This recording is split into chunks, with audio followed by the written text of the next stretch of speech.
Let's go, let's move, side to side, let's go. Let's go, let's move, side to side, let's go. Let's go, let's move, side to side, let's go.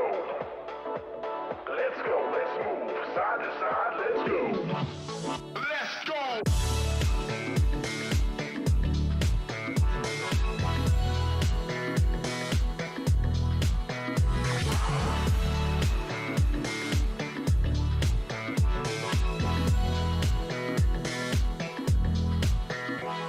Let's go, let's move, side to side, let's go.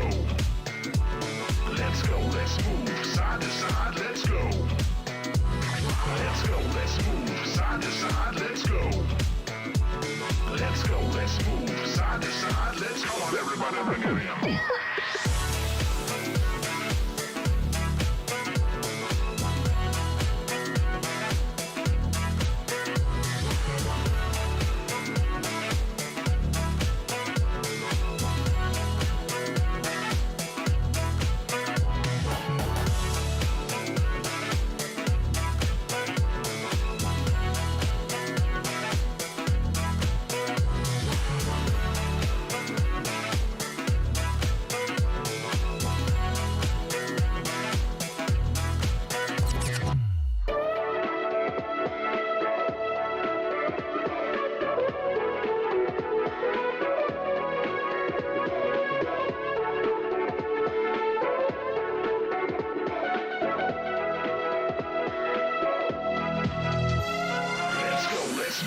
Side to side, let's go. Let's go, let's move, side to side, let's go. Let's go, let's move, side to side, let's go. Let's go, let's move, side to side, let's go.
Greetings and welcome to another day of the LCK. We got Fred Brion up against Nongshim Red Force. And it is me, Valdez, with Ron Burgundy here joining me tonight. How are you feeling, Ron?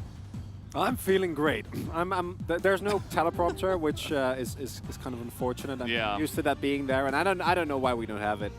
So now I don't know what to say. But my hair is feeling great. I'm feeling great. And unfortunately, for one of these two teams today, one of them is going to be feeling even worse. And both of them, I'd imagine, are already feeling pretty subpar. Yeah, it is 8th against 10th, and never a good spot to be in, especially because this is the last match of the first round robin, which does note the exact halfway point for the second match of today. That will be the first match of round robin 2. So, yeah, it's their last chance to leave on a good note here for the first round robin, and it's not going to be that easy. Perhaps we can take a look at the points of the match here to see, a little bit deeper into this matchup. As both these two teams are currently facing a lot of issues. And for Fred Brion, the issues run a lot deeper than they do for Nongshim, but Nongshim has names that will make you expect that they will not be 2-8 at this point within the split. In spring, there were a lot of reasons.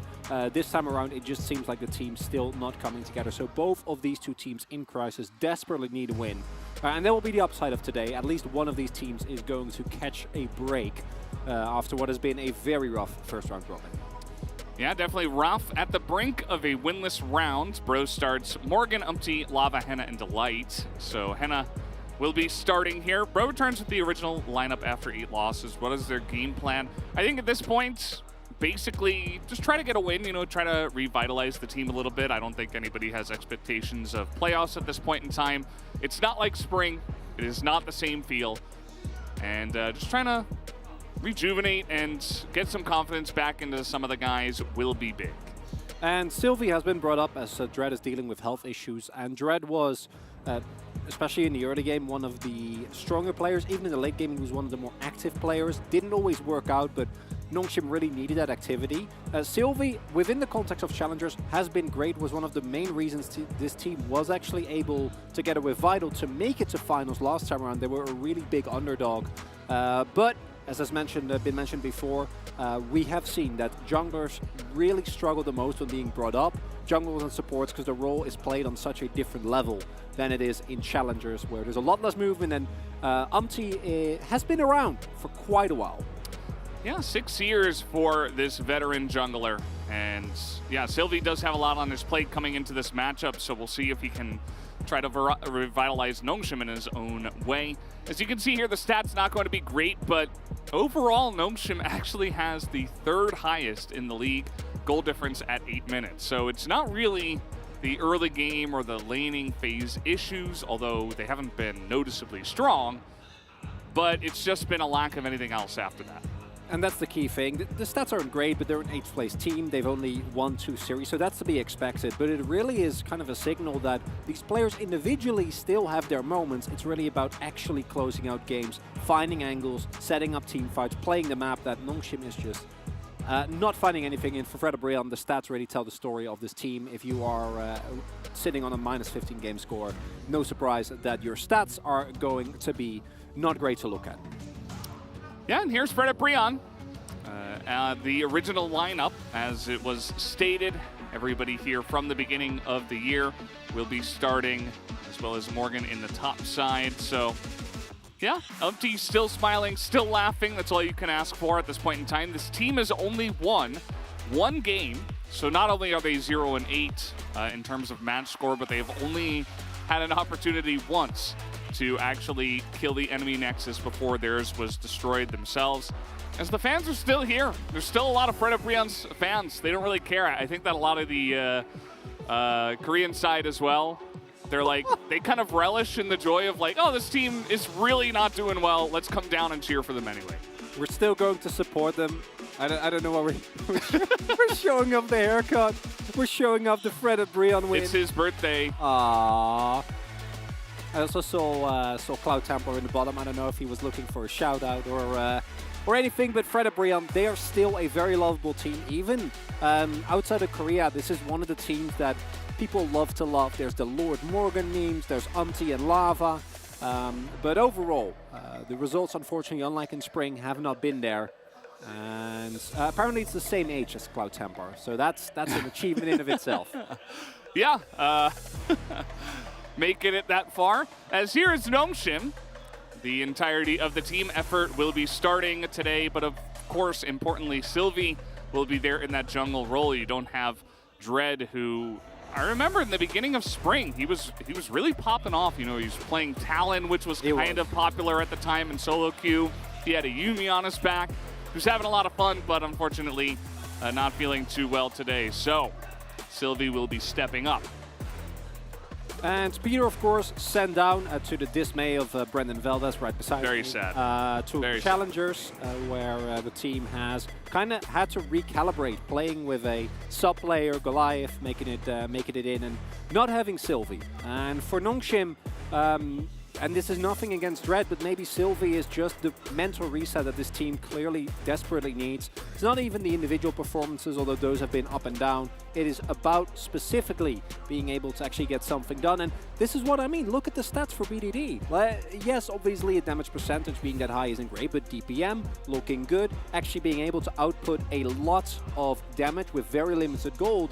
And BDD in spring was a clear liability. BDD in summer overall is looking a lot better, but it just hasn't really come together. Whereas for Lava, it's kind of the opposite. He was, one of the top 4 mid laners last time around in spring, and we just haven't seen that form of Lava really at all. Yeah, definitely a bit of the up and down nature for him as well. You saw he was 11th in terms of mid laner KDA. That means, of course, that one of the sub mid laners, or the other mid laners that have come in, has gotten a higher KDA than he is even at. But again, they've only won one game, so can't really blame him too much. But yeah, definitely not having the performance he did in spring, while BDD getting the most done for the gold is actually very impressive, considering the amount of amazing mid laners we have here in the LCK. I mean, you think about all the different names, the Faker, Showmaker, Chovies of the world. But BDD's still getting it done here on 8th place Nongshim. So hopefully he can be a little bit of a leader for this match. They really need it. And for Nongshim, if they start a streak here, playoffs isn't even completely out of reach. If you look at the scores of a lot of the teams that are higher on the ranking than them, it's like 4, 5, 6 wins, which is a lot, but not insurmountable. But you have to start with a decisive win here. And let's not forget that Snowflower was also signed a player which we haven't seen in the LCK for the longest time. Maybe the most recent time that you remember would be with Worlds, where he made it together with Kakao and Supermassive. But for today, Nongshim desperately looking for that win, and Fred Brian just not wanting to end up. Is that a Star Guardian? Why is his hair like that? It's Star Guardian. Yeah, it Ghost. is Star Guardian Ghost. I guess that's Star Guardian hair. I don't really get it, but okay. Looking good, looking good. She just come to a lot of the games here. Has a lot of tickets. And we are ready to jump into pick and ban. This has been a little bit of a sticking point as well for these two teams. I feel like it has been pretty important in the summer. Even, you know, top or bottom of the standings. The teams that do get the current meta are performing much better. And despite our over-reliance on things like the Viego, like the Wukong, we have also seen a fair amount of development in terms of the drafts. We've seen the Senna Seraphine come to fruition. We've seen things like T1 experiment a lot, Gen G with things like the Singed. So definitely a large amount of overall experimentation compared to normal LCK standards, compared to LEC, not so much. We can only dream of drafts that diverse as Senna getting taken away also means that the Seraphine value gets reduced significantly, and Seraphine also being pulled out a lot and not actually working for a lot of the teams, as we have seen some of the hyper carries come back as kind of a way of dealing with that healing and avoiding the death ball. And still a lot of power picks here still available. The Azir most notably, which if it isn't banned here by Nongshim, I'd expect Fredabrean to pick up just to deny it from BDD. Yeah, not a bad idea. Silas has been really climbing the ranks here at the LCK. Yeah. Just especially because even Gnar climbed the ranks, so then Silas kind of goes with it. The Kalista is going to be the first pick, though, so no pick on the Azir. Does give a big opportunity for Nongshim to just go for first pick jungle and Azir if they would like to, or just first pick the Gnar, like I was just talking about. Yeah, you know Azir it here, surely. The Silas is banned. You're looking at BDD playing his most iconic and comfortable champion, but no. Okay, actually putting a lot of priority on securing this for Ghost, which I think is really interesting because it does mean that Fredabrean can now go into that direction.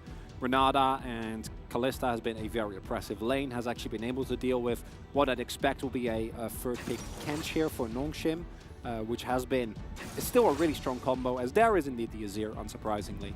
Not going to give Nongshim the opportunity. And now for Fredabrean, even if the Kench gets locks in here, you still have plenty of opportunity to ban away some of these other counter picks to the Azir, meaning that BDD might be forced onto something like a Zoe, which even though individually is very good at, hasn't really been working out recently within the meta.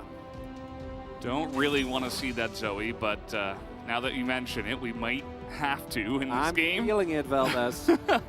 Well, let's see where the bans go, first of all, because there is still both teams without picking a jungler at this point in time. It certainly has fallen in priority, especially because Wukong is not as prevalent as he used to be in former patches before his nerfs.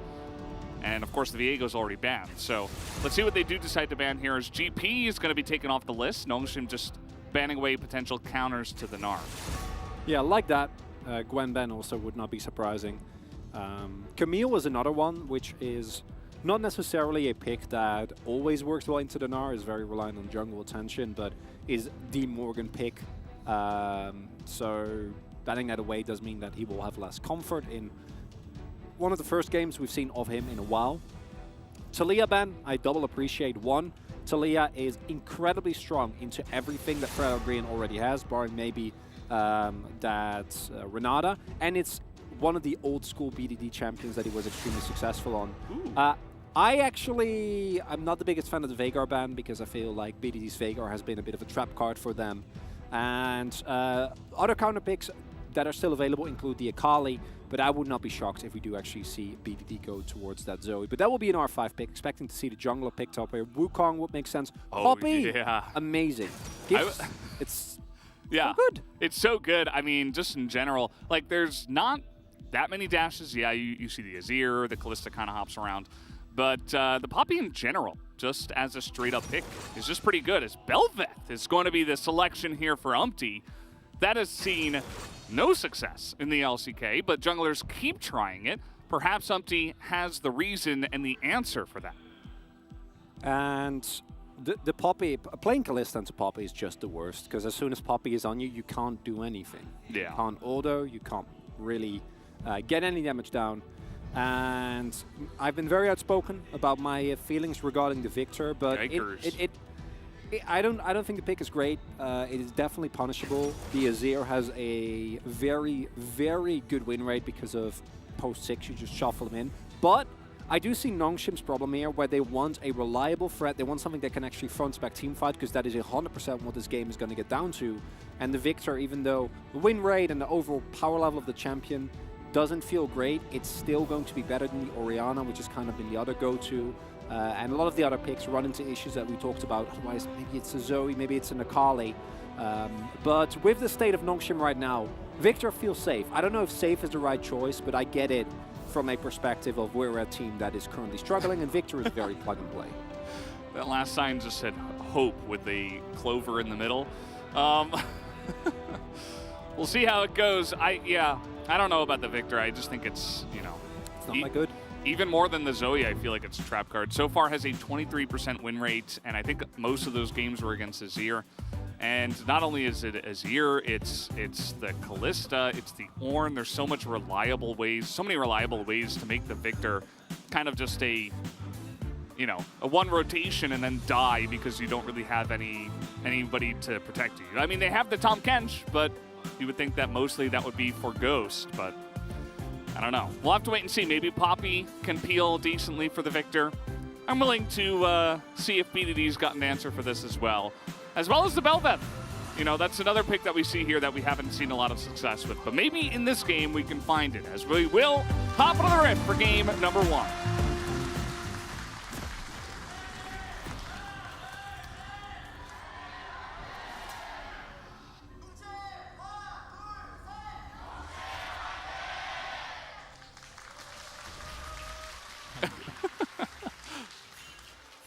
Those fans are very that's the fans you need. If you are struggling, that's the kind of shout you want. Man, that gave me goosebumps. That was great. Yeah. Talk a little bit about this Bel'Veth, because we have indeed not seen it really work out. And in one of the cases, I think it was mostly due to the draft. In the other one, I think it was Kane that picked up recently, just didn't really do anything. So Bel'Veth is a champion that, like many an AP jungler, is really looking for lanes where she has prio, where early game is very lackluster. You're looking to get towards preferably a first item, often seen labeled the Rune King, but Kraken Slayer is another one. And most notably, you want to be able to leverage your early prio and pick up early Herald. That is the objective that it all boils down to, and that's where the Bel'Veth has so much innate value. And into a comp that is extremely short range, barring the Victor, like the comp of Nongshim, the Bel'Veth should be able to both use the damage reduction on their E as well as the knock-up when your opponent is forced to play into you to great efficiency. But when I look at these two comps, even though there is a Ornn and an Azir on the Fred Brion side, I do feel like the Nongshim comp is very clear what you do. You go in, Sylvie and Kana start the fight, and then you try to get as much damage down as you possibly can. You blow someone up, and then you hope that Ghost and BDD can do enough consistent damage, because your lockdown is just incredible, and you have really, really great peel between the safety of the Gnar, the Poppy, and the Kench. I'm glad you mentioned it, because it actually feels like Nongshim's comp is like it's like an MMO composition. You've got like the two tanks. They jump in, they tank the damage. You've got the two damage dealers, and then you have the healer, which is Tahm Kench. Yeah. It's very simple, and that is especially a good thing, especially when you're calling up a guy from Challengers too. You just want to make it. It's a new guy in the comms. You don't know how he's going to react. You've never really played too many games with him. You just want it to be as straightforward as possible. And I don't know what to expect. Will it be the Victor that hasn't seen much success, or will it be the Bel'Veth that hasn't seen much success get the win tonight? And I don't know. I'm not so sure. We'll have to see. The early dueling is not amazing. So I'd imagine Umti looking for a gank here is a lot nicer. Do have Pry on bot side because of the power of the Kalista and as he goes in. Zigging, we're zagging. He's gonna get the knock up. Here comes Lava. That's a lot of damage, but BDD just trying not to flash, and he's just gonna select to take first blood instead. He says, no, you know what? You can have it. And that's first blood going over to Umti on Bel'Veth. And BDD, they're falling in the classic Victor trap. You want to keep your flash, because if you use your flash now, you're dying level 6, because Lava will just shuffle onto you and you die. But you die now instead, and that's not a great trade. And the best games that we have seen for Fred Brian are the ones where Umti gets going early, where he's able to generate leads for his team, and they're able to actually keep this snowball rolling. So as a result, BDD is forced to teleport very, very early, has a much more lackluster back than Lava has, who at least is sitting on some AP and some mana. And as you're pointing out, just wanting to hold it, not expecting maybe this much damage to come out, but especially with mobility that Azir has this early on already, right? Like, once he's on top of you and the Bel'Veth hits the knock-up, you're just going to get taken down as, oh, Sylvie! Oh, man, he's going to knock him into the wall. This could be barely enough damage, but no, Lava going to dash away, get the shield, and now a play on bottom side.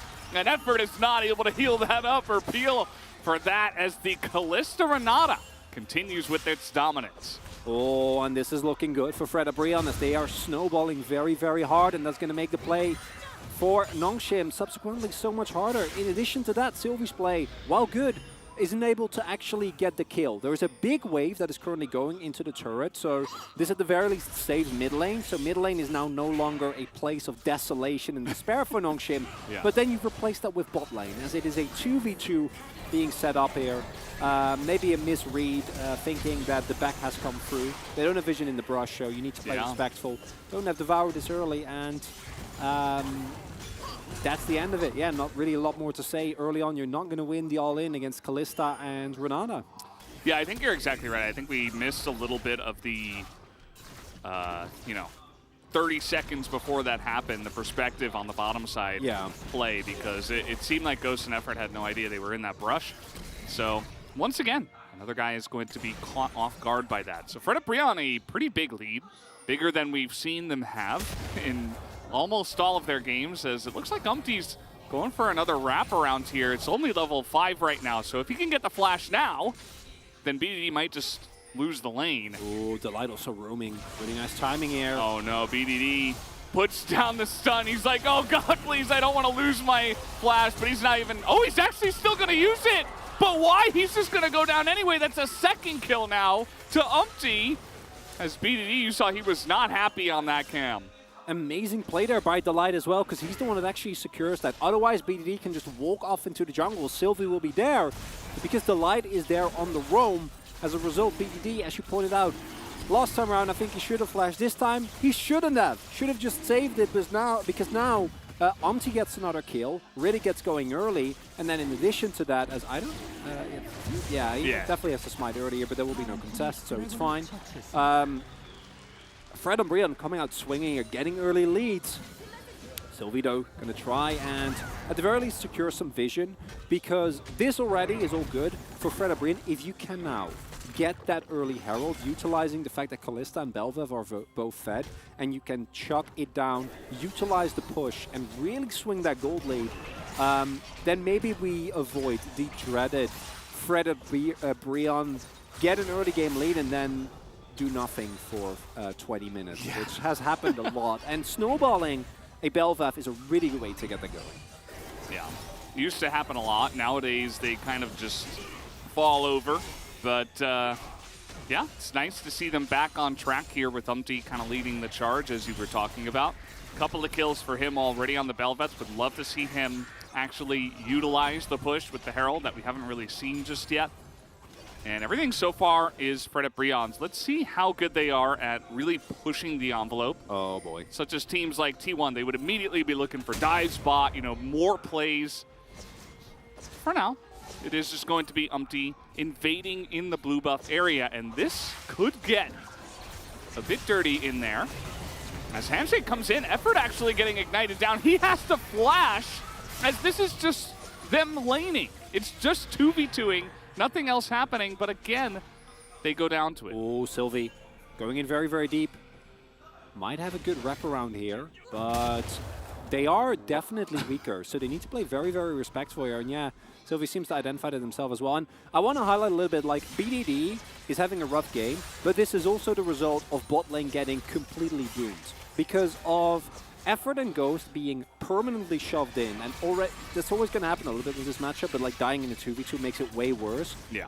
Actually allows Delight to go for it at roam, right? Like, I want to highlight again that it's really a chain reaction where the only lane that's doing well for Nongshim is top.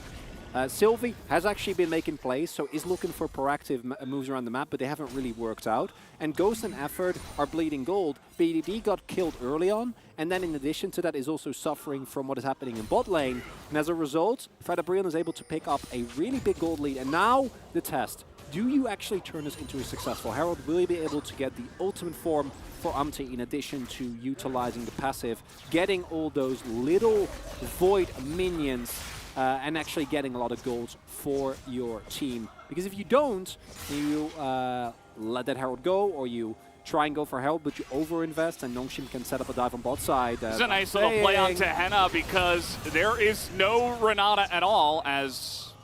He's dead. Yeah, he's not going to get out of it. They're just waiting for the wave to come in, but could have been a little bit scary if they gave some time over to Fred Brion, but does not look like it, as that Moonlight Vigil. We're not going to talk about that.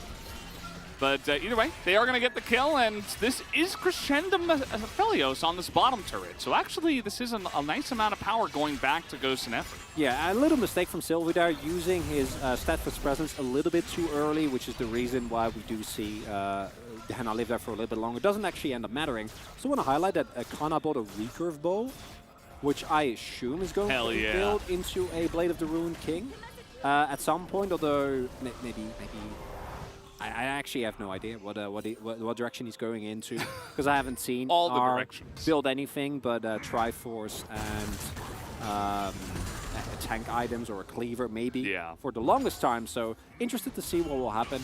But that bot side kill and the subsequent goal being given over means that Ghost and Effort can lane again. And this is also a game state that should not be surprising. As pointed out, they do actually keep Henna down, but there's no need, because they know that Fred Brion is investing a lot of resources in the top side. Ghost missing his ultimate is funny, but ultimately, it's Callista. Yeah, she hopped away. It doesn't end up mattering, right? At least Henna he held on to his flash. Yeah. He's like, yeah, I'm 100% dead, no reason. No hope in this choice, in this time. A little bit different for BDD, who actually felt a little bit of hope. So, yeah, gonna give a little bit of power back. The Aphelios slowly building towards his first item. And let's see what happens on the second Drake, if Nongshim are just going to give this one away, or if they actually do want to fight over it now with a little bit of extra power. They might still not feel powerful enough to really contest at this objective, and it is just the one Drake, so we'll have to wait and see. But we have Infernal, Ocean, or Hextech Soul, so it's a biggie. As long as it's not Ocean, especially. Interestingly enough, in terms of gold, Nongshim is actually on parity now. It really is about the team comp strength, and that's where, well, if Kana's there, then yeah, you're fine. You can take this Drake. And I actually really like this. Rotation over is mean that they're going to bleed some gold on top side, but if they can actually lock down this Drake, then they can give themselves a lot more time to scale into their spikes on BDD and on Ghosts. Oh, Sylvie. Okay, it's fine. Never mind. I am Poppy. I am Poppy. Yeah. And yeah, like you were mentioning, you know, nice little roam down from Kana. Cannon Wave goes into the turret. They don't lose too much on the top side, but here comes Rift Herald #1. And there is a Victor who's getting this down. That's the stun onto Umti. And even with the Ornn here, it doesn't look like Fred Brion are confident enough to really push hard into this and commit to any kind of dive. So will just be the charge and a couple of little boys there from the Bel'Veth. Yeah, that's about it. This is, of course, the downside of throwing it down in mid as opposed to one of the side lanes, particularly in top. If you catch Kana and then Sylvie is on the other side of the map, you can get like an inner tier with that pushing power that the Bel'Veth does have. That unfortunately isn't really the case, as there isn't a great opportunity for Fred Brion. And now, as a result, they still have a gold lead due to that Herald and the plays that they're able to pick up off of it. But Nongshim is not in an unmanageable position, as Morgan has a spell book, so he doesn't really care about his summoners whatsoever. And this bot lane, which looks like it was a true disaster and was going to turn into a real classic Callista snowball, is now a monstrous gold lead for Ghost, because he's been able to pick up all the plates. He finished his guild force already, and Hannah doesn't even have his shield bow. Yeah, it's definitely a big issue as Exhaust comes down here. A similar thing Delight has Untitled Spellbook, so he's just trying to get his flash back. In Morgan's case, he was trying to get his teleport back. But yeah, this bottom lane is... It hasn't been a big shining light for both of these teams, so you really feel the swing as well. Like the second a big benefit goes to Fred Brion, Nongshim are really struggling, and now that a big swing goes towards Nongshim, Fred Brion are really struggling, and it just feels like they have nothing in the bottom lane now all of a sudden. Ooh, 15 seconds till Unleashed Teleport is available, so BDD can't join this play, so But effort's there and he's Kench. I don't know why I'm getting excited. He's fine. He's okay. There's no reason to worry here. Frog is unclogged in this game. And so Did Morgan flash? I don't know actually. Looks like he did because unless he wanted Ghost Ghost is good. instead of Flash, I guess it's possible. Here's Tom Kench. Knockup does come in, but Sylvie is bottom lane as well, looking to just support and fend off the oppressors. You're fine. Using Devour there is no problem. There it is. There's the Ghost. Look at him run. Big zoom in from Jonah Strong, thank you. The problem with the gold swing that you mentioned is that when it comes to Aphelios, it doesn't really matter as long as he at some point swings back. I says, is this just going to be first turbo blood for Lava here? It's free. Yeah, it looks like it is. That's very, very suboptimal for Nongshim, and this is reaping the rewards of that Herald. Lava standing on the gravity field. He's going to have to ult and shift away. And I suppose he doesn't have to burn his flash. No, I guess he really wanted to get that passive down. I think you'll take it. You know, you get the kill on the turret. You get the first turbo, accelerate your gold a wee bit. It's just he didn't have to stand on the gravity field. no, I don't think that was necessary. But he leaves. Still gets the wins, you know. Yeah. And as we go into the mid to later stages of the game, questions then arise as we discussed a little bit earlier. Is who has favorable scaling? And with Azir and Ornn, and I think Bel'Vev as well can be a threat in the late game if she doesn't fall behind, like currently definitely isn't the case. You're going to feel pretty alright, but then you look at Nongshim and you see Aphelios in particular, you see Victor, and it feels a little iffy, especially with Kench making it hard for Fred Brian to consistently find plays. But the team fighting power for Bro is always going to be there if they can get the lockdown. So it's Blade of the Ruin King now. Yeah. Okay. I guess against the Ornn, I'm on board with that. Yeah. There's double, I guess front 1.5. Umti's going to go at least some tanky items. Yeah. Not so bad. Sylvie being annoying, he's got BDD nearby. Nongshim are giving over the second Rift Herald straight into the hands of the Bel'Vev. First push wasn't that impressive. Let's see push number 2. Sumpty is hovering around this mid lane, but I think they might just use it for pressure onto this Mountain Soul. I'm not sure what I said earlier. I think I said Hextech, but actually Mountain was the other option. Sorry about that. So Mountain Soul is going to be coming in here. And that means a lot smaller corridors as well for stuff like the Ornn. Yeah, both for the Ornn and for the Victor, the Aphelios. It really depends on how the space is being utilized. Renata, Poppy, Gnar. It's just all everyone. 10 champions have, yeah. Well, Kalista doesn't like small enclosed spaces. I don't think. She likes the spaces. Oh, here we go. Yeah. Big hostile takeover into Ornn ultimate, just entirely denied by a single Devour. And Fredbrian didn't really commit 100% to that. They just threw out a couple of ultimates and nobody actually went in, so kind of expecting the Devour to come in. Especially between these two teams that haven't had a lot of success and are lacking a bit of confidence, I could see a lot of team fights that begin and end that way. Yeah, because Nongshim had a full Narbar. There's teams that would take that, see those ultimates being thrown into a Poppy and not work out, and then turn and try to murder you. Nongshim is not that team, very clearly, as we have seen. This game, there's no way this game is ending before 40 minutes, so if you're expecting that, I would recommend you to adjust those expectations. Because between these two teams, it is going to be, I don't know how many Barons, I don't know how many Dragons, but it's going to be a lot. At least 2 Barons. 2 Barons. I'm feeling 2 Barons, 1 Elder, and then the game is decided at second Elder fight. I could see that happening, especially because we've already had a lot of Elemental Drakes coming in. Got started on that one pretty early on. As we are really zooming in! Yeah. The little friends. The little Do they have minions that names? could. Are they Voidlings as well? Well, they're definitely from the Void. I don't know if they're actually called Voidlings. That's an interesting question. They're like a different species of Voidling from Malzahar's Voidlings? Yeah, but Voidling feels very unspecific considering how many different Void creatures there are, right?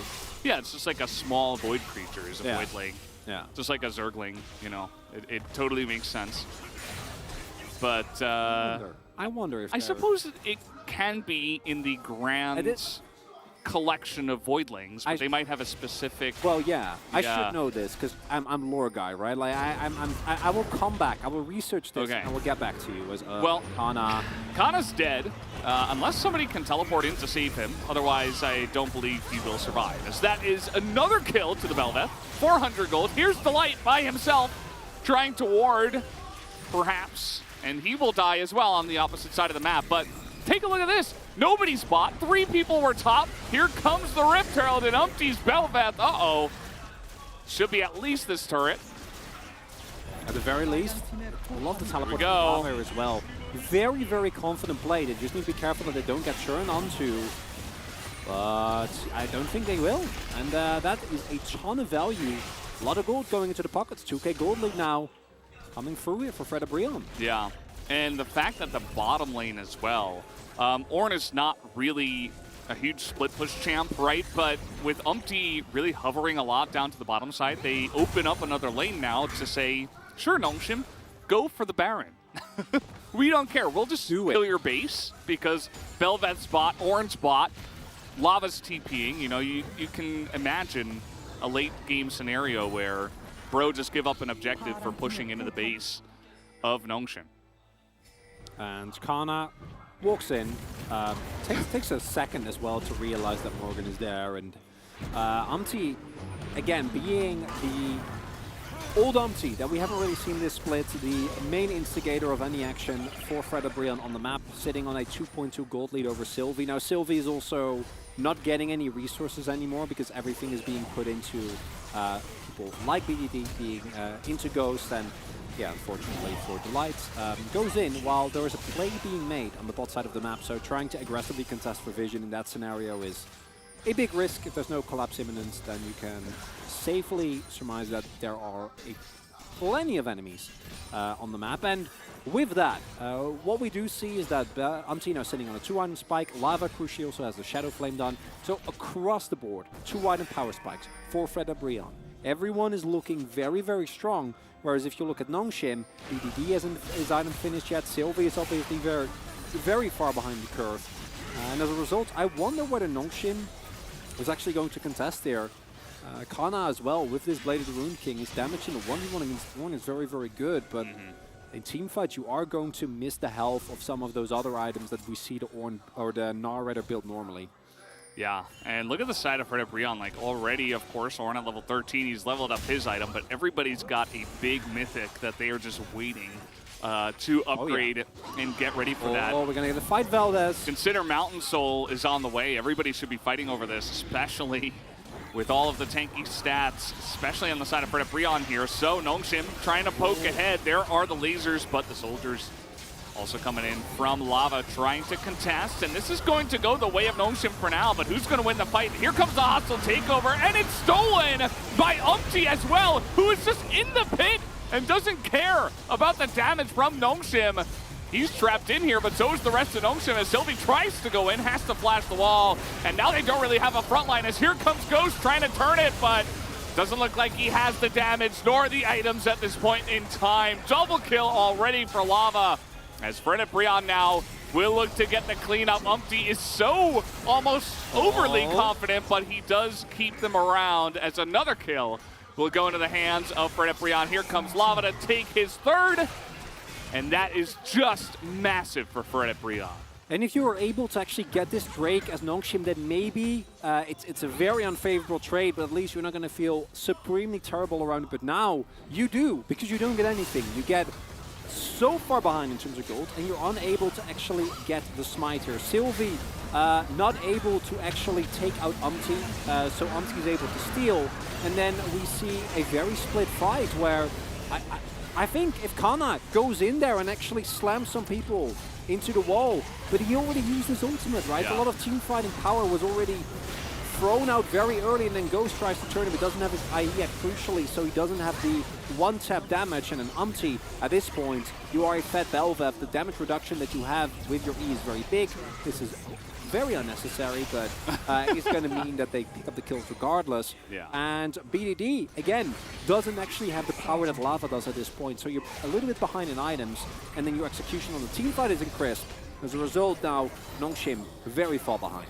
Yeah, speaking of a little bit behind on the items, BDD is 1.5 items behind, essentially. He's almost at his own Shadow Flame, but now you're going Shadow Flame into Double Mountain and an Ornn and a Bel'Veth who has the Frozen Fist. Like, it just does not feel good. No. You're going to need to wait for third item Void Staff, you'd have to imagine, to eventually potentially get more. It's rough. I mean, he does have the Ludens and he does have the Sork Boot, so I guess it's okay, but Victor, once again, just going to be playing from the behind and not really doing the amount of damage we used to expect from the Victor at this point in the game, so yeah, just a bit of a messy fight from Nongshim. Not really what you want to see as a 5-man unit, of course, with Sylvie in the jungle role. A little bit of some issues there, perhaps, but Kana, once again, just very far down the lane. I mean, there's no vision here. You're 100% dead. Not really much else to say about that, except that Morgan, I guess, picks up the kill and not Umpty.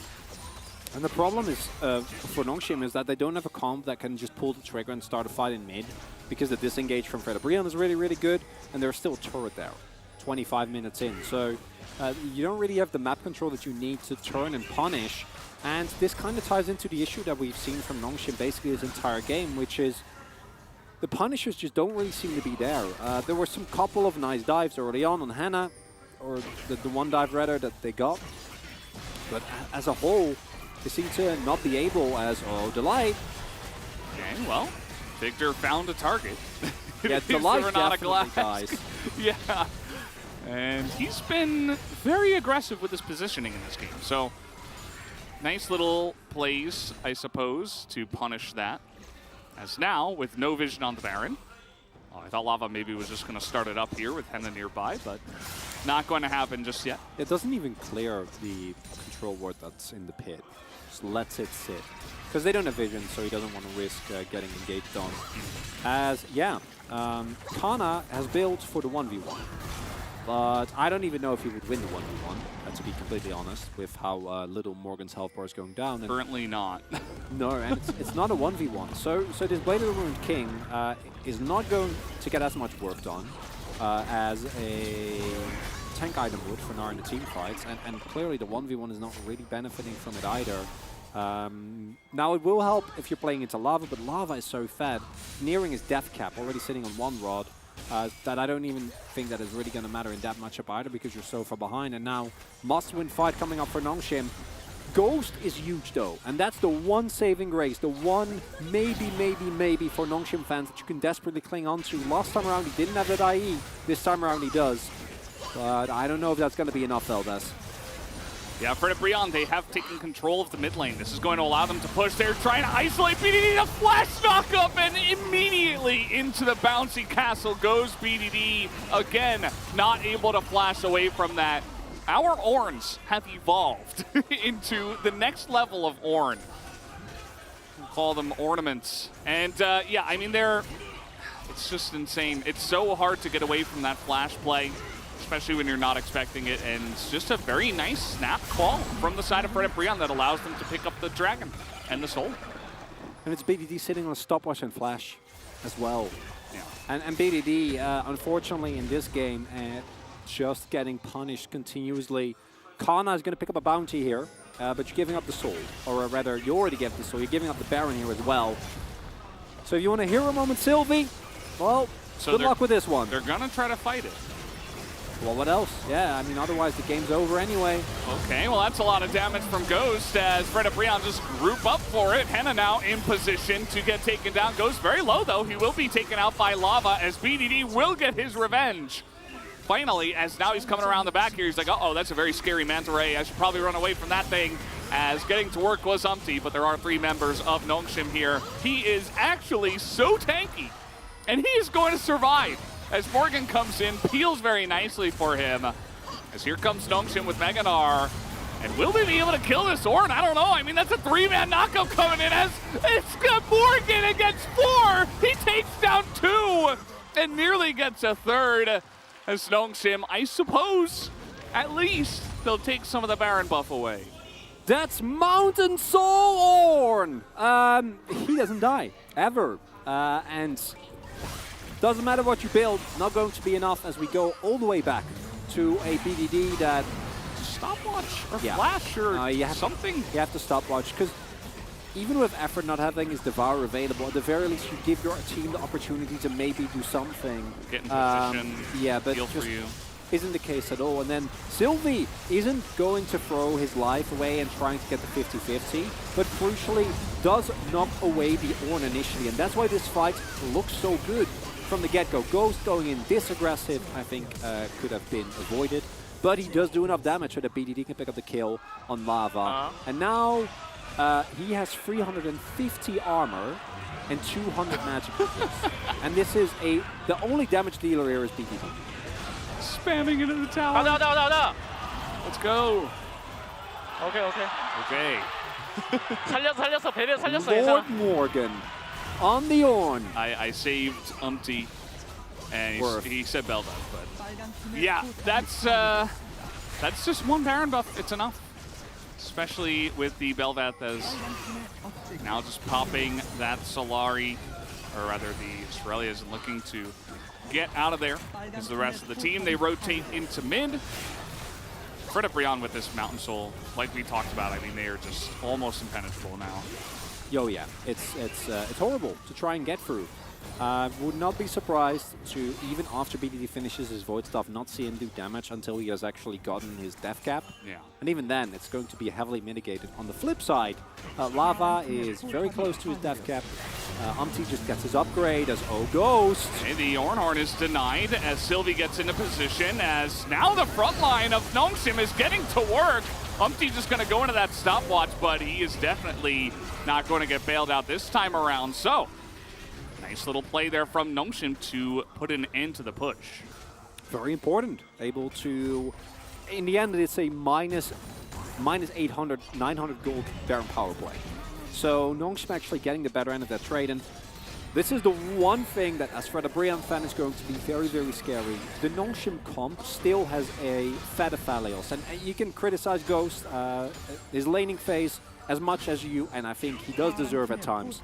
But when it comes to team fights, we've also seen him carry on the Kai'Sa as well, and it's he that actually sets this up with a really nice Graviton play, and then Sylvie immediately gets the assist. Unfortunately, Kana's not able to actually get him to the enemy backline, but he does get Umpty, and that's enough to still get the kill, and dissuade the possible push as Umpty tries to maybe get the kill on Sylvie and at least trade 1-for-1. Isn't going to be the case, and Sylvie, when it comes to CS, not the greatest of games, but hasn't actually died yet, which for a rookie jungler, I've seen worse. I think it's a good start, especially when it's your first real game. Still getting out jungled by Umpty very hard. Yeah. Umpty has made a million plays, but I like to give my challengers players a little praise when they don't completely let me down. Yeah, no, I think it's good. It's definitely better to come off as a little bit more passive instead of just dying like 3 times, you know? I think someone like Moham has kind of taken the other route where he's like, I'm going to try to make all the plays, and then he just gets himself into trouble a lot. I think this is actually the safer play where it's like, I'm going to play with my team, I'm not going to take too many chances. I just want to be a solid jungler so that I don't mess it up, you know? Definitely a good start for him, I would say. It's also the return of Lord Morgan, and he is smashing it on the Ornn. But it's the two-man unit of Umpty and Lava that are the biggest difference maker to me here. Hannah is kind of there. Delight has been all right. His handshakes and lane were good, but post-laning phase hasn't had any game-changing ults, just has been a good support. But Umpty and Lava both looking like Spring Feather Brion is what is the real big difference maker. Umpty's making play, sure. There he got caught out at one time, but overall he's been one of the main reasons why like they are this ahead. Alley-ooped from Gravitum into Poppy, charge into Gnar ultimate into the wall, and don't get hit by Gravitum, all this. He should have just bought a QSS. Maybe he should have gone Smite Cleanse. Yeah. That's the new tech. You have 4 dashes anyway. Yeah. Oh, played the Rune King value. Yeah, he's really getting work there. Down, Velda. Here's Lava alone in the mid lane. He does have teleport, so he's just going to say, okay, we're threatening the tower. Yeah, you got to pull the trigger, Nongsim. Putting you on a timer. And does mean that he's not in position to go for this. And Nongshim saying, no, we got to start this dragon. We can't give it away. We have to take the dragon. We don't care about Lava right now. The damage is already coming in. That's the inhibitor down already. And Lava just continuing. It's nice over the wall here from Kana, but immediate Fate's call. And they don't care, bro. They're just delaying. They're just trying to delay the backs here as the teleport is coming in. And BDD will be denied as the turret goes down. The game is going to end. We do not care about this objective or any of the kills because Lava just ends the game. And that means Fred Brion will go up 1-0. And it's Elder for Nexus. Don't reach the second Elder. We don't reach multiple Barons, just the one, because as it turns out, Fred Brion made the call and it works out expertly. We see a little bit of hesitation there coming through. Kana blowing everything on the light and not actually able to get the kill. Really nice Fate's call. And then in addition to that, it is the ice-cold nerves. Fred Brion, we don't care. We've only won one game this entire split. No biggie. Lava, just keep pushing. We're fine. We can do this. And Lava does it. Monstrously fed. Has so much extra damage on those turrets, and he's a zero. Yeah. And for Nongshim, a lot of mistakes. Actually loved the final fight that they had, barring Kana not actually getting onto the enemies, because Sylvie was able to get a really nice ultimate, knock back the jungler, so they would have gotten that Elder 100%. But why they did not segment someone off earlier to get for a teleport as the first Nexus turret was going down, unfortunately, that's something that Nongshim has struggled with, is the macro and the second decision making. Yeah, it's a bit hard for them, especially with a new player in the comms, I suppose. It only adds to the potential confusion. And yeah, I mean, it all came down to Fred Brion having enough of a lead to once again control mid lane, set up the wave, push it in. And Nongshim did get the Elder Drake. I suppose that does count for something, but it's not going to win them the game. As actually a lot of damage towards the end there from BDD. As that's going to do it for this first game, guys. We are going to go to a quick commercial break and be back for game 2.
아직이야. 래핑은 박아놨어요. 나 텔타죠. 천천히 아직. 만. 이거 스마트업 날 것 같을 때 광란이랑 오른공 켜줘. 얘들아 백도 해줄게. 이거 끝난 게임. 아 그러면 이거 싸움만 보자. 얘들아. 우리 수색만 보자, 광란 봐줘. 수색만 보자. 광란. 카딩 한번 넣어볼게. 텔만 끊어줘. 야 민토로 녹어. 텔 끊으면 끝나. 텔 끊으면 끝나. 오케이 빼 마지막. 야 이제 너집 끊어봐. 야 민토로. 끊었어 나한테 알았어. 끝났어 얘들아. 끝났어. 즐겨. 즐겨. 야안 죽일게. 안 끝내. 끝내주세요. 강소영. 오빠 끝내주세요. 왜안 끝내?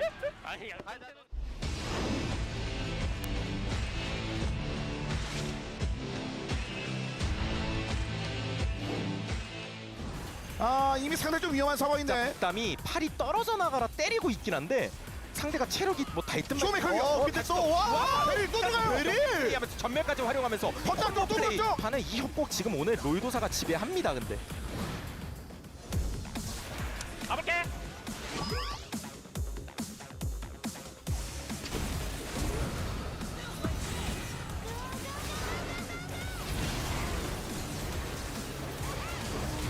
아무 맛있다. 아무 지렸다 그냥. 코르키만 집 가서 폭탄을 들고 나머지가 쪼이면 예. 나르분은 풀리거든요. 집어 던질 수 아지르 이게 지나기 어려워요. 와, 제대로 긁었습니다. 방에 이거 완전 폭격기 클로저. 와, 출발 타이밍이 완전 대박이었어. 나 쿠팡 줄 테니까 그냥 쌈 볼래 이거 미드? 해도 돼. 그렇게 하자. 그렇게 하자.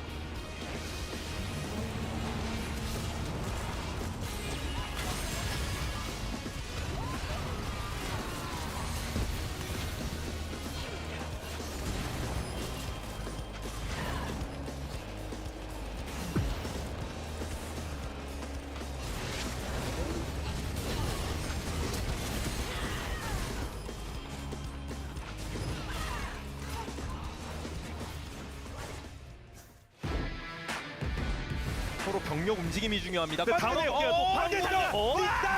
이러면 여기 아수라장 아닌가요? 이거 칼리스타가 뒤로 못하는데요. 아니 여기 아수라장이 돼가지고 광역으로 소트도 다 빠지고 이러면 어떡하죠? 칼리라장 안 먹혀요. 삼켜졌어요. 이러면 제대로 하는 생명. 아무가 미니언 정리.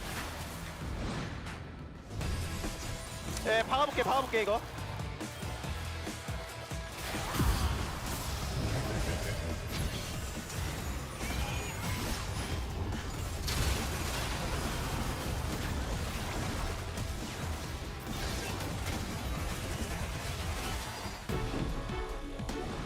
계속해서 스카너를 붙이고 나서 앞대시 플레이를 룰러가 하는데 데미지가 이게 말이 돼요 이게? 무시한 남의 들어? 야 시야 나 이거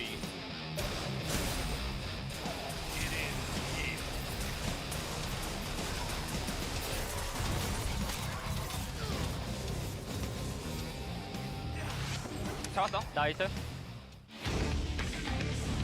그러니까 이게 마무리하는 건 확실해야 되고 싸워야 되는데 지금 화가 났어요 일단. 그리고 오너가 들어가면서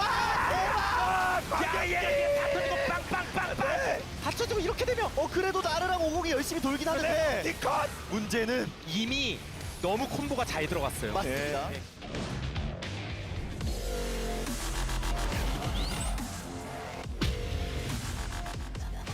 오케이.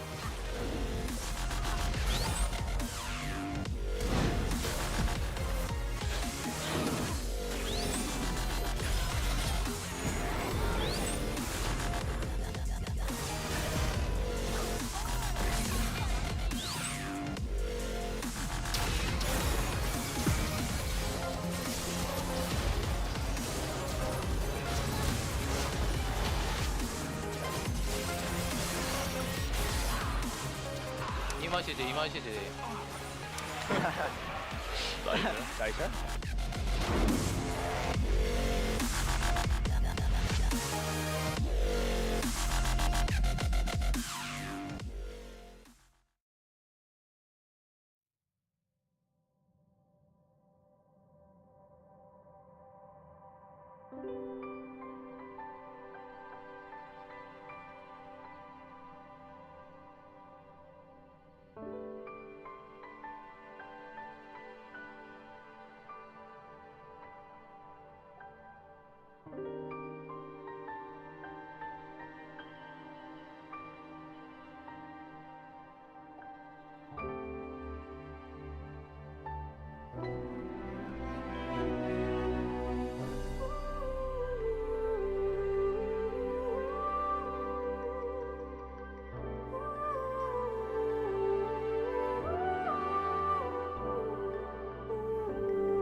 Hello and welcome back, guys. Of course, with Wolf unfortunately feeling under the weather with COVID. Hope he feels better. By the way, heard that he is feeling better at the moment. But we do have the POG. It is behind me. It is Umpty. And he will be able to pick it up the first time, and it's on Belveth, which is very interesting to see. He really utilized it better than anyone else. And want to highlight that there was two elements to this. One, Umti actually played a just mechanically better Belveth. His usage of the E specifically was better than any other player that I've seen, actually utilizing the damage reduction very consistently. And secondly, he was the reason Nongshim was as far behind as they were. He was able to find consistent pressure on the map, able to secure a couple of key early objectives, and had multiple punishes in side lanes that really worked out. It also shows us that, especially when you have a comp that actually has the prio to back up the pick, Belveth can be quite successful. Of course, actually a smattering of votes. We see some Delight votes. 5 for Lava. Yeah, the Lava votes are, I think, the obvious one, who also had an incredible game, got the game-ending push, and had just a really good game on 0 all around. I don't really get the Jonah Strong vote for Delight. I feel like that doesn't make any sense at all. The Morgan one is that's the 5-head one. No, Yeah. he got a double 1v4. Come on, He did get the flash engage onto BDD, who seemed really off his game in game number 1 there, hoping for a little bit of a better performance from him here in game 2. The one thing is, Fred Brion, they did win, so now Nongshim probably are going to choose the blue side. We'll have to wait and see what they do decide to choose in the end, and if that will change anything in the second game. And I wonder if the fan that was there for that was going to come to every single Fred and Brian game until they won is finally going to be released from their shackles today. As at the very least, they look a lot better. In addition to that, the Nongshim draft, I think, had plenty of opportunities, but the one sore point that we did identify was the Victor, and the Victor was indeed a sore point. That was in part to the BDD not playing very well, but it was also kind of a continuation of the Victor really struggling, not able to match in the early laning phase. And then in addition to that, really hard punish coming through for MT, sniping down BDD, and then some other laning issues as well. Kana getting caught off guard a couple of times, Ghost getting killed in the 1v1, even though overall he had a pretty good game, and Sylvie finding no real opportunities in the early game. Lots of fans here for Nongshim too. Kana and BDD fan, they are together forever with Nongshim. And now Nongshim on the blue side. I wonder if they will give, well, first of all, they're going to ban Belveth, so that's the first start for them. But will they put any more priority on the Azir? Yeah. And not just throw BDD onto a Victor? Because that Victor was the weak point coming out of draft, and then it was also mercilessly haunted down. And completely different game, completely different approach. Already we're also seeing the Gnar getting banned away here. Fred Brion definitely going to ban out the Zeri, and then it remains a question. Please. Do you want to ban out the Corki, which is a very good first pick? Do you want to trade instead and maybe try to get the Corki for yourself by leaving open multiple picks? All of those are possibilities. And for Nongshim, can try a different approach here, but getting a better matchup for BDD seems pretty prudent, because even though at times he's able to match his old eyes, he's still very much an inconsistent player, someone that had a really bad time in spring after what was probably the best tournament of his career in Worlds 2021, where he was the largest part of why that roster made it to semi-finals at Worlds. And I had no faith in that Gen G roster, Valdez, and they were one game away from finals. None of us really did, I actually. still don't get, no, because we meme them a lot because they had one draft. But they did the one draft well. I mean,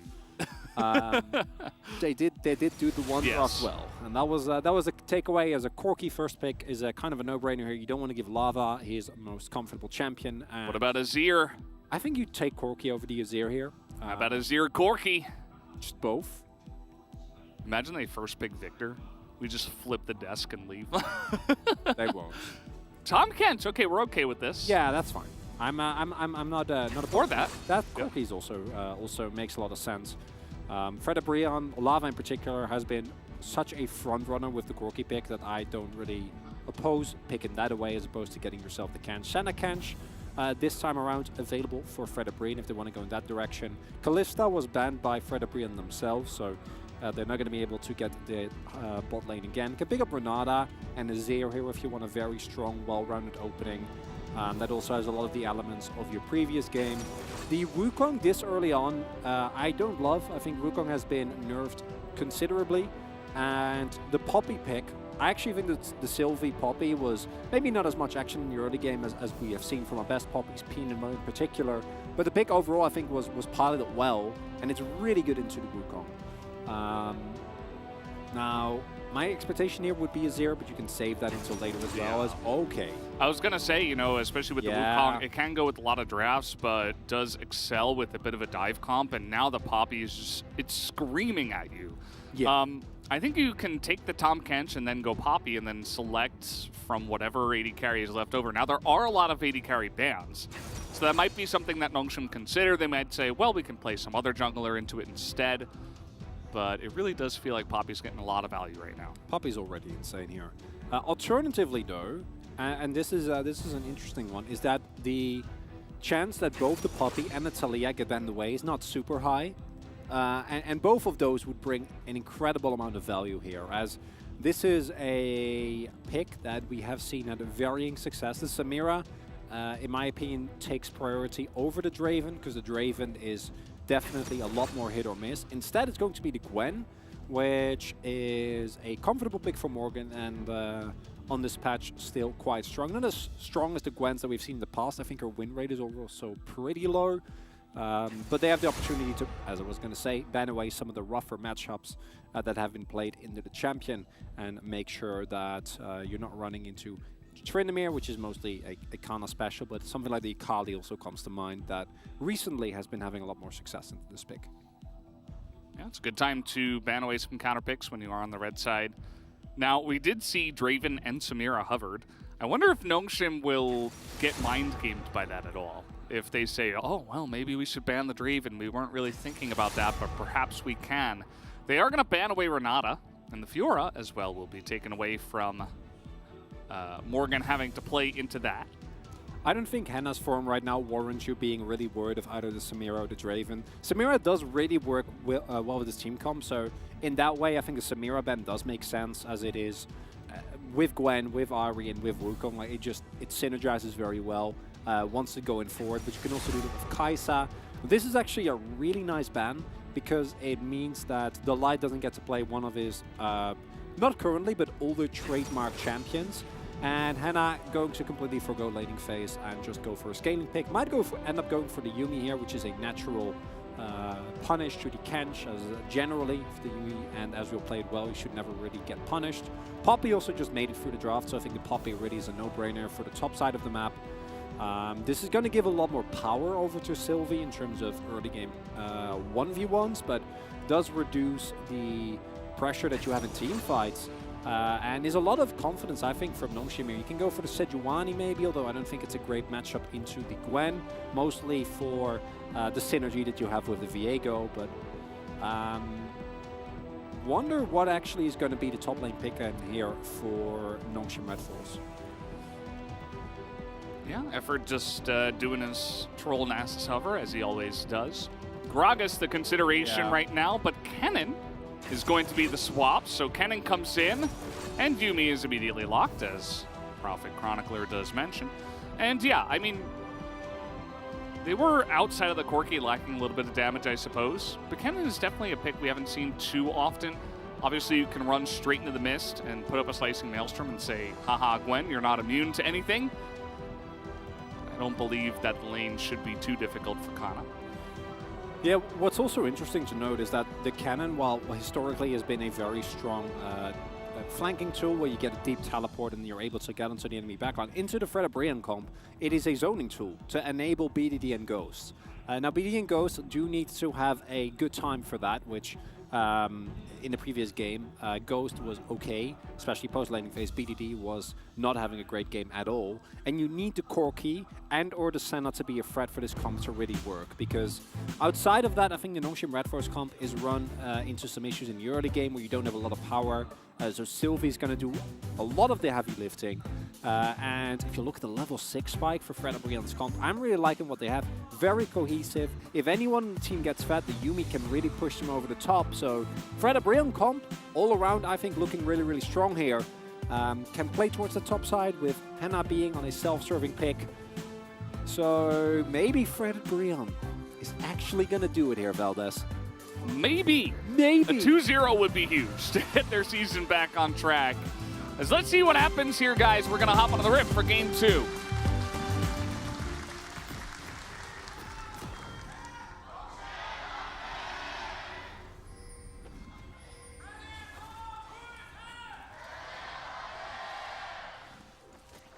I feel like the cheerleader has his own mic.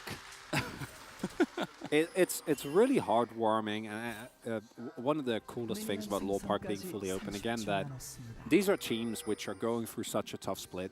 Fred Brian for obvious reasons, Nongshim for obvious reasons, the fact that Dread isn't playing, like, it's cool for Sylvie, but the circumstances of it are very unfortunate with Dread dealing with some health issues, and as a result, hearing the fans be this loud in such an important matchup for both these two teams is really, really cool.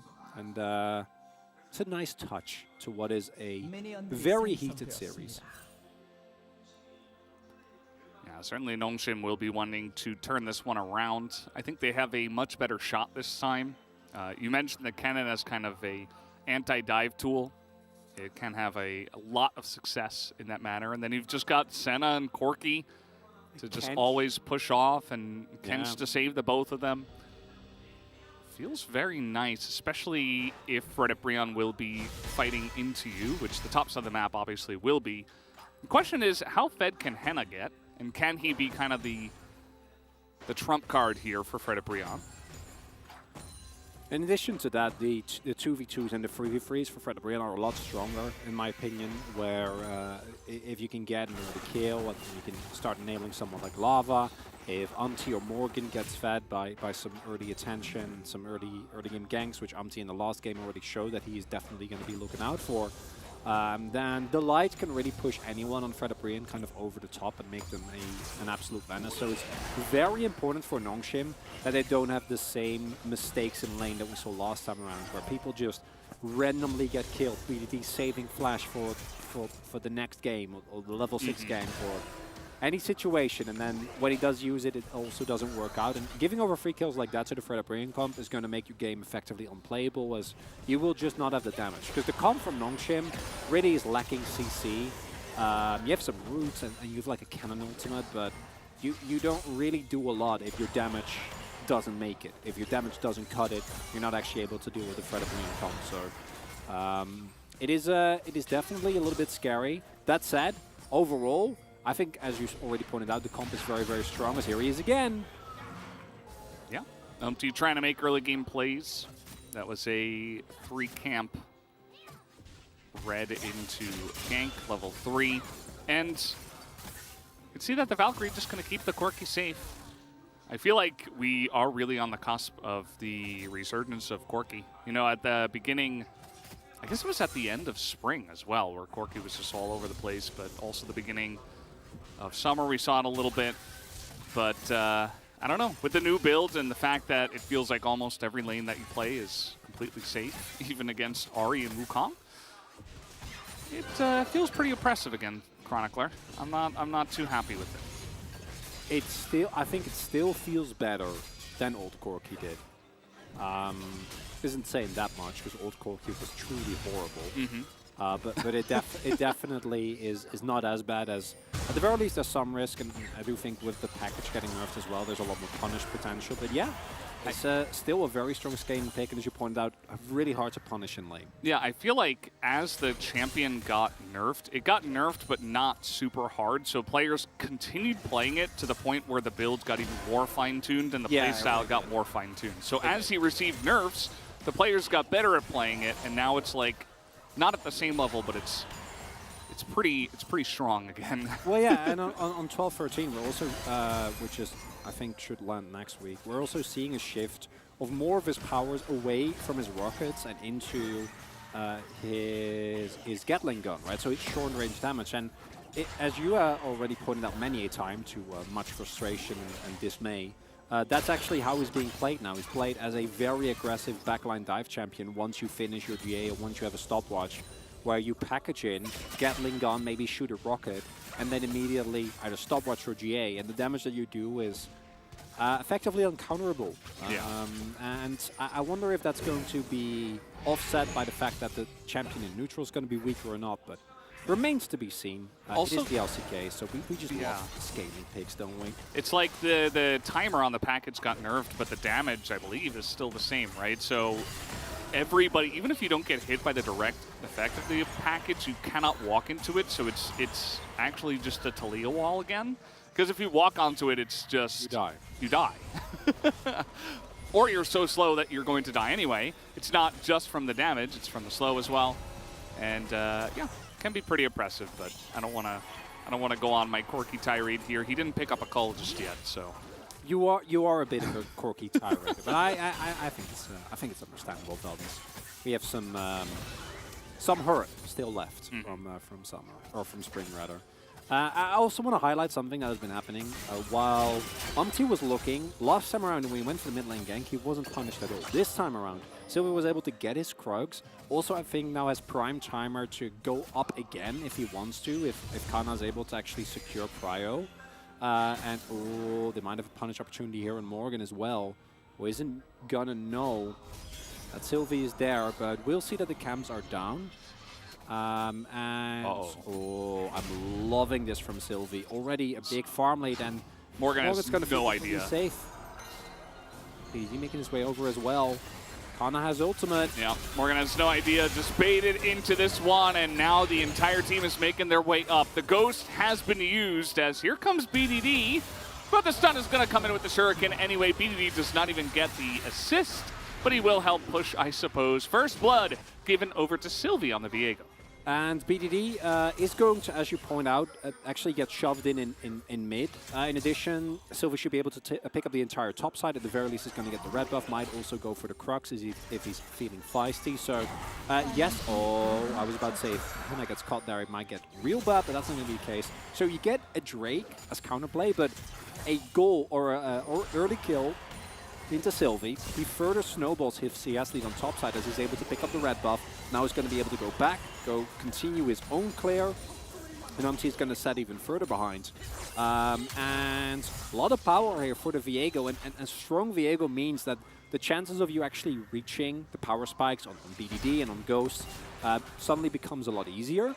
They do need to pick themselves up an early Drake though. I think they want to desperately avoid a situation like they were in last time around where they fall behind really. Also, just highlighting, Sylvie first bought a Kindle Gem and then switched to Sheen instead, and that's really good because Sheen is very strong on Viego, so nice little itemization choice there.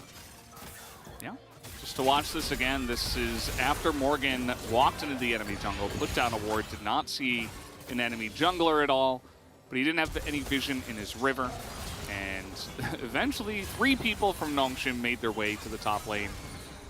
And he was taken out. Of course, no flash on the Gwen. It's one way to take advantage of the Gwen's weakish early game. Is just to get a gank early on there. Yeah, gold in bot lane, effectively even. About 50, 60 between Hannah and Effort. So no really big changes there. But even though Lava got that plate, BDD actually able to stay even in terms of CS. Interestingly enough, BDD didn't even get the assist on the play on top side. So really is just of the gold he's been able to farm. Sylvie also getting the Herald there. And this topside play is really working out. And this is really worrying for Fredabreon because with their draft, they should actually be able to play towards topside, right? should be freed. And in this game, Sylvie kind of giving him the runaround, not only taking his camps, but getting more objectives and more plays around the map going as well. Yeah, Umti's kind of just been wandering around. You know, he made kind of a second pass at that mid lane. Obviously did not commit to it as he was spotted. And there has not been an effect of Umti early on in this game. He's going to try to make a play on the bottom side here. His effort is level 6, so he will get that Devour in. And Umti flashed. I suppose he forgot that Tom Kench is a champion. a speedy champion at that. It's ridiculous. I mean, effort and Ghost did not use either summoner for the both of them. Cool. You could see Sylvie running over the flash there, but you're playing into Ari, so Lava would just ult, and that would be the end of it.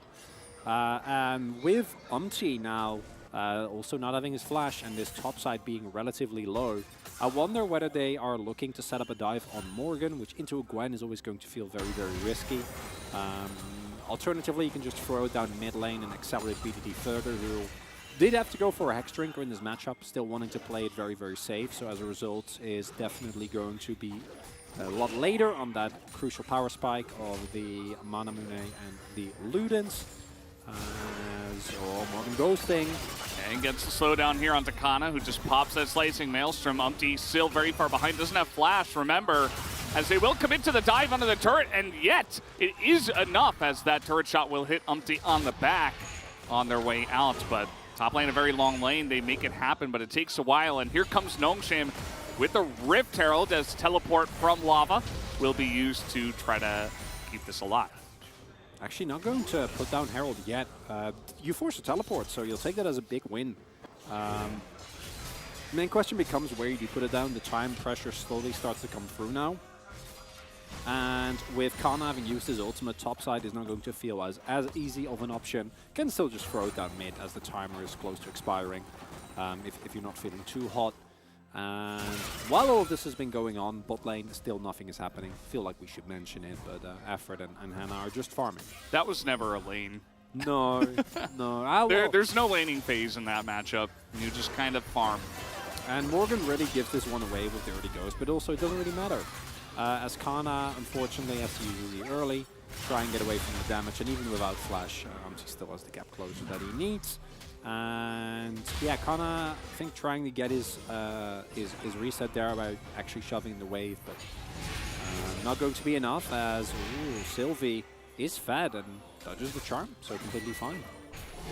Yeah, it's a nice little chunk. He's just hanging around mid, just trying to drop this down because they have not only the Rift Herald, but also the package available here for BDD. So this is a very deadly combination, where now BDD can even get a couple extra pokes off with this package. He is going to miss the big one, which is nice, but of course, this gives Nongshim full protection and cryo on this Mountain Drake. It is going to be Cloud Soul this time around. And Cloud Soul going to be extremely strong on a couple of champions, both Morgan, and Kana, all going to be exceptionally happy if they're able to pick that one up. So even though Cloud Soul is often the one that gets ignored, and we can give that one up, Atlas has spoken at length at why you should not do that. So I'm not going to get into it too much. It's a good soul. I think it's better than Ocean now. It is. After long last. I want to say like 80% of situations. Yeah. It really feels that way. Here comes Sylvie, looking to make his mark on the LCK tonight. He's just going to sweep out this ward as he is spotted. Shouldn't amount to too much. Kana also down a level, even though he is up about 10 CS. There is Supreme Vision control right now on the bottom side of the map here for Fred Brion. If we're going to clear some of that out now, especially with no Yumi. Kana, not again. He does have flash this time. I think he'll be wise to use it the second he sees Umpty, but not going to use it. And actually, smarter than I am, just going to hold on to it all. And Umpty and Lava not able to get there on time. Very, very safe. Unfortunately for him, I think his wave is still shoving in, so Morgan can just set up a freezer, and Kana is in a really awkward situation because he doesn't know where Umpty is. So as a result, he just needs to back air, and this might allow Morgan to equalize DCS a little bit more and really put Kana in a very awkward position. As overall, gold lead in favor of Nongshim, but not a gold lead that in of itself is insurmountable. We now see the slight lead coming through for Effort as well, who I think picked up maybe like an extra plate overall over Hannah. And when we look at the biggest gold lead is definitely in the jungle, where Sylvie actually has been able to utilize this Viego very, very much better than I was expecting in terms of early game pressure. Yeah, it makes you wonder. You know, the Poppy was good, but he obviously wasn't making too many plays. In this game, he made one play, and now is utilizing the lead very nicely, which is just good to see. It's solid play. It's not anything super flashy, but it's good. Hey, he invaded as well. Yeah. I think it's just what Nongshim need, though. Just a little bit of foundation going once again. As Vision is being cleared here by Frederick. They are looking to fight over the second Rift Herald. Everybody getting into this one now, 5 on 5, as the big one will sail wide. The missile's not really getting any poke damage down here. As there we go, finally some damage into lava on the bottom side. There's going to be the smite going in as they engage the slicing maelstrom. It's 4 of them as everybody from Bro dives in. And it is going to be a 1-for-1 at the end of it all somehow, as Delight is just alone. And he will be going down. Umpty is the next one on the list. Nongshim able to get a very nice wombo combo and even pick up the eye at the end of the fight. Colossal play there from Khan, and it's exactly what we talked about in Champ Select. The zoning power of the cannon. When an opponent is forced to dive into you, Kana is able, even without his first Mythic finish, to get an absolutely insane slicing maelstrom off. And even though they're actually able to end up getting the kill through all of that, they use so many resources, and it doesn't really amount to that much, right? As you do see, Morgan, Lava, none of them getting to do anything. Henna is barely in the fight, and yeah, Connor goes down, but the rest of Nongshim is very, very healthy. They have the Senna to back them up. And yeah, I'm glad we get to see that flash. Just very nicely done. 나 죽었다. I'm dead. Thank you, Connor. Worthy And, sacrifice. It all comes down to, again, the draft, as you were talking about. Like, imagine being Umpty from behind. Like, where are you going to find your value as a Wukong? He's the one who starts the fight. And he's like, I need to get something done. So what does he do? He dives onto the Senna. But it's immediate devour and immediate slicing maelstrom in your face. And he got like so much CC value. He got a double knockup and everything. And still they were going to lose the fight based off that engage. As now Kana doesn't have flash, does not have slicing maelstrom. So actually a nice little side play here for the side of Bro. But your mid lane, Bro, is under some trouble here with the second Rift Herald. Maybe they forgot about that, as there is a Drake coming up here in a moment as well. Yeah, Kana is getting the direst treatment, and he doesn't care, because while they are investing 3 people to kill him, and they'll might even get this inner if no one is sent over, because he does have the teleport available, but can't quite go into this many people. I'd still argue that even though the gold lead will be slightly favorable for Frederick, the amount of control gained on the map for Nongshim is colossal, right? Because you get both the mid-inner, outer and inner, you get a second Drake, which means that you get a lot more leeway to play around the map as you go into the later stages of the game. And Kana's going to do his job anyway. Like, his job in this game is not to be a big 1v9 cannon. He presses R so that Sylvie, BDD, and Ghost can carry the fight. And it doesn't matter if he dies 5 times while that's going on. So the attention from Frederick here does mean that in terms of gold, they stay relevant, and you do see that gold value there is a little bit more favorable towards them. I think in terms of the overall game state, Nongshim is still very much where they want to be. Yeah, they're just hanging out. Getting leads with this composition always going to feel pretty nice. And yeah, even with no objective down here on the bottom side of the map, Nongshim just controlling all the vision. There's no Baron at this point in time, but again, no rush. Just get into lanes where you can farm it out, not really be unsafe from ganks, and I'm sure you'll be totally happy with that as Nongshim. Sylvie just trying to poke his head forward, and he'll get back to farming here in just a moment. 40 CS ahead of the Wukong right now, and 2 levels up. Yeah, this is really also one of the points where you can actually see the nerfs to Wukong's clear, where it really, in longer games, comes into play. I don't know what we're going to read this. It's Kana without ult. I'll watch into 3 people. So he dies. Yeah. And they didn't even show the mid push. No, it's just if you just watch that, you're like, yeah, for Breon, let's go! Oh, wait. Yeah, and this is also a showcase of some of the mistakes that are still being made, right, by Nongshim in how they read the map, or where their vision gaps are and how that's played around. In an ideal world, Kana just isn't there anymore, like already sacks the wave as he gets shoved in, because he realizes, hey, my team is making a push on mid, we have the vision, we know they're coming. But I think right now for Nongshim that's a step too far, and you should just be happy knowing that hey, we got the favorable trade. We're up 2k. Kana getting behind. It's unfortunate for him, but he's still relevant in terms of itemization. Look at his items compared to the Gwen, right? Still fine. Yeah, that's the 2-item spike for Henna right there. Yeah. That one stings.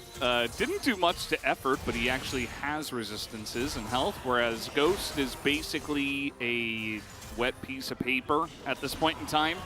But he has Tom Kench, who's level 11 with Devour. Here is Lava over the wall. That charm is going to miss onto Effort, who is standing still. But sometimes, you know, it's the mind games. You expect him to move back. He doesn't actually move back. The charm misses, and he looks silly. And BDD going to try and salvage this, or turn this rather into at least some damage, but should play it a little safe, and I don't mind him not going too deep here. Is getting closer towards his Ludens, currently sitting on his Lost Chapter. And if Lava goes in here, he dies, but he doesn't have ultimate, so I think the chances of him actually going for that aren't very high. But Nongshim rather really wants to get this outer. Do have some backup, but they will be outnumbered. Teleport available for both Kana and Effort though, so I wouldn't actually mind if they push it a little bit further here. Yeah, and they will. They push in towards the river. They retake control of that. Really want to take out this outer turret on the bottom side, it looks like. Effort has just been left alone, as he has been for a lot of this game, just farming against Henna. No change there, just a different lane. As BDD will take this bottom turret for free. Nobody will deny that or defend it. It's just textbook plays from Nongshim, right? Where we push in, we get the vision, set up a couple of wards. In this case, a couple is five wards, just so BDD can get the solo turret gold. And the moment he hits 2 items, which I hope for Nongshim will be just before this Drake fight comes through, you're going to feel very, very strong. Do need to make sure you don't get taken down, but BDD is going to shove in and then peace out.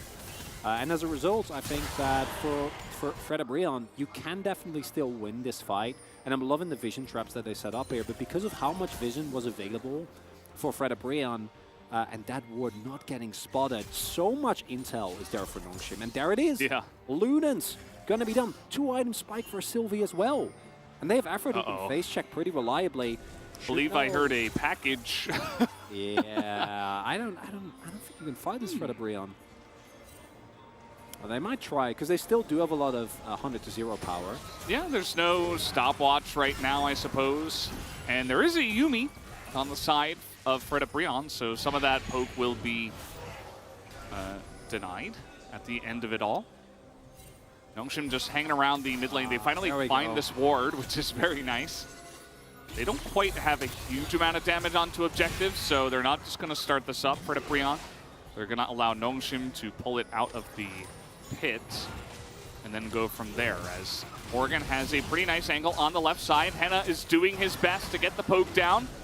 Has the sustain advantage, you could say, as the big one sails wide once again. And Delight is just pumping the heals as fast as he possibly can. Just a poke war here. Both teams already won this. Both teams scared to pull the trigger. Continuing, and it is going to go over to as the charm comes in. Pretty nice, forces the Devour. They go in and they deny the Abyssal dive, but is it enough as Kana comes over the wall with a pretty huge slicing Maelstrom, but that is not enough damage. Nobody else on the side of Nongshim actually gets in there, as Ghost is just on the run. There's no Devour. As he flashes to Tom Kench, he's like, please, get in the way of this, and he actually does. As the True Shot Barrage sails wide, and Ghost's life will be spared. But Fredabreon, they take a pretty strong fight there. Oh, what a tense fight. Really, really nicely done there by Fredabreon. And Kana, again, don't let that score fool you. He has been the main team fighter, and the reason why these fights don't look more lopsided for Nongshim here, because Fredabreon actually plays this one out beautifully. This time around, Sylvie unfortunately dashes in, so the Devour has to be used early, which means that it's much harder for Ghost and BDD to actually do damage. In addition to that, until Kana comes in here, and oh my god, that exhaust, snap seconds from the light. Really, really important, because otherwise they get completely boomed this team fight. Ghost and BDD actually don't get to do that much damage here because of how aggressive the engage from Fredabreon was, and there you do see the power of their comp. Can't believe everyone makes it out there, as Henna is unable to hit anyone with his ultimate. Power of Tom Kench.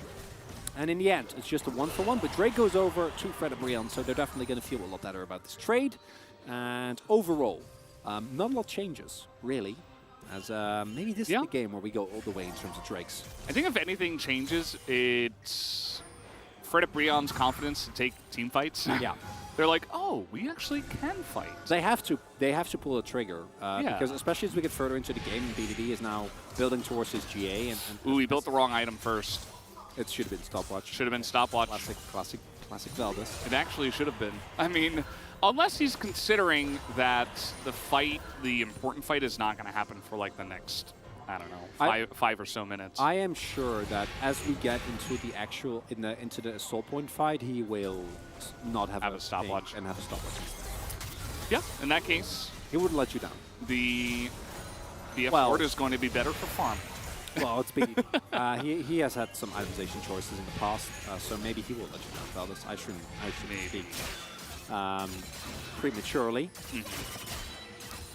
Yeah, this is a really big turning point in the game. You know, as you mentioned, you know, not a lot changes in terms of the actual landscape of the game. You know, we have side laning a little bit more forward from Fred Brion now. That is one thing. Lava's going to spot this, and he's like, well, I'm RE, so you're not going to do anything to me with Banshee Veil.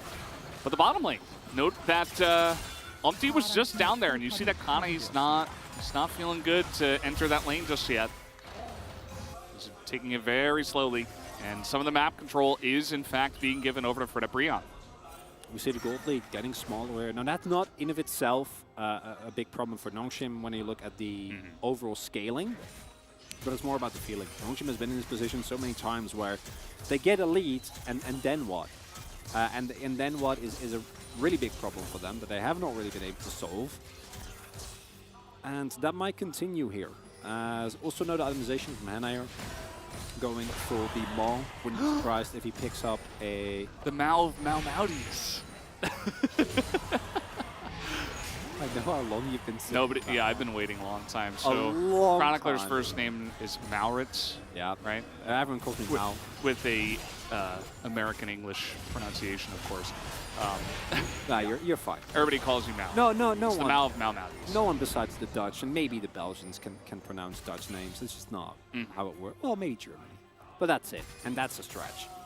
As Kana, I'm loving your team fights, but his side laning definitely has been a weak point, so him backing off and making sure that effort is there to back him up is quite nice. And BDD, there it is. Okay, everything's fine. He bought it! I know, I think I also heard a package as well, but I'm not 100% sure. I don't think so. No, because he had it last time, so yeah.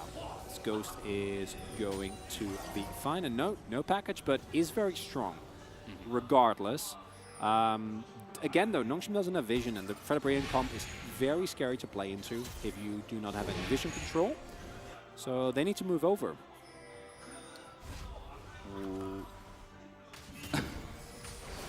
I feel like he doesn't know if they're just waiting in that brush. Like, that's the lack of vision that Nongshim have right now. Yeah. It's like, oh, I'm just going to wait here and try to catch the wave, but take a look at this. Bro, just say, okay, well, nobody's here. We can just take a free entry into taking the inner and mid, and now Nongshim are really struggling for vision. I mean, they just don't really have much at all. There's no flank wards. There's no idea, you know, what's happening here. The package comes up, but again, it's late, as BDD is just not here. As now he's going to TP, and they want to take the fight afterwards. As, look at this, Fred Brian's just going to go forward. They look for Ghost, who has to flash away. Exhaust does come in, but this is a broken team fight for Nongshim. Two of them go down, and that's a third one. Finally, BDD, he packages in after three of them are already dead. It's not going to do anything at this point, as Umpty going to clean it up. This is just a straight-up ace, as nobody on the side of Fred Brian goes down. The GA is wasted, and Fred Brian, just like that, going to turn this game to their side. And it just highlights again, Nongshim, in terms of champions, in terms of power spikes, is in a position where they can win these fights, and they just don't. They just don't know how to move around the map. They don't know what to do. The moment that everyone shows them that wave, why are we not sprinting towards the pit? Why are we not securing vision? And those moments of hesitation are being exploited by Fred Brian so well. A team that, after 8 series rather, I should say, has finally seemingly made it back into the LCK, because while the team might have had their issues in summer or in spring as well. At the very least, they're making calls, they're making plays, and this BDD's teleport is, as you pointed out, extremely late. Kana's not even in this fight. The turn is obvious, the turn is quick. Yeah. Umpty does his job. He delays the two of them. That's all he needs to do. Oh, Sylvie also tries to flash over in an attempt to maybe get a kill on Umpty and then get a reset, but he just gets knocked up at the final split second. And yeah, BDD is here now, I guess. It was just it was like a split call, and then it didn't line up. We've seen this happen so many times for Nongshim where they're just not on the same page. It's just not. It's like they're playing two different games, you know? BDD's calling like, wait, we're not going in. I have my GA. I'm going to TP in. It's going to be great. And on paper it is, but not if you come in even 5 seconds late in a game like League of Legends. And it would have taken, you know, Bro did the Drake so fast. Like, it wasn't the Soul. They did the Drake so fast that the call probably should have been not to fight, or, you know, maybe wait until BDD comes in and fight at the same time. But anything but this. And that's a feeling you get so often when watching Nongshim, unfortunately. Yeah. And I don't know. I mean, this game has fallen apart because Fred Brion, they take an ace and a Baron, and now the dive comp is like, oh man. It's excellent. The damage isn't there anymore, right? You can just shrug everything off. Yeah. Ooch, owie. As there's double Banshees Veils as well in Fred Brion, so BDD's impact is going to be lessened by so much, and in crucial moments, Fred Brion just coming up so incredibly big, and I think they can end the game here. Yeah, they're going to go for it. That is the charm. Ghost goes down. No chance at a Devour there. Effort, no flash, as there's just going to be all the turrets being taken down as well. No 40-minute games here tonight for Fred Brion. They have had enough of the slow League of Legends. They played as a team, and they were the better team tonight against Nongshim, and they will pick up their first victory here at the LCK. Fred Brion, they finally get it done, and in 2-0 fashion. These guys should be so happy, as Umpty, of course, the first one to show it. And finally, Fred Brion gets it done. And we were waiting for this. We knew this team was better than what they had shown in spring. There was a reason they made playoffs. They were one of the weaker playoff teams, sure, but at the same time, there was heart. There was anime moments. There was a team spirit, and none of that could have been found, or was found rather, in the earlier parts of this season. And in this game, sure, it's against the Nongshim that again seem to be their own worst enemy, but Fred Brion at the very least bonded together, and Umpty and Lava look better today than they have the entirety of the Summer Split. Umpty's like, what do I do? It's been so long. I don't know. Who, me? Are you talking to me? Is that a winner you're talking to? Aw, and the Fred Brion fans go wild. Yeah, they love the thumbs up. If you're like a new player in the LCK, you don't know what to do, just give the thumbs up. They'll be like, hell yeah, that's my favorite pose. I don't know why, but it just is. It's a very simple showing. And yeah, I mean, it's very nice for Fred Brion. You know, it's a really feel-good moment for them. Umpty going to pull up the hearts for everybody, even you guys at home who are always supporting Fred Brion, and even through their struggles. But yeah, the fact that as well, there is a winner and a loser to this side. Nongshim really need to do something going into round number 2, because that was not the greatest showing there, especially in game number 2. Fred Brion, they were behind, and they just made less mistakes, I feel. They did, and I'm still kind of baffled at what happens to Nongshim after 25 minutes, because we've had in the past, you know, the Fred Brion game where after 40 minutes they just, but that wasn't even this moment. Like, Fred Brion played a great game, but it felt like Nongshim at the very least should have made him work for it. Yeah. Really. And takeaways for Nongshim today, because we talked a lot about Fred Brion, as they should. This is a very important victory for them, and at the very least will herald a better round 2 as I'm cool. I'm loving the Fred Brion fans. You know they're the most wholesome fan base. Like, there's no way anyone else comes close. What was that though? That was like the Holy Yumi or something as a frog? I don't know. I'm not confused. I don't know. Hashtag Bromomento. I don't know what that was. But overall, as we talked about Fred Brion, For Nongshim, Sylvie felt pretty similar to Dread. Honestly, I think Dread has had like the moments that we see here as well himself. So this jungle, it's okay. I think if Dread is better, he will be back. I think Sylvie had a pretty reasonable day. But I hope the Snowflower experiment works because this team needs someone to call anything. Because right now it feels like nothing is being called. There is no cohesion, there is no calls, there is no confidence. And they're going to keep losing like this in the exact same fashion, where it's just a scattered approach for the rest of the split if they don't figure out a way to get over what is currently plaguing them. Yeah, this is a fight that kind of broke Camel's back, the straw, as it was totally split from Nongshim. You can see what they're trying to do, right? Like everybody try to fight after the Drake with the package, but it's so disjointed. Like this is the exact example of like reading out of a textbook and then just the execution is totally not there. And yeah, just a little bit of what was plaguing Nongshim. Fred Brion stick together as a team. They push in with Baron. Very clean from them. A little bit of a messy early game, I would say, from Umpty. Really tried to make some stuff happen and nothing really happened. So might need to look at that. Yeah, I don't think this was a highlight game for Umpty. I think Lava was really convincing us again that his Ari is one of the best ones in the LCK when he's playing on his max level, which today he definitely did. He's calling for him to come out of the fountain. But yeah, just screams of joy there from the side of Fredit. As wow, look at the gold graph. Henna did a lot of damage too.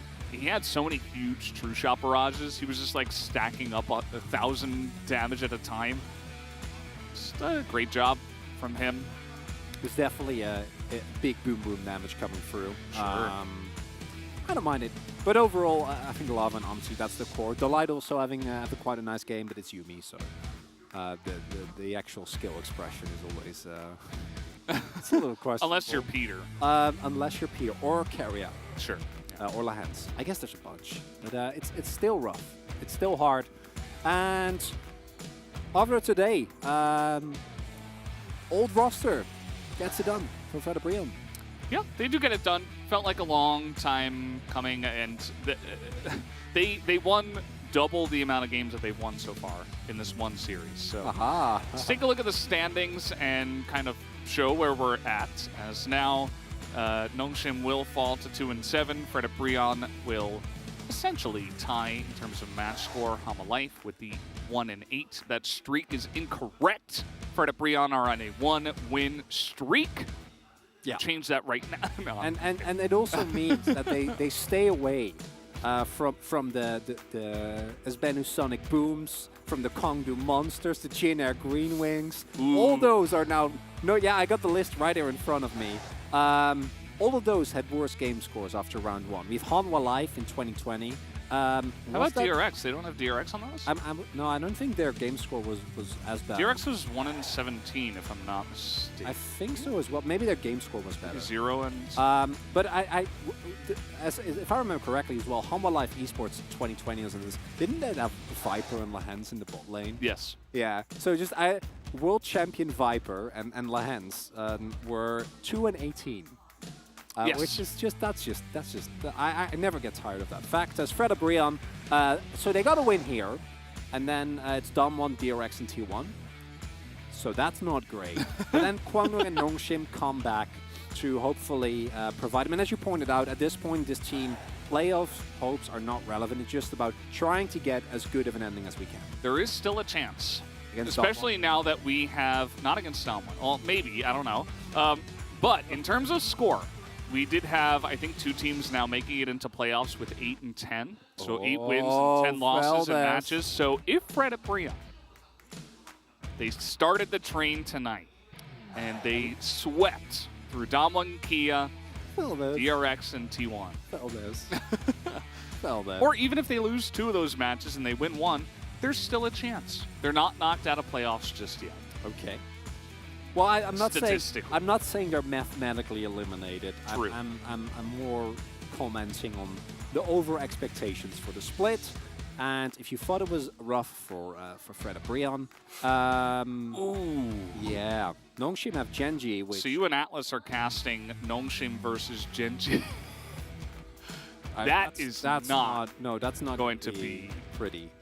And then you have Damokia, Oh man. which is another problem. KT has been very up and down, and if Snowflower actually works out, assuming he will play, which I think, given the performance thus far, will make a lot of sense, then maybe after playing against Genji, Damokia, and having enough scrims, then the KT match is a maybe, but then Liv Sandbox should be a really rough matchup, and then you're back to Fred Brion again, who by that point might have ramped up after what I think at that point it's like 2 okay series for them, and they're bolstered by the fact that they won right here as well. Yeah, they did get the victory, Fred Brion in that case. For Nongshim, you know, as you're saying, maybe some new roster changes with Snowflower coming in can make a difference, but not a easy start for them with Genji and then Dom1. It's just, you gotta get right back on the horse. There's never really a time to rest. When you're down and out, you don't really have time to fix that. So back to the drawing board for them, as the POG will be Lava on the Ahri, as he does pick up his second. So I suppose he got the POG from their first win of the season. Lava, one of our original Ahri enjoyers, really high impact around the map. For me, mainly in team fights, he was the one consistently sniping some key members. We're foregoing that early Herald fight. This charm, very notable as well. And it was again him and Umti, bolstered by the light, that feel like the beating heart of Fred Brion when they're able to get it done. As yeah, I think the Umti votes make complete sense. The Hannah votes I think are the most interesting ones, because he had good ultimates and he got a lot of damage done, but felt like the high impact moments were more so on Umti, and but we do like damage votes. It's definitely a vote for Lava for me. Yeah. Not just a bandwagon. I feel like, you know, when they were winning fights, he was getting a charm down. And like Umti did start some of the fights, but I feel like more so he got kind of pummeled in the early game. And then also it was not even really an Umti issue, it was kind of just a Wukong issue. Like Ahri has abilities to like dash around and like look for charms, look for openings. Wukong's like, you're in and then you're just in. Like there's no getting out. You're either going for the moment or not. So obviously there can be some more sticky situations for Umti, but yeah. Pretty good team fights for him, so I don't mind it either. And yeah, we'll have this interview in just a moment with the two guys from Fred Brion, the first time this season. Can't wait. And it's Umti and Lava as well. Yeah. Like that's it's the Kenyan showmaker, but then it's Umti and Lava, so yeah, so wholesome. Mid and jungle duo are here. Let's hand it over to Deer for the translation.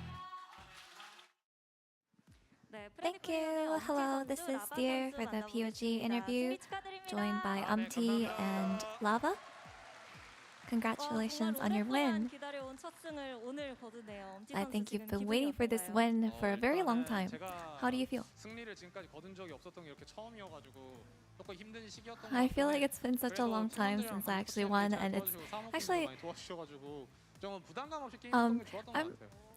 I feel like we definitely got so much help from the coaching staff, so I'm very grateful. So did you predict that you guys will win today? We didn't think that we would lock in the win today, but I think it's just that we held through and were able to play better and showed up today. So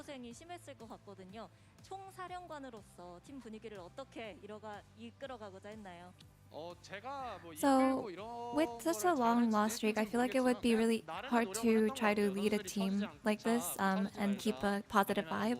So how do you keep that up? I feel like I just try to say random things and try to keep the light mood going and just stay positive, and I think that usually works.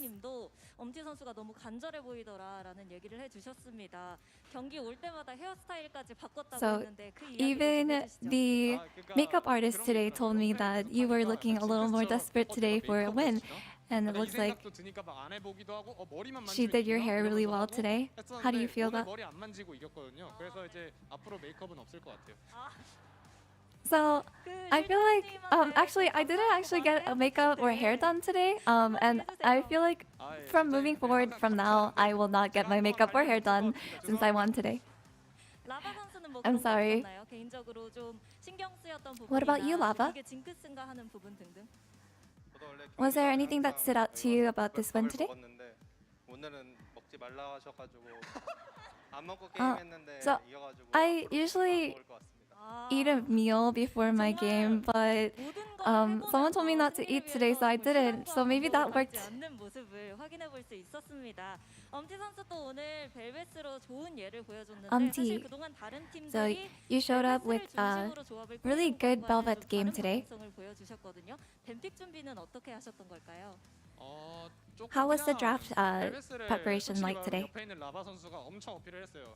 이거 겁나 사기다. So Lava right here next to me, he told me that Velvet is really good. He was like, "Oh, why aren't you playing Velvet? Just go play Velvet." And it really stressed me out. And 강 나온 내가 말할게 이러면서 그냥 했어요.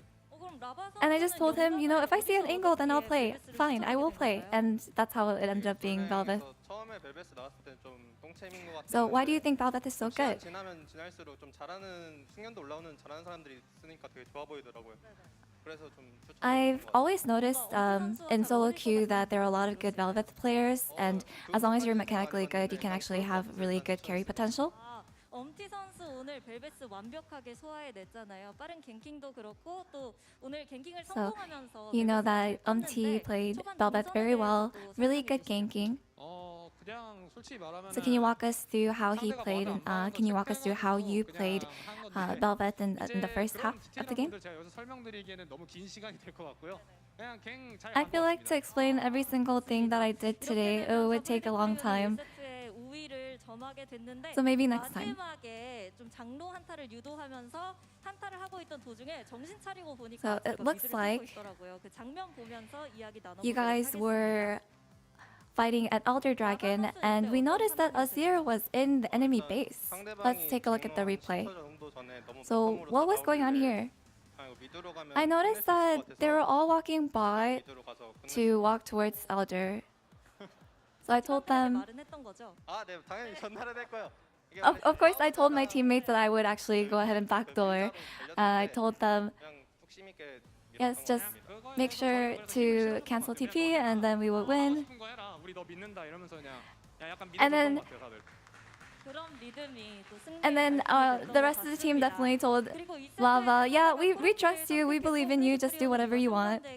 좀 돌진 조합을 꾸렸어요. 그리고 50 아리 컨비네이션을 꺼내기도 했는데 어떤 부분을 For game 2, it looks like you guys were doing more of a dive comp with Wukong and Ahri. So how did you guys prepare that draft today? 그런 쪽으로 했던 것 같습니다. So I think we definitely do lean towards an engage comp more, so that's how we ended up going with that today. 네, 일단은 바텀 쪽이 아무래도 유미다 보니까 저희가 이미 너무 편하게 가고 있다는 걸 알았고 애도 편하게 가고 있어도 뭔가를 하고 싶어서 그래서 계속 캐넨 쪽을 했던 것 같아요. 그래서 캐넨 쪽을 노렸는데 So 잘 with the 설계가 cannon- 돼가지고 잘 죽였던 것 같습니다. 이 세트 약간 한판 뒤집기 승부 느낌이 났거든요. 그만큼 프레디 브리온이 역전승을 가져갔다. looks like you actually came back in game 2. It was, what do you think was the turning point there? 그런 발판이 있을 수도 있는데 그래도 좀 그런 거 있는 것 같아요. 선수들이 다들 이제 들어오면서 박수나 이런 걸 받잖아요, 팬분들한테. 그냥 그런 게 전혀 줄지 않고 팬분들이 계속 믿어주시고 저희 그러는 것 I 때문에 think 저희가 계속 being 이렇게 able 열심히 to 달리고 있어서 hear our fans applaud for us and cheer for us was what really gave us the energy to win game 2 as well today. 뿐만 아니라 오늘 미드 정글 시너지가 대단했습니다. 또 두 분 다 POG를 받게 됐는데 Your mid jungle 서로 synergy 오늘 was 좀 really good 이건 today. 잘한 것 같다라고 칭찬할 시간 What do you 드리도록 think 할게요. you 라바 can 선수부터 엄티 선수 praise 칭찬 each 한번 other 해주시죠. for today's plays? 일단 미드갱 많이 와줘서 정미드 많이 죽여줘서 전 좋습니다. Thanks for ganking mid so much and killing the opponent mid. 커서 좀 고마웠고 그리고 또 이제 두 번째 판에서 어쨌든 본인이 아리를 되게 솔직히 말하면 많이 져서 힘들었을 텐데 또 자신감 있게 뽑아준 거에 되게 고마웠어요. I was really thankful that he picked Ari, and then he was in a really tough spot, but he pulled through, and I'm really proud of him for that.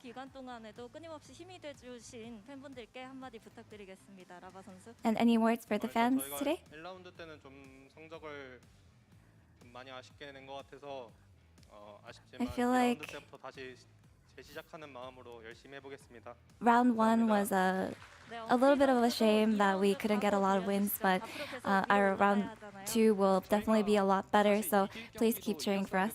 이길 경기도 지면서 저희의 폼이 정말 속히 말하는 나락까지 갔었던 것 같은데 And it looks like there are a lot of moments where we lost the games that we were supposed to win, but we'll definitely put our utmost effort to make sure that we do our best and wish for better results for round 2. This will be the end of the interview with and Lava. Back to you guys at back to the analyst carpet space. Thank you. Thank you, dear. We are here, and We actually are. Essentially in a the way, analyst carpet space because metaphorically, we don't have one today. mentally, we Yes. are the analyst carpets. Maybe the analyst carpet space is wherever we are. Yeah. I mean, basically. It There kinda could be a is. carpet down here. You don't guys know. don't know. Guys, we do have Live Sandbox up against Hama Life Esports after this about an hour break, so don't go anywhere. We'll be right back with the second match.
바둑에서 수익기는 가장 기초인데요. 한 수 한 수를 둘 때 승부가 결정되기 때문에 굉장히 기나긴 두뇌 싸움이라고 해야 될까요? 저는 바둑이랑 LOL이 엄청 밀접하다고 생각을 하거든요. 조금이라도 더 먼 미래를 읽을 수 있는 선수가 수익기를 잘하는 선수겠죠. 바둑을 잘하는 것처럼 두뇌 회전이 좋은 선수들은 앞서 나갈 수밖에 없지 않을까 싶어요.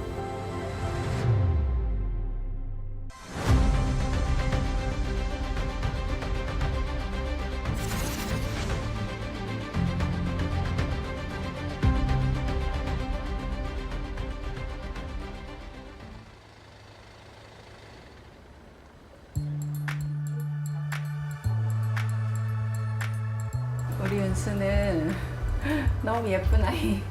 대화를 많이 했어요. 책도 굉장히 이제 많이 같이 읽고 밤에 잘 때 이렇게 끝말잇기 게임도 항상 많이 하고 그러니까 모든 것을 같이 대화를 많이 했어요. 좀 착했던 것 같아요. 다른 친구들한테 항상 배려하고 그런 모습이 좀 좋아가지고 지금 이제 친척들 중에 윤수가 이제 가장 큰 형이거든요. 동생들 어디 가면 항상 챙기고 또 장기자랑이나 뭐 집안에 있으면 저희가 다 짜가지고 동생들 지휘하면서 했던 기억들이 많이 납니다.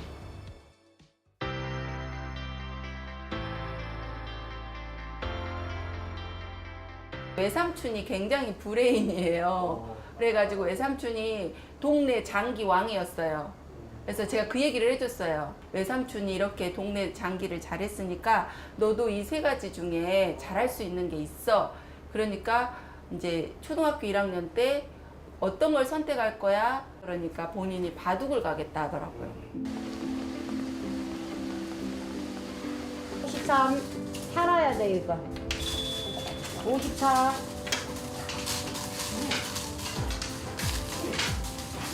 바둑 학원에서 하루 종일 살았어요. 그냥 바둑이 너무 재밌다 보니까 계속 바둑 학원에 있었던 것 같아요. 이제 학원에 급이랑 막 단이 붙여져 있어요. 근데 한 달마다 그게 갱신이 되는데 그냥 거기서 딸 수 있는 단은 다 딴 것 같아요. 제 레벨에서 딸 수 있는 단.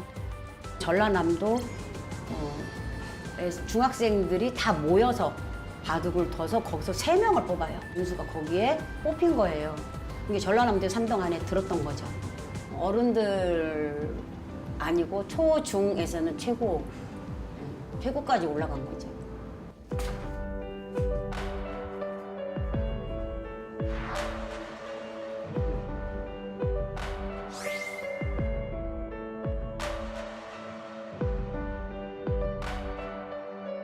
다이나믹스 토너먼트라는 대회가 있었는데 거기에 상금이 한 명당 50만 원이라는 거예요. 그래서 그 이제 주변에 게임 친구들이 야 우리 이거 한번 나가보자 해가지고 나가게 됐어요. 근데 그게 또 결승전을 가면은 그 서울 호텔에서 또 뭐 경기를 진행할 수 있대요. 서울 호텔로 간다고 하니까 신났어요. 재밌었어요. 아니요, 처음에는 아빠가 엄마랑 이거 사기 아니냐고 그 태워다 주시면서도까지도 혹시 무슨 일 있으면 연락하라고. 저는 이제 놀러 가는 그냥 한번 대회 출전하는 대회인 줄 알았는데 그때 이제 알았죠. 이게 큰 대회인 것 같구나. 그래서 즐기라고 그냥 이거 이기고 중요한 게 아니라 네가 한번 경험해보는 게 중요하다고 생각하고 그때 그렇게 데리고 올라갔던 기억이 나요. 아래가 비었죠 지금? 덮고 끌고 야 그래도 재웠고 살긴 한 거 같죠? 그래 오 끌었어요. 이거를 야 그리고 중력포 야 사실 뭐 저뿐만 아니라 저희 이군 감독님 이제 첼리 박승진 감독님이 사실 되게 꽂혔었거든요. 그 장면이 풀 예측 그랩을 쓰레쉬로 미드에서 와서 이게 되는 교전이 아닌데 만들어서 그냥 거기서 사실상 게임을 끝내버리는 장면이 있었거든요. 그래서 그거 보고 아 이 친구가 뭔가 이렇게 클러치 능력이 확실히 있는 친구구나라고 둘 다 좀 생각을 많이 했던 것 같아요. 결승전 때 사실 그 자리에서 저희가 한번 아예 집에 가기 전에 얘기를 했었어요. 너 생각 있냐? 제가 알기로는 이제 프로게이머를 지망하진 않는다고 들었거든요. 오늘 경기를 통해 조금 마음이 기울거나 변동한 게 있었을까요? 저는 아직 그 생각보다는 빨리 이제 아빠 기름값 줘야 되겠다. 그게 너무 좋습니다. 멀리서 올라왔거든요. 친구들은 다 못하고 자기만 이렇게 스카우트 제의를 받았다고. 근데 그때는 반대했습니다. 저는 둘 다 공부해야죠 아빠 그러더라고요. 저희 집이 지금은 안 그러는데 게임에 대해서 좀 시켜주는 거에 대해서 굉장히 좀 보수적이었어요. 제가 게임을 하고 싶으면 뭐 엄마한테 허락을 받아야 됐고 중학교 때 그래가지고 일부러 엄마랑 싸우고 막 엄마랑 일부러 막 한 다음에 눈 광물을 콱 닫고 들어가서 솔랭을 하고 있었는데 우연히 랭크 게임에서 첼리 코치님을 만나게 된 거예요. 그때 이제 홧김에 저 프로 생각 있습니다. 그랬던 것 같아요. 그러면 한번 해보자. 대신 이제 조건을 했습니다. 네가 할 수 있는 건 최선을 다해보고 아니면 다시 내려와도 된다. 자기가 열심히 한번 해보겠다고. 공부는 너무 포기하지 말고 그 순간으로 한번 해보자 해가지고 아마 팀장님하고 그때 연락을 했던 것 같습니다.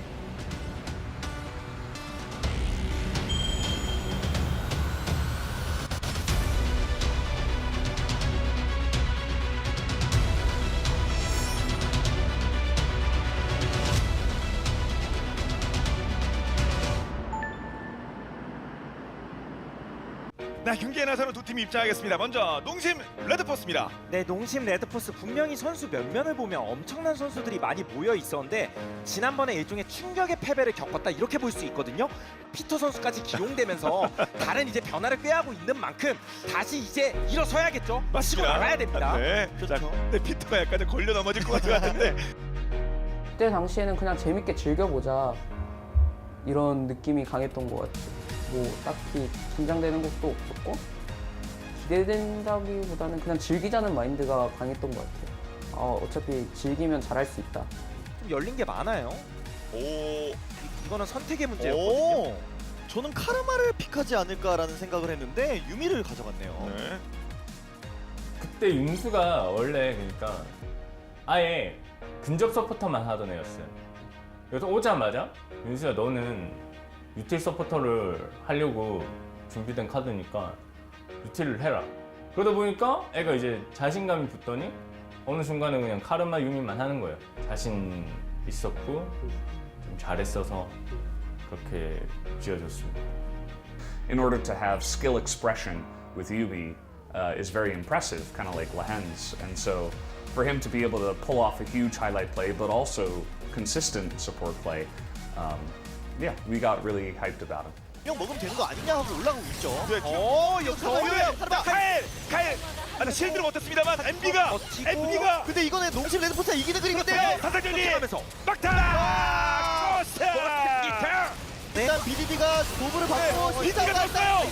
BDD 잡는데 이 다음에 마무리되는 거죠. BDD 일단 놨고요. 도구 저체력도 네. 근데 체력들이 또 버티면서 잠깐 전력은 전력 밑에 빠집니다. 조금 더 빨리 전진. 대단원 이번에는 안 될. 이번에 대단원을 묶였습니다. 저희가 바텀을 2대2로 이겼거든요. 그때 당시에 제가 엄청 피 한 10 정도로 살아갔을 거예요. 그때 2대2 하는 기억이 가장 경기 내적으로는 기억이 가장 많이 남는 것 같고, 그리고 제가 평소에는 잘 안 되던 이즈리얼 브라운 궁 반응이 되는 거예요. 거기서는 그걸 보고 내가 집중하고 있구나를 좀 많이 느꼈던 것 같아요.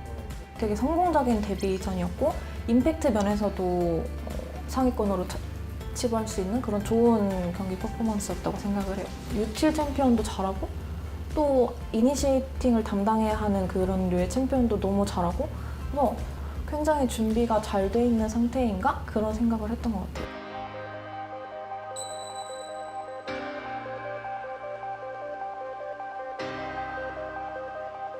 아마 1세트 끝나고 있을 거예요. 제가 이제 부스 안으로 들어가는데 창동이 형이 그때 당시에 거의 말도 안 했거든요. 근데 창동이 형이 딱 어깨 동무 탁 해주면서 저를 이렇게 수고했다고 토닥토닥 하면서 들어가 주는 거예요.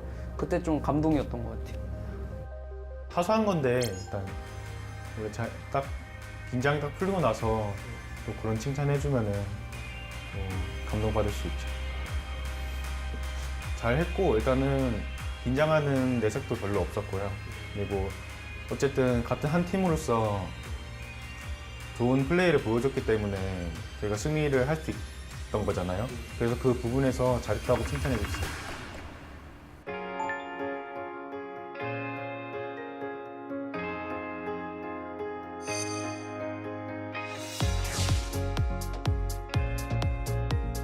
원래 그때 알리스타가 나오는 메타는 아니었어요. 근데 제가 자신이 있다고 하고 강력하게 어필하니까 너 해봐라. 그때 당시에는 각이 그냥 딱 보였어요.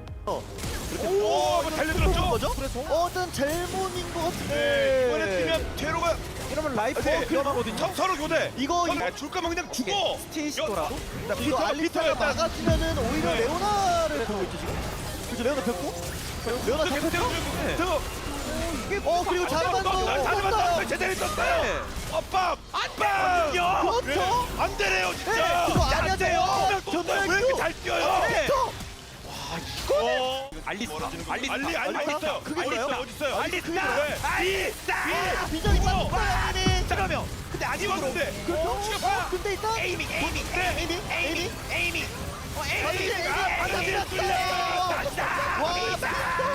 픽터 파카. 와, 미쳤습니다. 알리스타라는 챔피언이 어렵나요? 어려워요. 그러니까 신인이나 어떤 그 프로 레벨에서 어렵고 쉽고를 구분할 수 있는 거는 몸이 들어가냐 마냐가 중요하거든요. 알리스타는 돌이킬 수가 없어요. 들어가면은 그 상황에서 이기든 지든 확정입니다.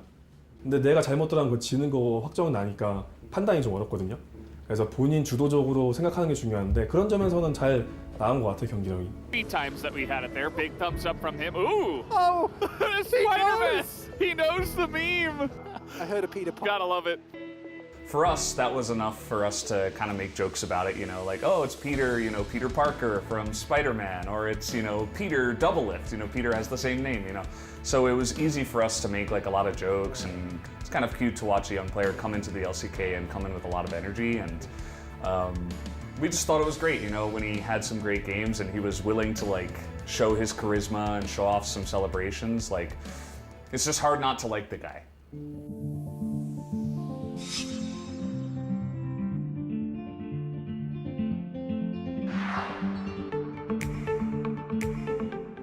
용을 칩니다. 한번 당겨봤고요. 오히려 뒤쪽에 드레드가 포킬러스가 위험해 보이는데요. 합류를 했는데 피터는 뒤쪽으로 당겼고요. 그렇습니다만 그 이후에 전투를 어렵습니다. 그래도 지금 먹은 전령을 통해서 플레이를 만들어야겠죠. 피터가 너무 험하게 잡혔는데요. 이거는 약간 조금 깊었던 것 같죠? 이음이 잘 키우면은 이거 반점 당첨 복권이다 이게. 시점이 다르니까 너무 많이 맞다가 뜨거워요. 마무리까지만 안 되면 그렇죠. 그리고 자 찾아가. 우리가 에이미. 사실 윤수가 이제 처음 했을 때는 제 생각엔 좀 겁도 없고 좀 패기로 이렇게 무장하고 좀 이런 게 있었던 것 같은데 경기도 지고 이제 연습 경기도 많이 지고 그리고 이제 제대로 된 연습도 못 하다 보니까 좀 많이 자신감도 떨어지고 보이는 각도 제대로 잘 안 보이고 이래서 좀 나왔던 실수라고 생각합니다. 그때 되게 가혹하다면 가혹하죠, 윤수한테. 근데 여긴 LCK고 다른 선수들은 다 이런 상황이 왔을 때 하는 거니까 연습도 해야죠.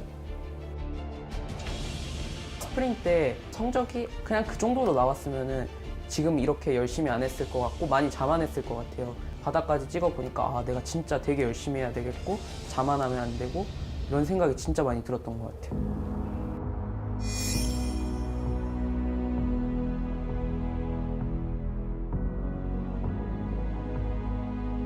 배워가는 시즌. 그냥 다 배우고 싶어요. 완벽하게. 그냥 운영에 관한 거라든가 라인전 구도에 관한 것들이 사소한 디테일 하나하나까지 제가 피드백을 하거나 그러시면 다 적고 있거든요. 게임을 했을 때 내가 다 이걸 생각날 수 있고 적용시킬 수 있을 때까지 노력하는 게 이번 시즌 목표입니다. 피터 선수는 좀 LCK의 빛과 소금이 될 서포터일 수도 있겠다. 확실히 차세대 서포터들 중에서는 가장 기대가 되는. 되게 잘하는 선수가 될 것 같아요. 연습생 기간이 다 1, 2년 이상이거든요. 근데 윤수는 그거 없이 여기 올라왔던 거니까 다른 선수들보다 좀 더 빠르게 성장하지 않을까요?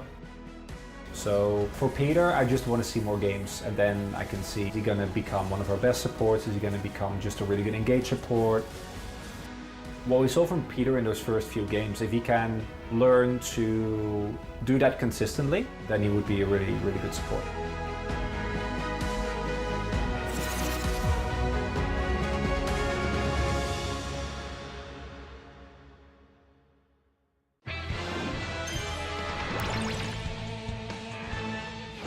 제리벤 나올 것 같은데 여기서? 봐야지 뭐. 뭐 진짜 살릴 수도 있긴 한데 뭐 그럼 땡큐로 하니까. 그러면 저 게임 이겨드릴게요. 내리 살았다. 야, 치안이가 원하는 거 드디어 나왔다. 그러게요. 이걸 준다고? 야, 내가 오늘 캐리해줄게. 끝났어. 제리 캐리 가자 이거. 나 일로 나갈게. 세나 노플 아니야? 세나 노플 아니야? 노플이야. 세나보다 세나. 야, 비에고 맞아. 비에고.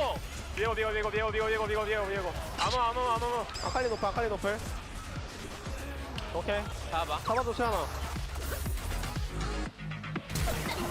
일로 와! 아칼리부터. 해봐. 솔직히 있어. 가가 아무나 맞아. 나 아까 볼게 이거.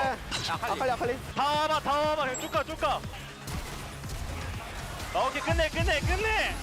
나이스. 상대편 쪽 봐도 돼? 봐도 되지. 그래? 표정을 보고 심리를 읽어버리면 어떡해. 나 읽어버릴 수 있어. 형 상대 얼굴은요? 야, 왜 이런 꼼수 쓰지? 이런 표정이야. 지금 형 아지레 지금 잔뜩 쫄았을걸요? 먹었어. 보자. 내가 먹었거든. 하면 안 돼. 볼게. 천천히. 비고 할게. 될 것 같아. 나이스. 야, 진영아 나 이거 한번 노려볼게. 이거 해볼만 할 것 같아. 나 호텔 가능. 아니 국만 빼는 식으로 봐도 돼. 나궁 맞을 수 있어. 가봐. 어. 갱플 있긴 해. 어. 가대. 나 호텔 받긴 내려보던가. 나이스. 내까지 보자. 네, 노플이야. 네, 잘하는데? 갱플 바텀. 뭐야 이거? 야 미드 가자. 미드 타워 하자. 미드 타워. 먹어라. 재현이 형 길었고. 그냥 바로 시야 체크만 해줘. 쳤다. 봐줘야 될 듯. 내가 가줄게. 3캔지 들어가. 그냥 3캔지 들어가. 다 들어가. 바로 먹혀도 되거든. 삼각 천천히 와봐. 나 좀 멀거든. 이번에. 조진 쓸게. 하나 와봐. 나 괜찮거든. 나 괜찮거든. 아리. 앞에 봐도. 끝내. 나이스. 영웅 등장.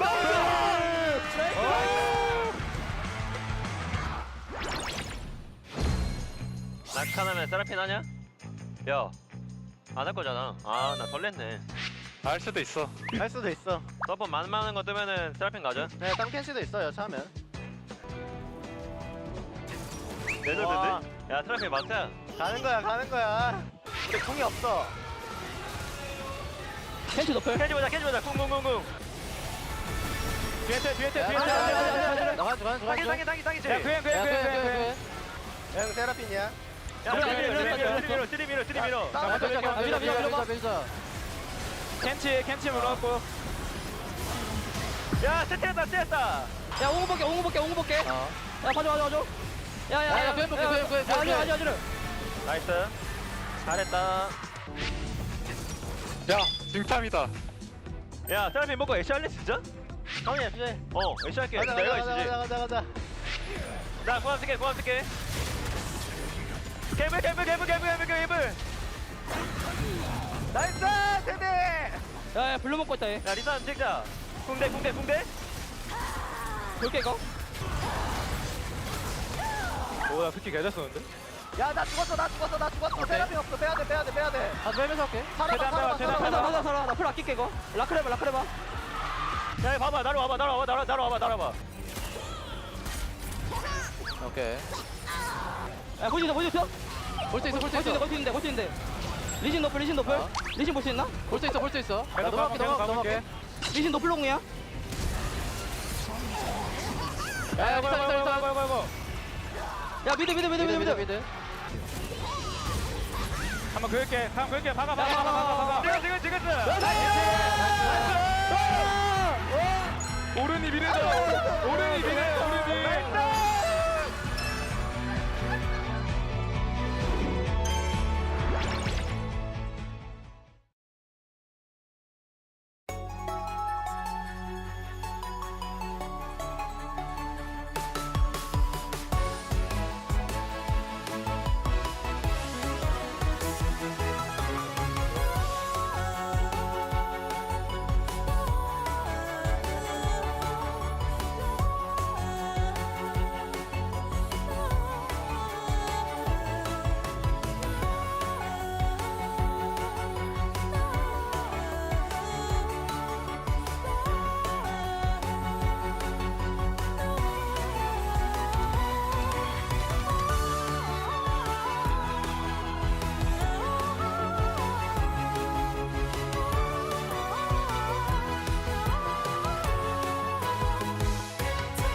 てもやまないそっけない君の笑顔が恋しくて星に願うのまた会えるよね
Let's go, let's move side to side, let's go.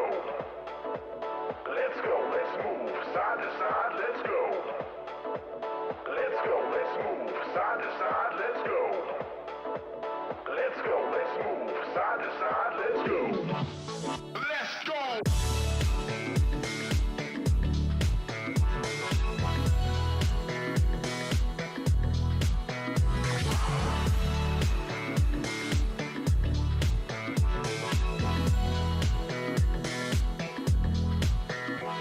Let's go, let's move side to side, let's go. Let's go, let's move side to side, let's go. Let's go, let's move side to side, let's go.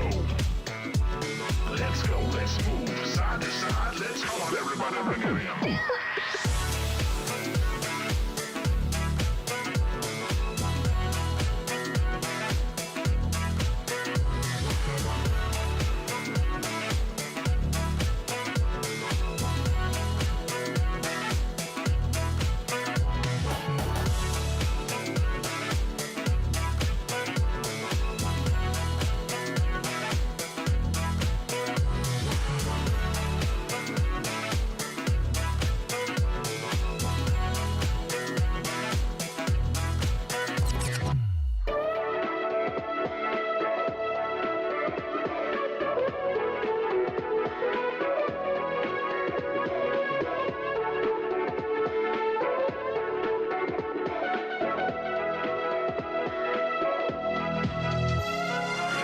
Let's move side to side, let's go.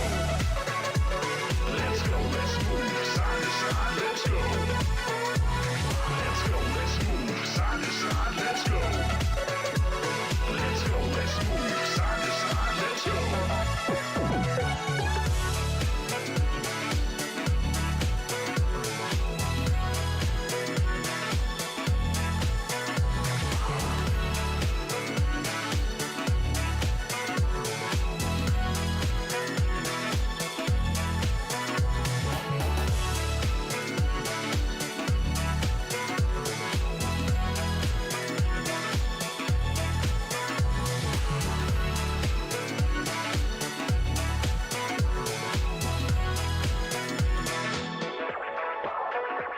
Let's go, let's move side to side, let's go.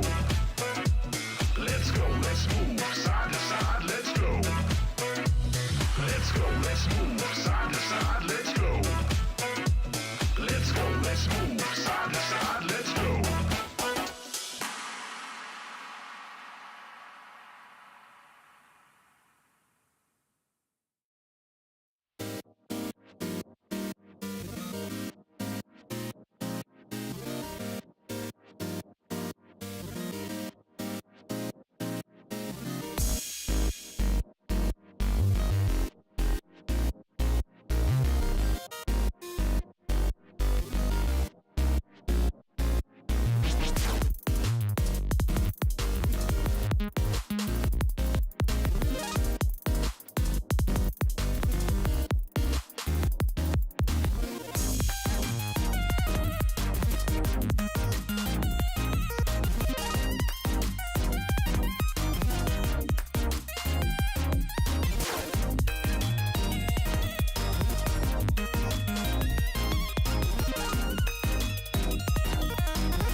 이번 파이널 젠과 T1의 think it's the end.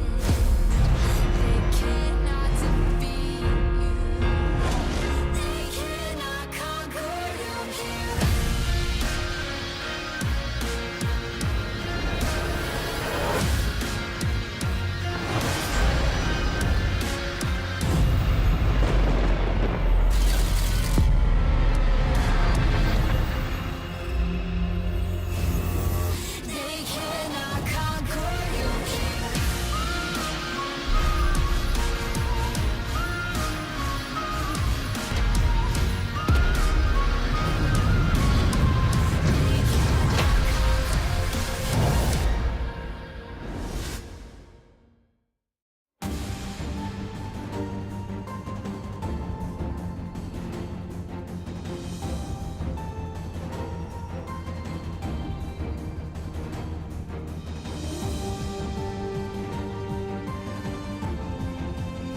Welcome back, guys. We are here for the second match of the night. It is Live Sandbox up against Hanwha Life Esports. It's me, Valdez, with, of course, Ron Burgundy once again for the second match of the day. Love the hair chronicler. We have finished round one. I'm getting a haircut on Monday. Okay. And it's true. Valdez is right. I knew he was gonna give me a hard time on this, and I'm willing to accept it. It's okay. Because round one is finished, chronicler, and we're going to take a look at the standings so that we don't... Let's take a look at the standings anyway, as we have finished off one half of the Summer Split here. What is your biggest takeaway from Summer, if you have one off the top of your head, chronicler? Anything you want to mention about this one? The most obvious one is there is a top two, and you can argue which of the two teams is better. But suffice it to say, Gen.G and T1 are without their match within the LCK at the moment. Then you get a pretty large gap, and then you get to Domokia, Live Sandbox, and DRX. So I think are the next category, but there it already the lines get a little bit more blurred. Domokia in particular is a lot stronger as the weaker teams, but Sandbox and DRX, they have their own strengths, and then it gets muddy. KT, Kwangdong, no idea. Nongshim, especially after tonight, no clue. Maybe Frederibrian comes back up. The mid-bottom half of the standings is, I don't know. Yeah, it's kind of up in the air. And in terms of the top two right now, I feel like Gen.G are better at stomping the teams that they're better than. But T1 has shown higher quality matches against the stronger teams. So I like that. You can say like T1, obviously they have the head-to-head as well against Gen.G so far. So they are currently, even though the game score is very, very close, perhaps on top. Let's take a look at the points of the match here for the first one here. As first battle of summer, round two, rematch after 8 days. It was only 8 days ago that these two teams did play in round one. And last time around, it was close because, of course, Live Sandbox wins game two, because that is what Live Sandbox does. Actually winning series has been a much bigger problem for them and not nearly been as consistent. Whereas for Live Sandbox, they are coming off of a rough loss, but it's a loss against Gen.G. So if it's a loss against Gen.G, I think you should be able to shake that one off, especially because you're doing really well, but you're still Live Sandbox. So winning or losing, it all goes quickly. The 2003-born mid laner rivalry, Closer versus Karis. Karis Closer out of the first matchup in round one. I'll be sure to crush him in round two. And yeah, as you mentioned, they took game two against Hanwha Life. That is difficult. Even T1 lost to Hanwha Life in game number 2 of their series that we did have on Wednesday. So the strength of Hanwha Life's second games, even Live Sandbox was able to overcome it in their series and retake the victory. Yeah, what's interesting as well is that Closer actually has really had a glow up this split compared to previous ones, and same is of course the case for Prince and Cal. Prince coming in looking incredibly good, and Cal really leveling up the way that we saw Vista do previously with Deft on Hanwha Life. And then for the Shawnee and Vista duo, actually looked way better against T1. Didn't matter at all because way better is still not even close to Kumayushi and Carrier. But it was in fact, it was way better. And that in of itself is cool to see. Shawnee having a pretty nice debut, also was giggling a lot and clearly wasn't bothered at all by the fact that he was playing the current champion of the LCK. Yeah. He was just having a good time, and I think that's really important because for Hanwha Life, the overall game score is not nearly as depressing as teams like, most notably Fred Brian, but even I feel like Nongshim is in a worse spot even though they've won more, which is really interesting, and why I think that this match might actually be very competitive, even though the standings would not tell you that. Yeah, Hanwha Life certainly finding some luck with Chunny, but Live Sandbox, you know, keep in mind, as you mentioned, the last match that they played was against Gen.G. It was not very close. Gen.G, they stomped teams that they are better than. But Live Sandbox are still an incredibly strong team, and they have glowed up in their own way. You talked about Closer, but especially Prince is just kind of insane. One of the better AD carries we have in the league right now. And Dove does his job. And Krako's always been good. Dove, he's a role player, but it's good. I love Dove. Plays the role well, and it's fine. You know, he presses his buttons in team fights, and he, this says Dove will not get dove. I mean, he will not sustain a dive is what it technically says, I guess. It's actually true because Dove is arguably a better top laner in one specific way, which is he will give up waves to make sure he doesn't die. Yeah. Like, it's actually remarkable because obviously there's way better top laners in a vacuum than Dove, because he never wins lane ever, except on Azir, which that was a fun matchup. But what is important is that he doesn't give up leads besides CS, and that is something that has actually been a problem. Teams haven't really been able to focus him consistently. And for Hanwha Life, with Dudu being one of their best performers, they might be looking to do that. Could be indeed, as here comes the walkout from Hanwha Life Esports. They have bolstered the bottom lane because Samdi, unfortunately, just slowly got, I feel, worse and worse, to be totally frank. And yeah, I mean, sometimes that happens when you are at the pro level. You need some time off. You go down to challengers, you know, try to reinforce your game, try to find out what was going wrong.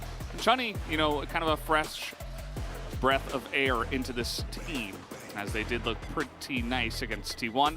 We'll see how things change as they do go into their second matchup now with Chunny, and if they will in fact look even better. Interestingly enough, the Chani being called up hasn't completely decimated Hanwha Life's challenger roster. Their Neo AD carry, if I remember correctly, is named Lure, has actually done a surprisingly decent job, which in challengers, generally when a good player gets called up, the team starts losing everything. Not the case here, and I want to focus on Closer a little bit, because he was, in my opinion, the weakest mid laner in Spring by a pretty large margin. Just never really had a big impact on anything, and through the rise of things like Silas and a bunch of other champions that really seem to suit his playstyle, he has been looking a lot better. Whereas for Karis, yeah, there's 11 because Arya played for a little bit and then swapped with Vikla again. So he doesn't CS.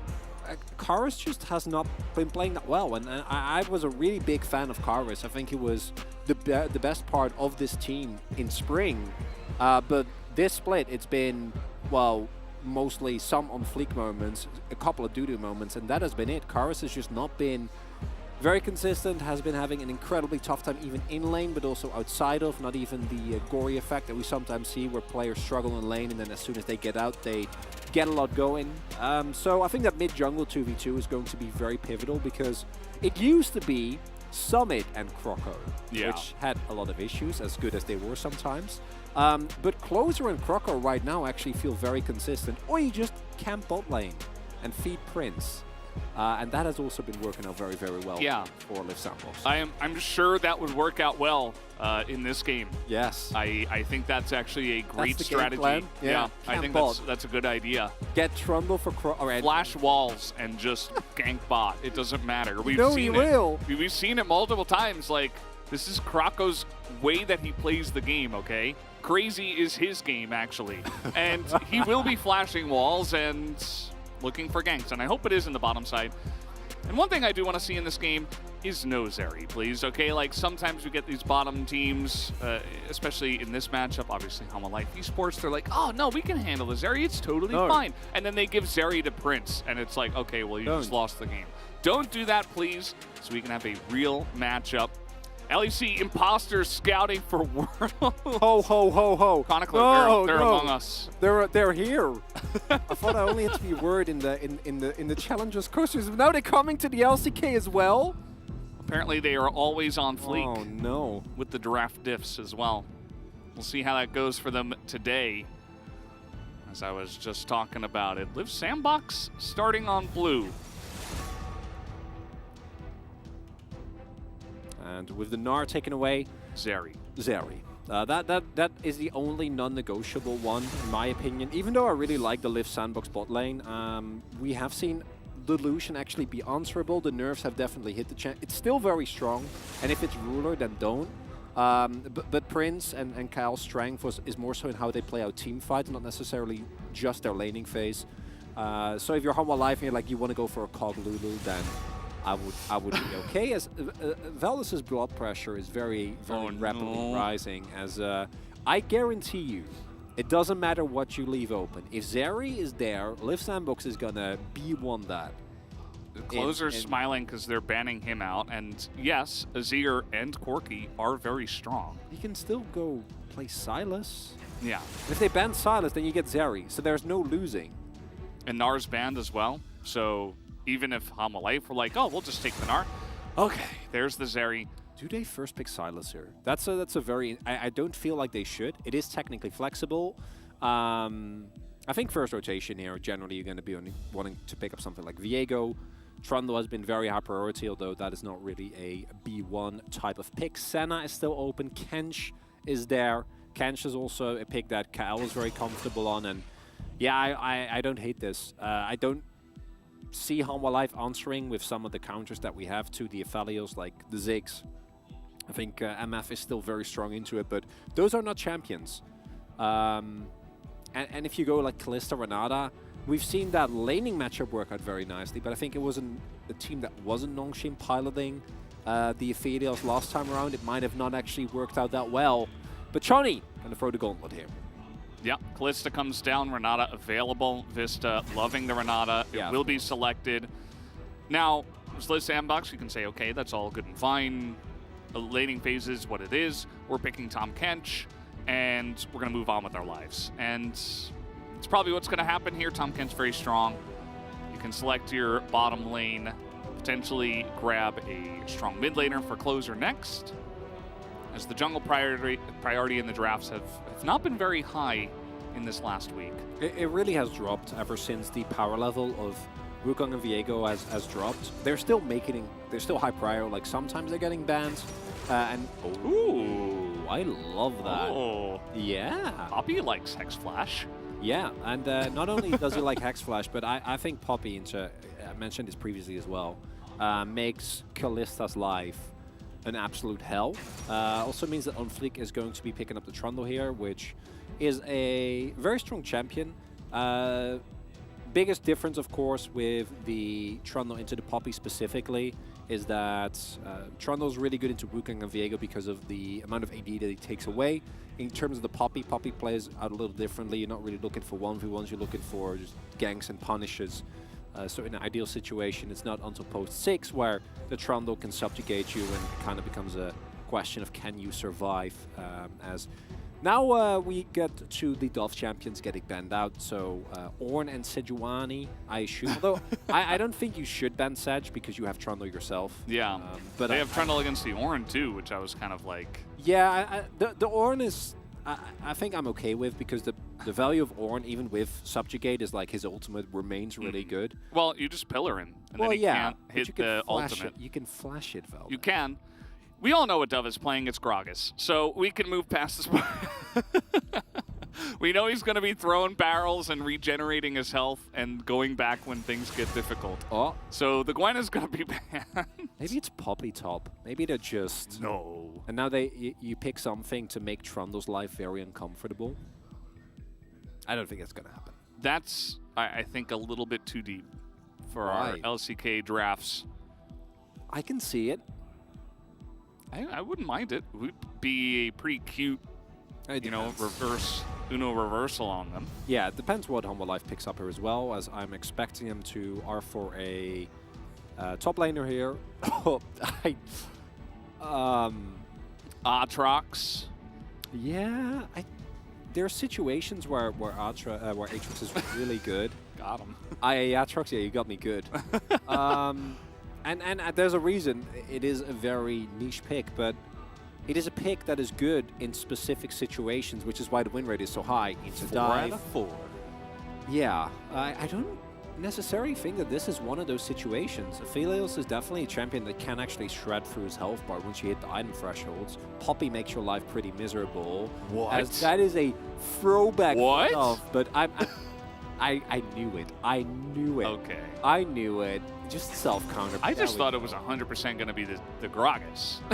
No, I knew. Because you've got that really thick front line for the Aphelios. You can just cast the Aatrox away, but not meant to be. Oh, I would honestly rather have you blind Silas here than go into Please not into the Orianna. Yeah, I'm not a fan of the Victor either.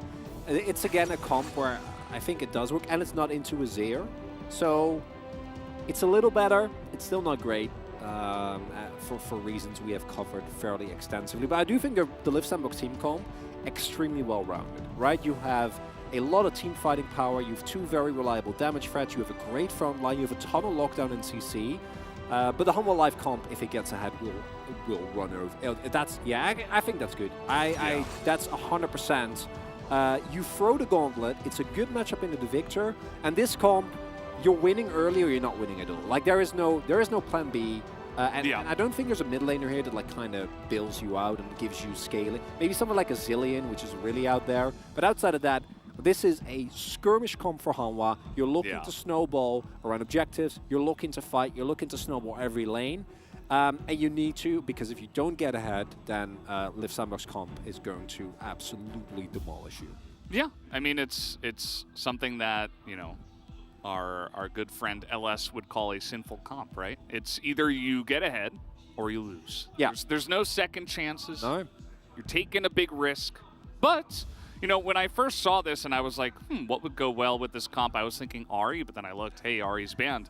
What's the next kind of champion on the tier list that kind of fits into that role? The Akali feels very nice. So yeah, it's Ahri obviously gives you a little bit more back and forth.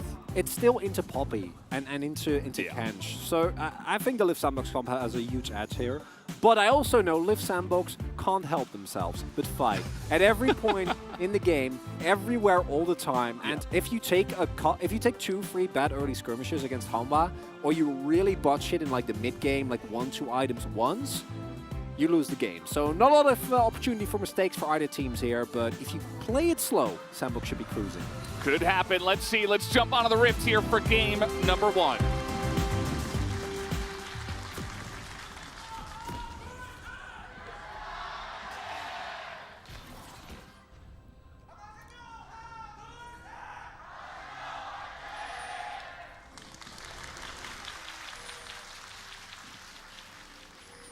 There you go. Wow.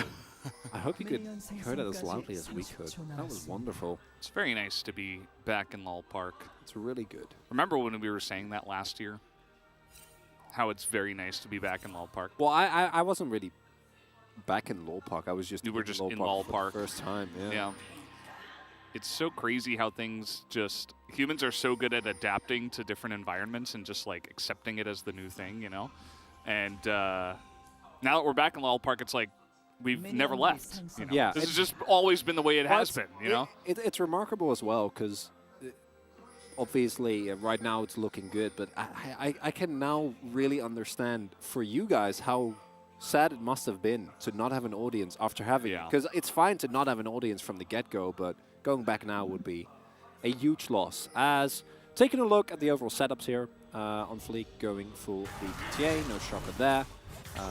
Not seeing anything too surprising to come through it. Closer going for the first strike, which I think in this matchup does have a lot of value. So completely on board with. Most interesting in terms of overall early game is that we see that Croco did start on his Raptor, so might have the opportunity to maybe go for a bot side gank if he wants to take the risk. Otherwise, both the junglers are going to path in opposite directions. And we're going to have a situation where, for Liv Sandbox, any action you can get early game with Poppy, any lead in any of the lanes, and you're very happy. you're feeling great. It's Croco, so he's definitely gonna. I don't know what he's gonna try, but he's gonna try something.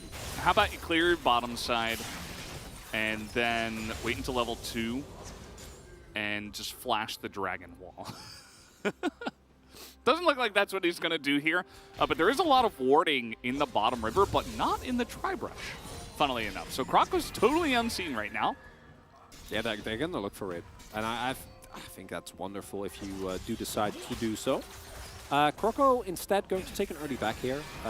Isn't running Predator or anything. In the past we did see some Predator poppies where an early back like this feels exceptionally good, but still going to pick up his boots and make his way towards his top side. And of course on Fleek also has to double back. So if he does want to pick up his Croc camp eventually.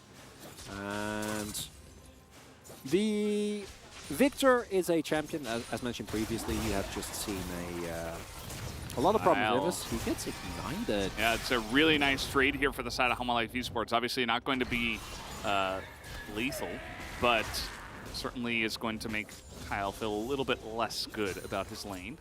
Yep. Yep. Victor, after last series, he did take another loss. Of course, BDD there on the list. And the loss from earlier, and now he's at 21% win rate. And this is also, okay, there was Lava, there was Karis and BDD on that list, but also good teams have just stopped picking it. And I don't know, all summoners are still available. Yeah. Well, we'll see how it goes as they are looking for the Kench. He is going to flash. The damage not quite there, but they do get the summoner out of this frog. He's feeling pretty clogged at least, but it's not going to amount to too much outside of just the summoner's blow. Still very nicely done. Yeah, Prince now not going to be able to walk up to the wave. Gonna have to wait and gonna miss some CS. And there's not really an opportunity for counterplay here. Croco doesn't have a great setup on either side. Now his wave is pushing, but when Croco was up earlier, not really the case.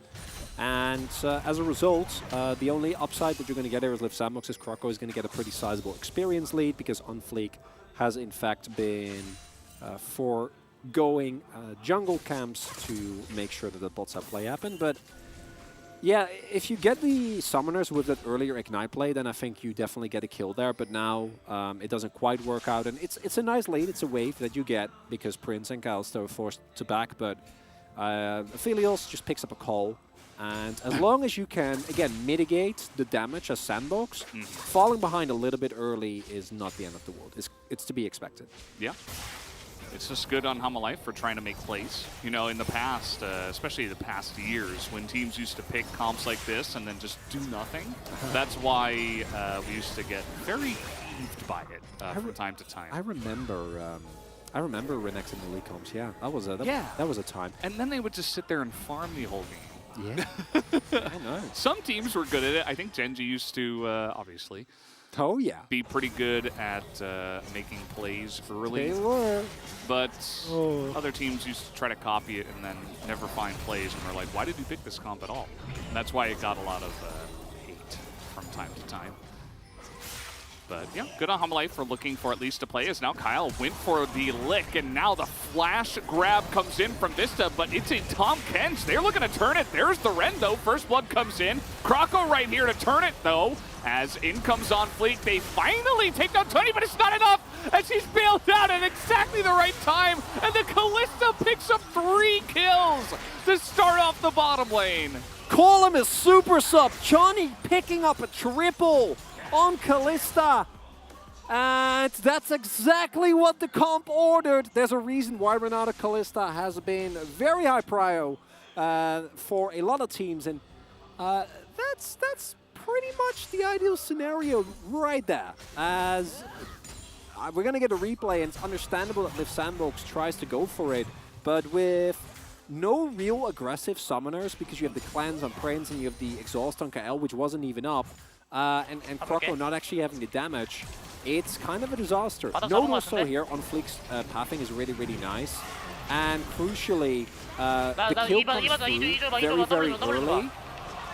And because of that, still has the rent. And with the bailout, it's completely fine. Yeah.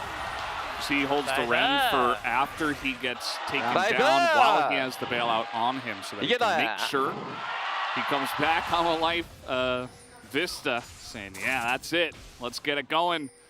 And they are certainly. 2,000 gold the lead here for Life, and it's all on a Callista, which is gigantic. Top lane, we keep looking up here.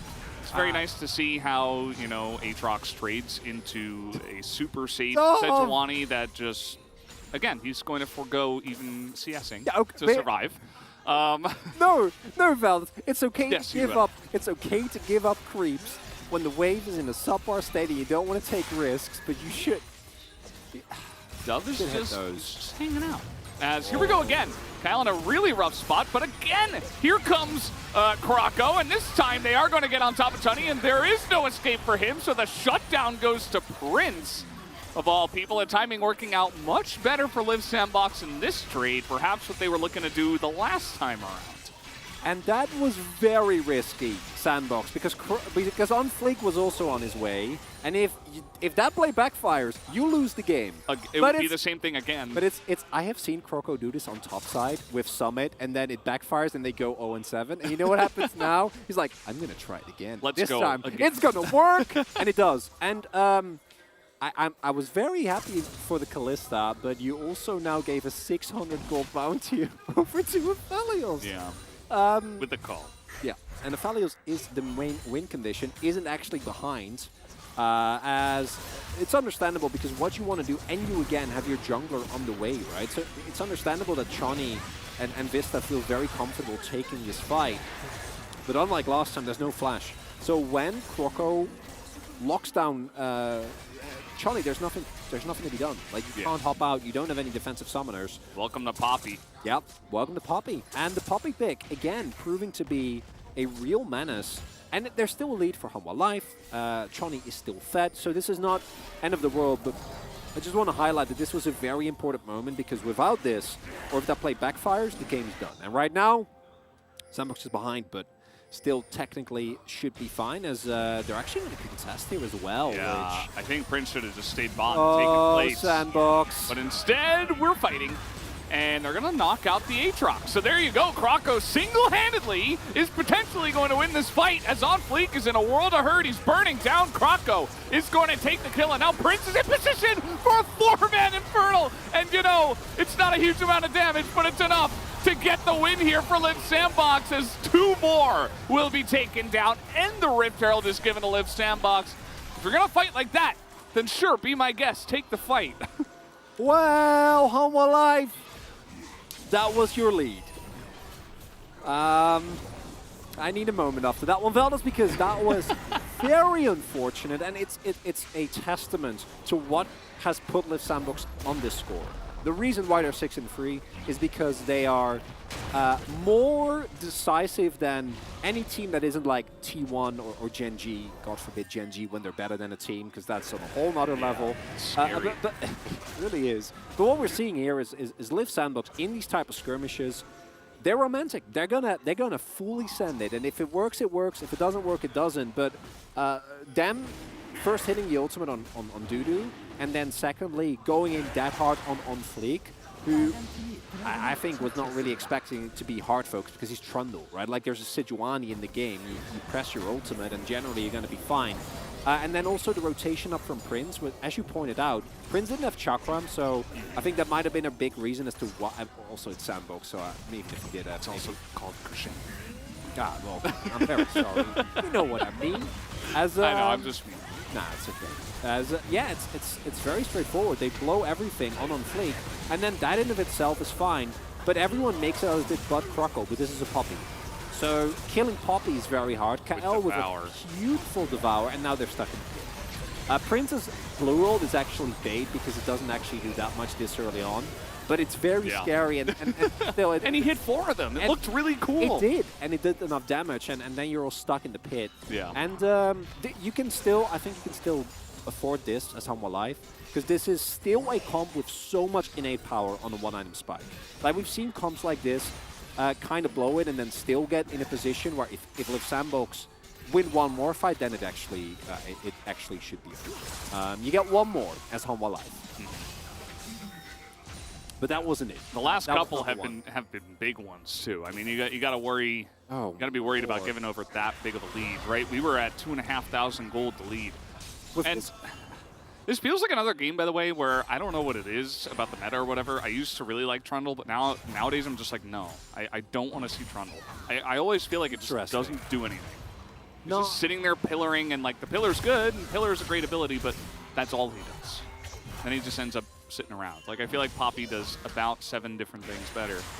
Interesting. I still like the Trundle, but in that scenario, I fell out of love with him. Yeah. Well, I have a new favorite. It's Poppy now. Corky. Well, also Poppy in the jungle. That's for sure. My favorites are just not really getting played, but one day Karthus will make his way in. One day, fellas. Isn't he getting Karthus, buffs on Fiddlesticks. Oh yeah, no, on they're 12, getting 13? they're getting buffed all the time. Yeah. Both of them. Do they need it? Fiddlesticks is No. getting a new skin. Oh, he also got buffed. Yeah, they both got Yes. buffed at 12, 13. Exactly. Neither of them needed them, really. So. But that means that our pro players will actually pay attention to them, potentially. No, I don't think they will. Maybe. No, I We might see it once or twice. Maybe Canyon will do it. Canyon, I think Dumb1 is still the only team that reliably picks up carry junglers. I mean, Croco's a carry jungler, but in a different way. A different kind of feel. Yeah. Yeah. It really does. And it really is, it's Croco and Prince and the gang, right? And it's about the gang playing a lot better because KL keeps getting Kench, and I actually, at this point, slowly starting to feel like Liv Sandbox play around it extremely well. Yeah. And it enables how aggressive Croco generally loves to play. Closer, as mentioned previously, has just been pretty alright this split. Silas, he's exceptional. Everything else, he's just pretty good. And then we have Dove, who, he's 25 CS behind. But he didn't die. He didn't die. No. And guess what? So who cares? When we have team fights, he's gonna press his R button. He's gonna be there. He's gonna press it real good. You see him in that last fight, Croco set everything up, he's right there behind him. Press his R button on the Trundle. That's all he had to do. He hover chased, like, no, of course I'm not gonna take that. Are you kidding me? Really scared me with that one. Yeah, me too. Here comes Liv Sandbox as a double root with the Everfrost on both of them, gets the Chaos Storm rolling. And now, even though it is a 4-on-4 here, Life do not want to take the fight, as the handshake is very nice, but at the end of the day, and what were they fighting over? They were fighting in I'm like, river. wait, there's no dragon? No, they were fighting in river. Oh, yes, Yeah. of course, over the river. It was river control, Val. Yeah. And it's Sandbox, so they'll fight you over everything. Jokes aside, obviously the benefit of this is that you're able to actually move into the enemy jungle. You're also able to get Prince. No Blade Gold, but he'll definitely get this turret, which I think you're going to feel very, very good about. Yeah. And you move into the river, you're able to get a sizable vision lead and then turn it into a Drake. And early Drake, if you were behind, would be exceptional. But you're ahead with this comp. So this is where, as the coach for Humble Life, you prepare for the game 2 buff. That's what you do, because this game from this point onward is going to be exceptionally hard. And I think you still have a 10-15 minute window where like the innate power of your champions can maybe turn it if you really get a crisp fight. Yeah. But I don't think you should be able to. Maybe we'll just have like a late game fight with Karis' Akali ulting 4 people. We've seen but those, then they don't right? win. Yeah, or people walking into Aatrox and just getting drain tank. Like it can happen, but Drain tanked, I like that. all of this has a lot of trademarks of a classic Liv Sandbox win. Prince is fed, Croco is fed, Dove is only 30 he's playing a tank. It's perfect. Yeah, He it's hasn't died perfect. yet. It's all you need. Okay, he's here. He's ready. And guess what? Croco, let's get it going. Nope. Denied by Vista as the smite comes in, and now that's an Akali in your backline. How are you going to deal with that closer alone? Really nice Everfrost, though. Karis has to ult away as EDG flies by, and you can see that the rest of Humble Life Esports are on the run. The slows are enough with the Gravitum and the Tongue, and the laser picks up the kill. The Sandbox do not get the Rift Herald, but they do get the fight at the end of it. And nice handshake by Vista, but man, closer his Everfrost has actually been extremely high value, and we often meme Victor builds because we've seen some truly remarkable things, and not remarkable in the good way, remarkable in the bad way. But into the Hanwha Live comp, I love it because it is an extremely short range comp that is forced to run into you, and then you already have Poppy, you already have Kenji, you already have Aphelios, all these things we talked about. And now Everfrost. And you also have Everfrost Victor. It's very frustrating. It's not a fun game to play for Hanwha. At all. No, it's definitely not. And it starts with the draft. That's why we call these center drafts, because when they get behind, especially, it's like, well, now what are you going to do? Yeah. It's Karis is forced. They're forced to go in, right? You need to fight here. You don't really have a choice. But Karis goes in, gets exhausted, and meets his Status presence. So, like, what is he going to do? Doesn't actually get to deal with the backline. And that's the end of it. That's the end of the play. Now the gold lead is 3K. And it's Sandbox, so they're gonna fight you over everything. Okay, and they are fighting over this red buff. On Fleek is desperately trying to make that Trundle do something as the Chaos Storm gets in a bunch of damage. Karis desperately trying to get a little bit more chip damage on the Croc, but not much is going to happen. As yeah, I mean, they take the red buff very forcefully. They're just gonna send it. They do. It's what they do. It's just Live Sandbox. It's very nice to watch. I'm glad we have them in the LCK. I really, and you know what the best part is? They've been gestating for like, what, like 3 years of just playing an aggressive style, and now it's finally coming together, Valdez. They were just forward thinkers, ahead of their time. All they needed was and I can't believe I'm saying this, but all they needed was Dove on top. Hell yeah. As Dove is on the run, but he's very tanky on the Sejuani, and so is Krako. And a closer's going to be very caught out here as the Devourer comes in. He flashes into the open arms of Kyle, who's like, come in here. I got you. I'll keep you safe. And he did. The Akali's very sad playing into this comp right now. So hear me out. All if Sandbox needed was someone who's like, didn't want to pick R5 Aatrox. That was like, I'll take the hit team. You play aggressive. I'll sit. I'll be there in fights. I'll pick the tank. Yeah. And it works. Actually, yeah. That's what the difference maker has been. Unbelievable. I think they've really fit in with this this current meta we have. I love it. It's very funny. It's a lot of damage is going down here, but there is crucially no Trundle ultimate. So Dove is actually very tanky. And then the collapse is imminent because everyone of Live Sandbox is actually on this half of the map. And then Kyle with another beautiful Devour. And I'm going to repeat, like, this looks pretty clowny from Hanwha Live, but this is how you get back in this game. Like, you just fight everything and hope it somehow works. Because it's not getting better, Valdez. Yeah. It's only going downhill from here. There's a Hextech Soul.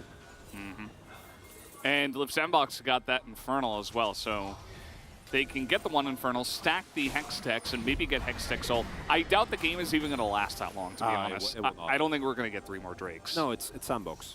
I think, yeah, they have enough of a lead. They're going to force fights over the Drakes, and then they're just going to win eventually, probably after a Baron play would be our expectation. This Rift Herald is bottom. I think they tried to knock On Fleek into closest gravity field, but it didn't work. That would have been so cute. Everybody's pretty much on Vision. We do have Dudu in mid lane. He has to rotate over, and Hanwha Life, I mean, can't really commit to this push. Not much is happening, as that is a nice amount of poke damage that does come in. The Infernum ultimate will get a bunch of poke, as now Vista's like, wait, I take it back. I didn't want to go back in there. It's a really nice hostile takeover, but, I mean, there's just 0 follow-up at this point. Nobody else can come in. Dudu and Karis are totally zoned because on the left side, you have Aphelios, Tahm Kench, and Poppy. So you cannot dash into that. So get a nice couple of picks, including the jungler, and Live Sandbox pick up a free objective.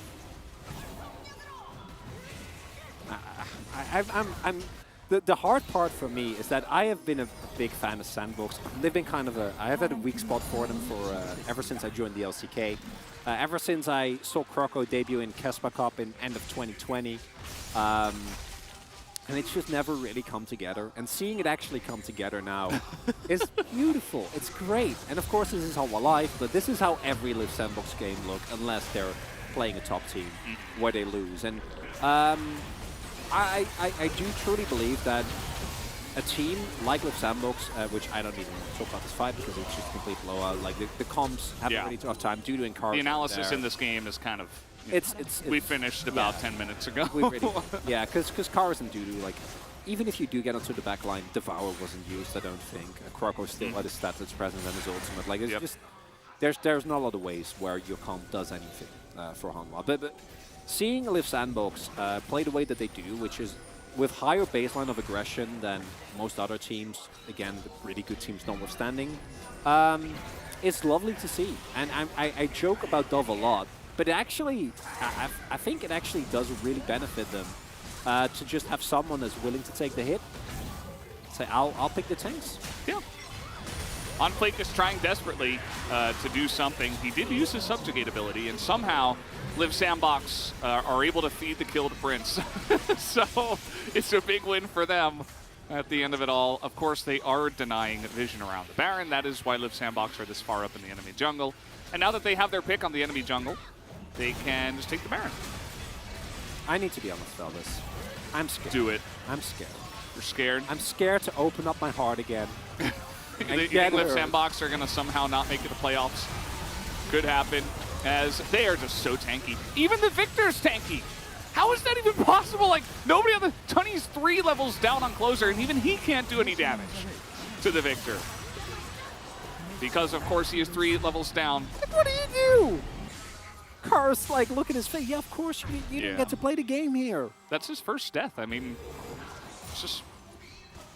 No, he's not been the problem. Yeah. Raft is the problem. It's like his first time trying to send it, but... As Unfleek gets picked, and then they get Nash because they are monstrously far. Didn't even lose any turret this game. Dove and Closer are single-handedly zoning away 3 people. Like, what do you do? I don't know.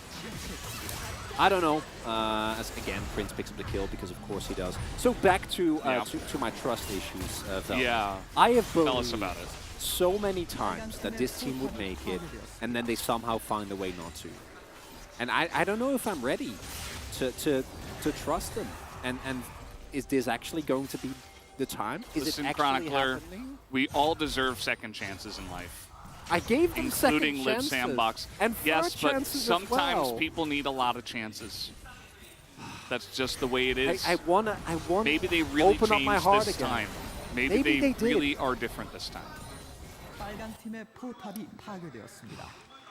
I'd say let it happen slowly, give them some time to prove it to you, and then perhaps you can slowly begin to open your heart again. I'm gonna try. I'm gonna try, Veldes. It takes strength It to takes forgive. strength to forgive, to forget, to open your heart again after you have been through a lot of pain. So please, Live Sandbox. Coming out now. I believe in you. We have a pause. Uh-oh. Uh-oh. Unfleek was quite literally standing still, and even Croco thought he was just memeing as he runs at him with the emote, but maybe a monitor went blank or something like that. We'll have to see. As far as I can tell, Unfleek's monitor looks totally fine. Maybe his mouse is an issue or something. Mouse, or maybe there is, maybe he disconnected for a second there. In that situation, Unfleek had a keyboard issue. Oh, there you go. So assume that as the we just see Croco walk off afterwards, and that will be the end of it. Yeah. But I'm gonna finally come out and say, Live Sandbox, I believe in you. It's gonna happen. This is the split. You're gonna make playoffs, and you're gonna do great. Yeah, because Live Sandbox, they've had a lot of splits where they got very close. I know. There's one split, I think it was like 2 or 3 seasons ago, where they were supposed to make it in, and somehow they dropped two series to two teams they should have beaten. And Yeah, I know. Summoning Krakow.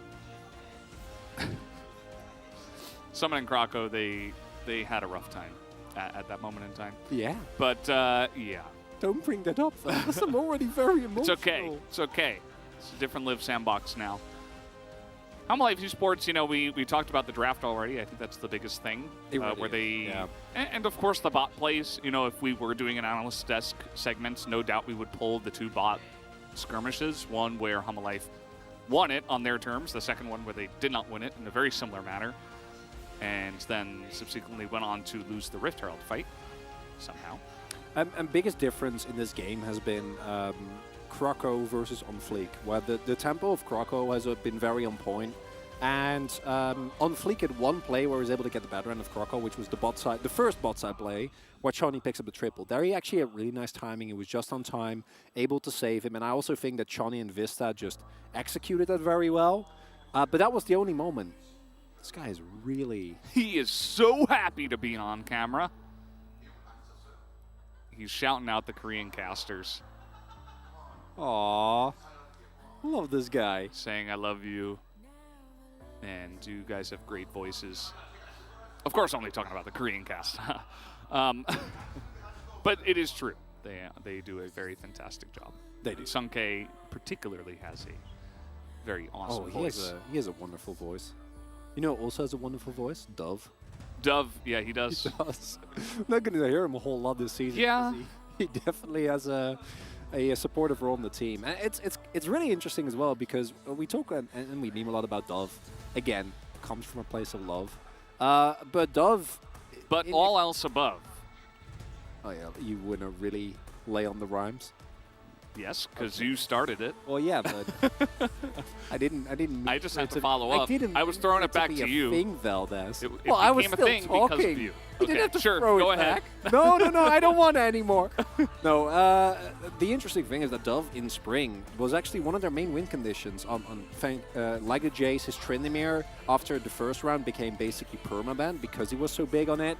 So Live Sandbox figuring out, and of course also the addition of Prince, which cannot be understated how important it was, has really transformed this team into a team that actually is well-rounded and that actually is able to consistently string together wins. Now, of course, it's the first game against Hanwha Life, but overall, I think the season kind of does warrant this with picking up wins over teams like KT, DRX, and then also Fred Brian, Nongshim, Hanwha Life, but those teams obviously dealing with a lot more in terms of individual performance, as the screens are no longer...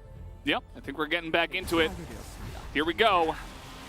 As, of course, both players just backed away. On Fleek was not memeing. And he did just run back to Fountain.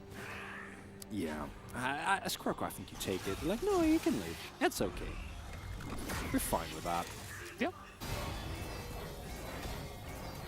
Sandbox are over 11,000 gold ahead. And the Poppy pick has really been the biggest factor out of everything. Obviously, Krakow's play was great, and his mechanics on the champion were actually fantastic. Even his helicopter moments, he always seemed to get a huge knockaway into playmaking play. Yeah, right after. He does. My biggest surprise takeaway of this is that this is actually a great Victor. It's one of the very few that we've seen. Closer, obviously it's still more of a supportive pick where it's mainly about just outputting as much DPS as you can, but Closer has hit a couple of key Everfrosts, and I'm sure when the damage chart comes through, he's going to be very high up as... Yeah. He has 3 items at 27 minutes, and he is going to get a BT next and never die, ever again. Yeah. So how do you feel about Live Sandbox, Valdez? Yeah, I'm fine. Very fun team to cast. That's basically it. Yeah, that's reasonable. Live Sandbox and I, you know, we haven't developed our relationship to the level of you. You're friendly acquaintance. Yes, pretty much. I get that. Yeah. I get that. They're pretty fun. They've always had a very feisty vibe. Although I'm kind of surprised they haven't fought in the last 2 minutes. Yeah, it's worrying. Weird. It feels off. Sure, we'll get that soon. There we go. Yeah, I mean, they have some good range with the Aphelios and the Victor, and of course, many different ways to peel. So I would imagine when you're this far ahead, you can kind of just run at the enemy team, even if there are turrets, and just say, yeah, come at us, bros.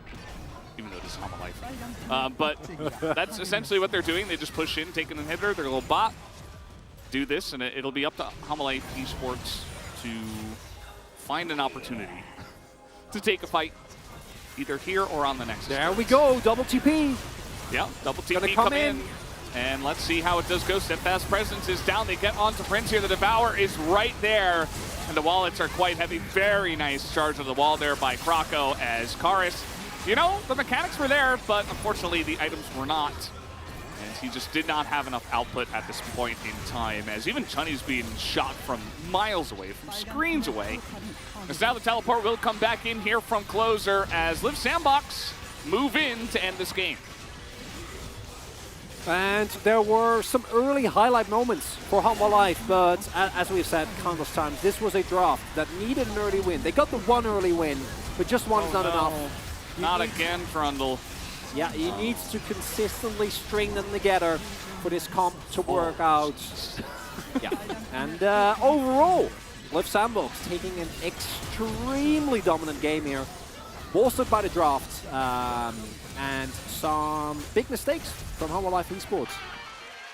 Yep, that's going to do it. GG for game number 1, Liv Sandbox. They get the job done here, shut down that early game comp, and eventually scale into oblivion. These fights were not very close, even from the beginning. There was the one moment in the bottom side, a great skirmish where the Kalista Renata really showed its power. After that, everything else was in the corner of Liv Sandbox. And they eventually pushed on to win, as they do have a lot of fans, even some cool cartoons that they're drawing. The LCK fandoms are really just, for every team, growing to a big number. And Liv Sandbox, especially after that game, they deserve all the support. It's really cool to see that even Liv Sandbox obviously right now is very much on the upswing, but as we saw, Longshin, Fred Abrion, even Hama Life, like there's still so many fans that come out and support these teams. For Hama Life, we don't have an analyst desk, so we're not going to hear them talk about the draft, but they would, and we would, and we have extensively, because I think that after the Aatrox picks came in, they were locked into this. There was no alternative plan. I don't think you can really get away from the comp, get away from the core of what you had built at that point in time with the Renata as well, Renata Kalista as well. But Poppy made your life miserable. Kyle made your life miserable. And it was just a very textbook win from Liv Sandbox. Only mistake was that bot side play, and they immediately rectified that at the Herald. Yeah, I think this is one of those games where you don't vote for the boom boom damage, although the Victor was very nice, and we got to see actually a moment where the Victor finds some great value. So shout out to that. I really want to give them props for that, especially for how much we have not treated it well. Either way, guys, we're going to close and go to a break for Game 2.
미드 텔 박에 끝내자. 나 뛰었어. 야나 집텔 나 집텔. 억세게 하자. 야 떴다가 떴다에 탈탈게. 할만하겠다. 끝내자. 미드 슈퍼 미니언 쓸게. 미드 슈퍼 억대기 좀 깨줘. 억세게 좀. 라인 좀. 할리 노공이야. 신경 안 써도 되고 라운드도 노공. 오케이. 주현이 포지션만 생각하면 될 듯. 야 더블 한번 있어. 잡았어. 야 터치자. 얘들아 너무 기분 좋았나 보네. 끝낼게. 오케이. 굿바이.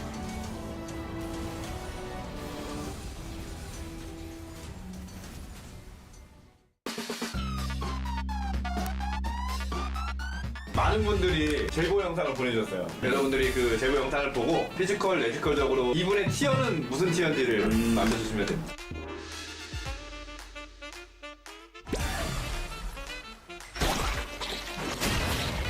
맞닥뜨렸고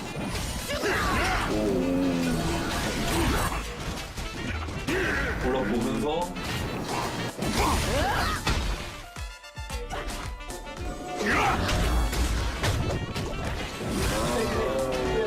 뭔가 급한데? 올라프랑 자켓 뭔가 급해.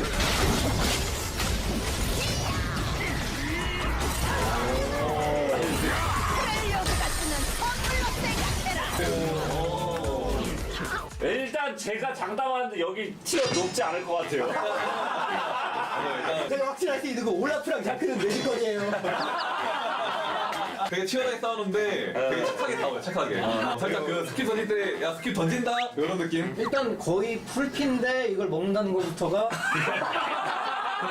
영상을 막 왜 내놓은 건데. 맞아 이게 그리고 자크 큐도 그 예상해서 피한 거 아니에요. 그냥 얻어 걸려서 피했어요. 무빙 보면 알아. 자크가 그래도 기본은 되어 있네요. 큐 날리고 그 와드에다 하는 거는. 아니야 난 자크 기본도 안 돼 있다 생각하는데. 인간에게 상처가 될 수 있는 말이야. 아니 상처가 될 수 있어. 5렙이 7렙한테 개기는 상황부터가 나도 그만하려고 그러긴 했어. 왜 온 거야 탑에 애초에. 대체 왜 온 거야? 저는 감히 상상해 보건데 여기 티어 한 실버. 실버. 저도 실버. 진짜 높게 쳐줘야 골드고 만약 이 사람들이 혹시나 진짜 서프라이즈로 챌린저다? 제가 롤 접을게요. 제발 챌린저. 정답은 골드입니다.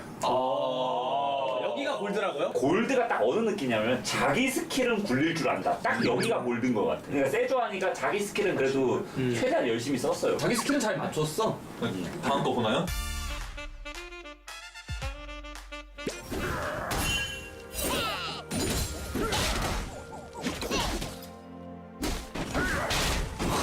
개같이 맞네.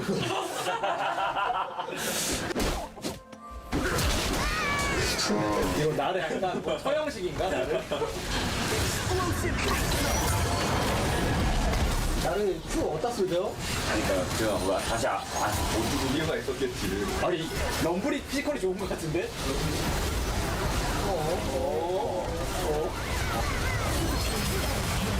일단은 나 그 라인전이 약간 개념이 없어. 그 있잖아 AI전 하면은 AI전 스킬 맞고 뒤로 빠졌다가 다시 돌아와. 빠지고 다시 돌아와. AI가 이렇게 한단 말이야. 아니 근데 나는 이해 안 가는 게 올라프 위치 알고 있던 거 아니야? 와드로 봤잖아. 와드로 봤는데 와드를 깔았다는 게 어느 정도 뭔가 센스는 있는데 올라프를 처음 본 사람 아닌가 태어나서. 나르도 보니까 예상은 했어. 보니까. 박은 거 보니까. 마지막 한타는 좀 이제 같이 그냥 휩쓸린 것 같고. 휩쓸렸다고요? 마지막 한타 궁극기 보셨어요? 저기서 큐를 어디다 먼저 써야 돼, 유성아? 또 아껴야지 왜 도죠? 여기서 깔리는데 뭔가 아쉬우니까 나르가 들어가서 아 우리 팀 잡아주십시오 하고서 뒤로 보내잖아. 이거 한타가 좀 뭔가 불리해 보이기도 하고. 근데 이거 보고는 모르겠어. 나도 이거 두 개 보고 몰라. 왜냐면 이거는 위에 동네에서도 충분히 이럴 수가 있어요. 이거 함정일지도 몰라. 이거 챌린저입니다. 이게 챌린저라고? 아니야. 근데 그래도 나는 교전에서 뭔가 하려고 했던 건 느껴져. 나르가 아니면? 아니 그냥 전체적으로 그러니까 적 팀도 우리 팀도 럼블 이퀄라이저 좀 잘 까는 거 보니까 뭐 한 플랫? 저는 그래도 골풀 사이. 골풀. 이 영상은 마스터 샤이님의 마스터의 라인전. 나르가 누구라고요? 샤이님. 아니 나 진짜 이해 안 된다. 아니 설명을 해봐. 뭐야 이거? 오, 아이고. 본인 올라프로 올라간 거야? 아니에요? 올라프로 올라갔지. 이거 뭡니까? 아니, 상태가 좀 안 좋았어. 잠깐. 아니. 그래서 나한테 물어본 거구나.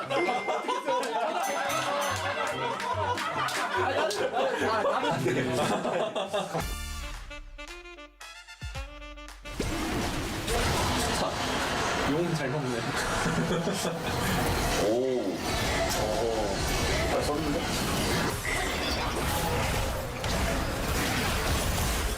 게임을 왜 이기고 있는 거지?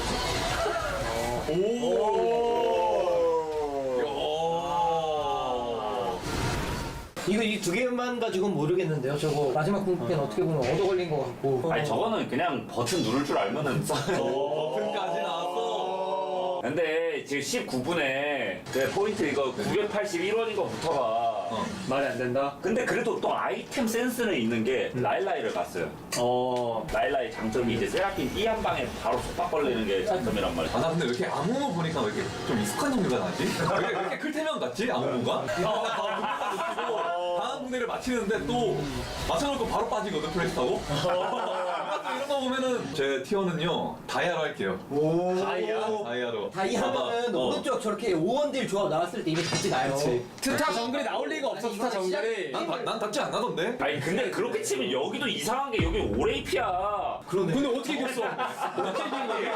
지금 여기 오레이피야, 여기가 더 쓰레기야. 우루프 모드 이런 건가? 이거 아니 뭐 내전하는 건가? 내전하는 건가? 저는 브론즈로 봅니다. 브론즈는 아닌 것 같은데. 브론즈는 아닌 것 같은데. 왜냐면 용 앞에서 스킬 연계가 된다는 것부터가 의외로 높을 수도 있다. 이거는 내가 봤을 때 제작진의 함정입니다. 이거 다이아 이상입니다. 오케이. 이게 좋아. 저는 좀 예상을 해보기에 트리스타나가 닷지를 유도를 했는데 실패했습니다. 약간 이런 거를 유도를 할 수 있는 게임은 최소 플래티넘. 정답은 아이언입니다.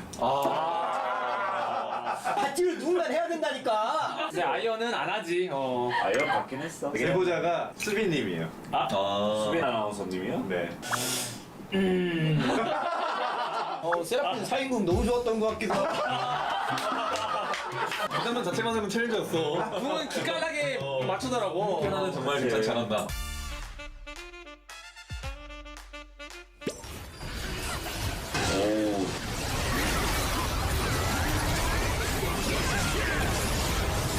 이건 티어 높은 것 같은데? 티어 높은 것 같은데? 일단 비에고 움직임이 좋았어.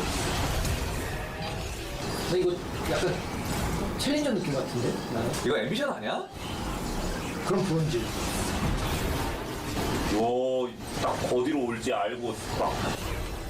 아 근데 이거 좀 높은 것 같아. 나 이거 어디서 본 것 같아. 이거 높은 거. 이거 높은 거. 나 이거 어디서 봤는데? 꿈에서 봤어? 나 유튜브에 나 이거 맨 마지막 장면 어디서 봤는데. 근데 이게 진짜 비에고가 보면은 게임 센스가 되게 좋거든.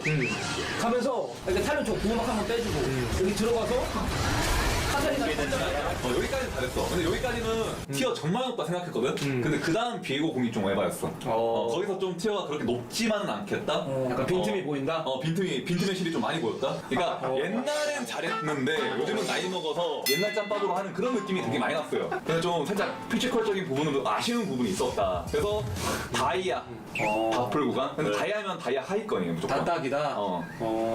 나 이거 좀 고민되는데 챌린저라고 했는데 이게 만약에 찬용이 형이던가 동진이던가 나오면 플레이만 보면은 일단은 마스터 그마 이상으로 될 것 같다. 요 정도 느낌이 다이아 게임 이상에서는 충분히 볼 수 있다고 생각하는 그림이어가지고 마스터 이상으로 쳐볼게요. 마스터. 페르스님. 저요? 저도 한 마스터 보겠습니다. 약간 찬용이 형 느낌 나는 것 같은데. 정답은 다이아고 동진님입니다. 근데 미선이가 저거 잘 보긴 했어. 이거 얻어올린 거 아니야 그냥? 아니야 이거 의식하고 했어. 아닌데 내가 그래서 칼로 가까이 나와가지고 깜짝이야 하면서 표 써보겠지. 아니 보면은 이거 그거네. 밀어내. 아니 밀어내는데 많이 깔려다가 큐 잘못 눌렸네.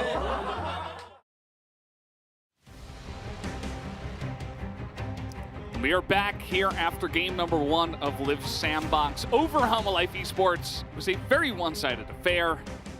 We're hoping that game 2, perhaps the drafts could be a little bit less, I don't know, binary. Like it's like either you're going to win or lose, depending on what happens in this early game. And for Life, that's essentially what it was. did affect the way the game played out for sure. Yeah, it was not close, even with him getting a 3-0 Kalista. And when that happened, I was like, see the power of this lane, and then it did nothing for the rest of the game, which made me feel a little silly. But if we're not feeling a little silly, then what are we doing? As I love that content. I didn't know I needed a bunch of extremely good ex-pros kind of bickering over what rank someone is. Who is this? Is it you? Yeah. Oh, you suck, man. What are you doing? It's Looks great horrible. content. I feel like LCK is doing a really good job of producing this new content. We do have the POG. It is behind me. It is the Crocodile himself in Poppy form. 100% kill participation at 14. Only died once, probably sacrificing himself for a fellow ally. And yeah, he set up all the plays. He got the gank in the bottom side too to follow up and essentially save that lane. So yeah, Croco, the obvious vote from all of us here on the global side.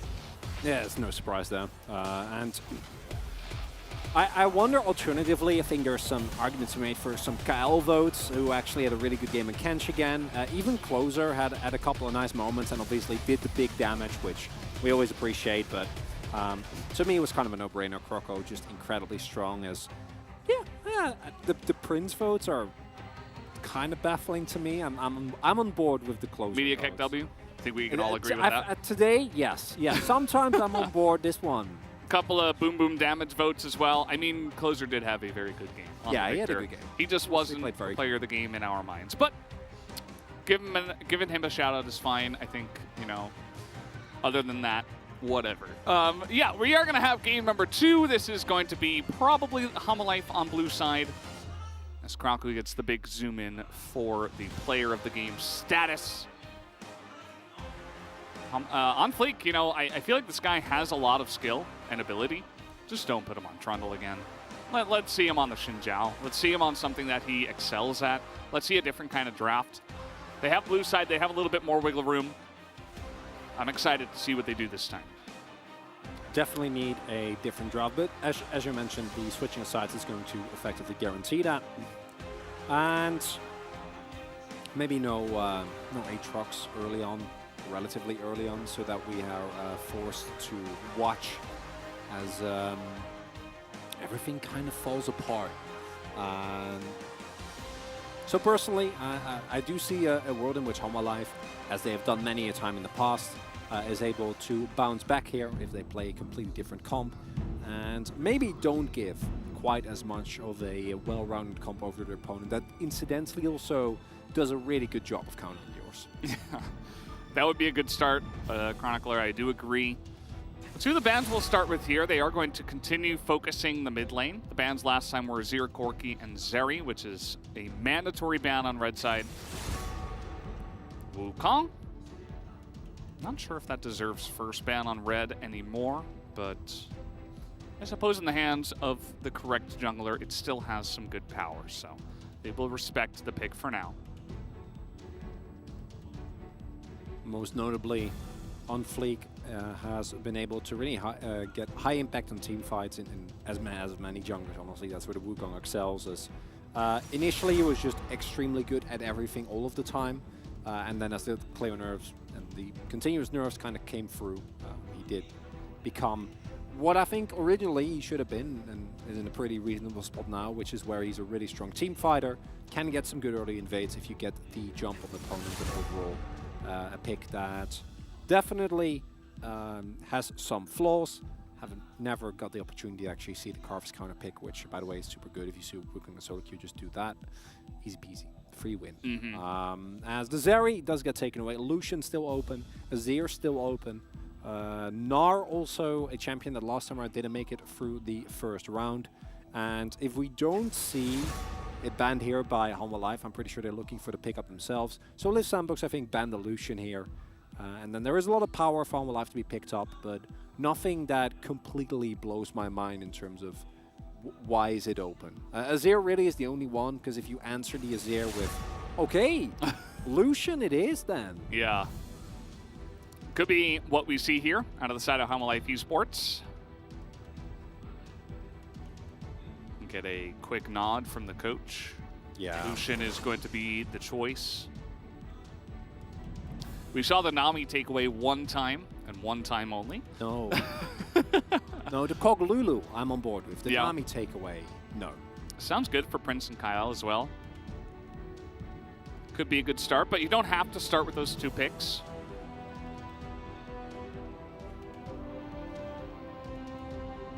Can pick up a... Poppy? I was going to say Poppy, yeah. Reading my mind. Oh, that's a goal throw. Renata Callista could be answer here from Liv Sandbox. Into the Lucianami, it's high risk. I think Lucianami just excels so much at the mid-game fight. Poppy pick though, I think still has an insane amount of value. Proco very clearly extremely strong on it, and pick continues to stay strong as you don't see it, but Valdez literally raised his hands in pure frustration as on fleek again. Going on to the Trundle, and I'm kind of on board with you. The Trundle specifically into Poppy, I'm not the biggest fan. I feel like the pick does have a lot of value into some of the other jingers. Viego comes to mind, Lee comes to mind, Wukong comes to mind, but into Poppy, I didn't really see it last time around. And Liv Sandbox do still have the ability to kind of pivot away from just early game, but Hanwha Life can also ban out maybe some of the frontline champions that ideally Liv Sandbox would pick up here for Dove. So Ornn definitely going to get taken away, and Sejuani maybe on the list as well. I think that wouldn't be bad, especially when you see Dove on the other side. Again, we have seen him just then go on to the 3rd champion on his list, which is Gragas. Yep. And he might just do that, but it's okay. I think Gragas definitely not in as good of a spot as Ornn or Sejuani at this point in time. Let's see what Hanwha Life is thinking. So no Gwen. They're going to ban Gwen twice here against Dove. They really do not want him to play that pick. Maybe it's Gwen Sedge, and then you just let him pick Ornn and pick the Aatrox into it. Which for the record, I'm not on board with. Oh man, so that is a dank draft. Well, that's after last time. If Hanwha Life really places this much value on the Aatrox pick, then I would not be shocked to see them do that. I think Sejuani banning or not allowing them to pick Sejuani into Trundle specifically is not the way. But Hanwha Life have in the past shown that at times their draft priority can be very different from what we perceive as strong. And for Liv Sandbox, I was afraid, and as the Victor does get banned away, that they might run into some issues. And they can now pick up a mid laner here, but with all the premier blind picks getting taken away, I would not be surprised if they just shoved off on Sedge again. This is his job. That's what he does. You do not get prio pick in the draft. You do not get the counter pick. You know, you get to play tanks every game. Or it's fine as well. You are the front line. You fall behind in CS, but you team fight extremely well, and you're always there at the right time. That's what Dove does, and he is going to be put on the Ornn. Ornn can go in any lane at any time against any champion. You cannot convince me otherwise. don't Aatrox. No, it's really good. Anything. Cho'Gath. Cho'Gath might be asking for a bit more. Camille, I'm on board with. Yeah, it's due to, I mean, this guy has carried your team in past matches, so throw him on something that can actually make some plays. I was going to say Camille Galio. Camille Galio would make me happy. Camille Lissandra makes me happy. Orianna, it's definitely a great AP threat, but I've been very vocal about the spot that she's in right now. Just doesn't feel like all around a very strong champion. Does have a lot of great ball carriers, most notably the Camille, and even Lucian in a pinch does work. I heard kind of an apprehensive groan, or, you know, can even go thoughts here from the side of the Koreans. And yeah, gets the tap on the shoulder. I think that's the Akali tap. Yeah, I think so as well. Closer's also giggling a lot. There we go. He wants to show him how it's done. It's like, put me on the Akali. Let me play Akali. I'll get it done this time. And there are so many threats on their side and so many things you have to deal with. Yeah, the Akali might go unseen. Well, Akali also is not playing into Kench and Poppy, which actually helps a lot, unsurprisingly. So Liv Sandbox throwing the gauntlet on bot side after the performance of Chani and Vista last time around is definitely a show of confidence from Prince and Gal, but they have a very short range comp with great hard engage. So I think a lot is going to come down to again, who gets the early to mid game leads, who is on top of their execution. Because the comp of Liv Sandbox overall, I think, is a little more well-rounded, but you can definitely run into issues against Hanwha Life if they are decisive, if they call the shots, because Lucian Camille is exceptional at blowing up targets in split seconds. Yeah, you just have to acquire those targets. I think that's going to be Hanwha Life's kind of plan here. Try to get an early lead, sniff out the vision, clear it for yourselves, and try to set up plays in that fashion. Lots of ways to make that happen. As on the other side, definitely a lot of line abilities that can force your opponent to fight you here on the side of Liv Sandbox. And a couple of champs that can do the damage in those thick skirmishes. So let's see how it does go as we are ready to hop onto the Rift here for Game 2.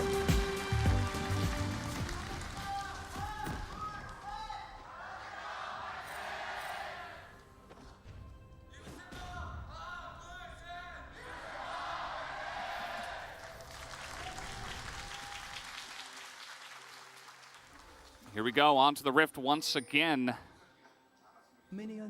Closer, as you mentioned, he's going to have a much easier time of just doing things.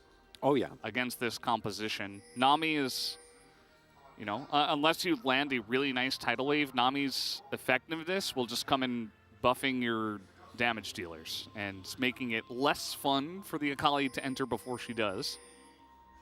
It's also lane dominant because you went for the electrocute, which does go at the cost of picking up either the Airy or if you really want to play it safe, things like Guardian like we see for Cal, although Nami's generally shy away from that.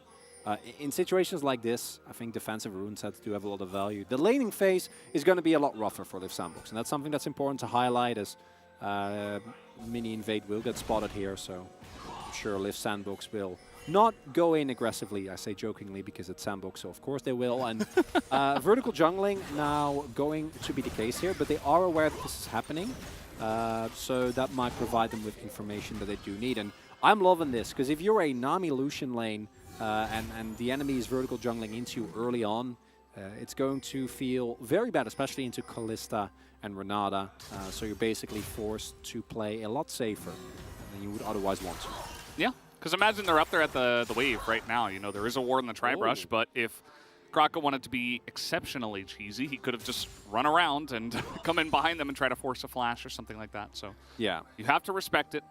They really do. Kyle also going for handshake first. That is, they really, really want to punish and really want to try and get a lot done. And yeah, this is the risk that you run.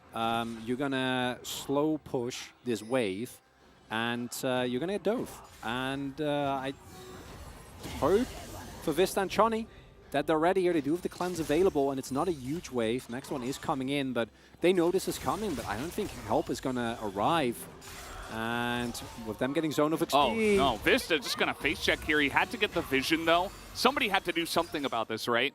Whether it's a jungler comes down, you see Onfleek is actually going to miss farming his wolves because of this. He had to respond to it. Yeah. At the end of the day, Krakow is just going to back away. But the same pressure is there, the same wins are there in the very early stages of the game, as here comes Ornn, doesn't have an ignite, but still doing a hefty amount of damage here to Dudu. Stuv taking aggressive trades, look at him go. Just need to be careful. If the passive for Camille comes up again and he gets hookshotted, he's definitely dead. Interesting things to see early on. He's going in. I mean, I don't know about this. One clap could have done it. Dudu not really ready to get it done. And Onfleek is here. Is he dead?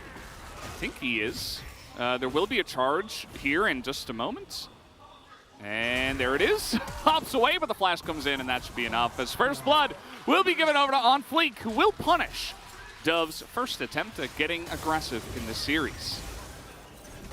Unfortunately for Dove, the one time he does go for a proactive play, Onfleek is there. And you should know that this is going to happen, right? You're playing on the weak side of the map.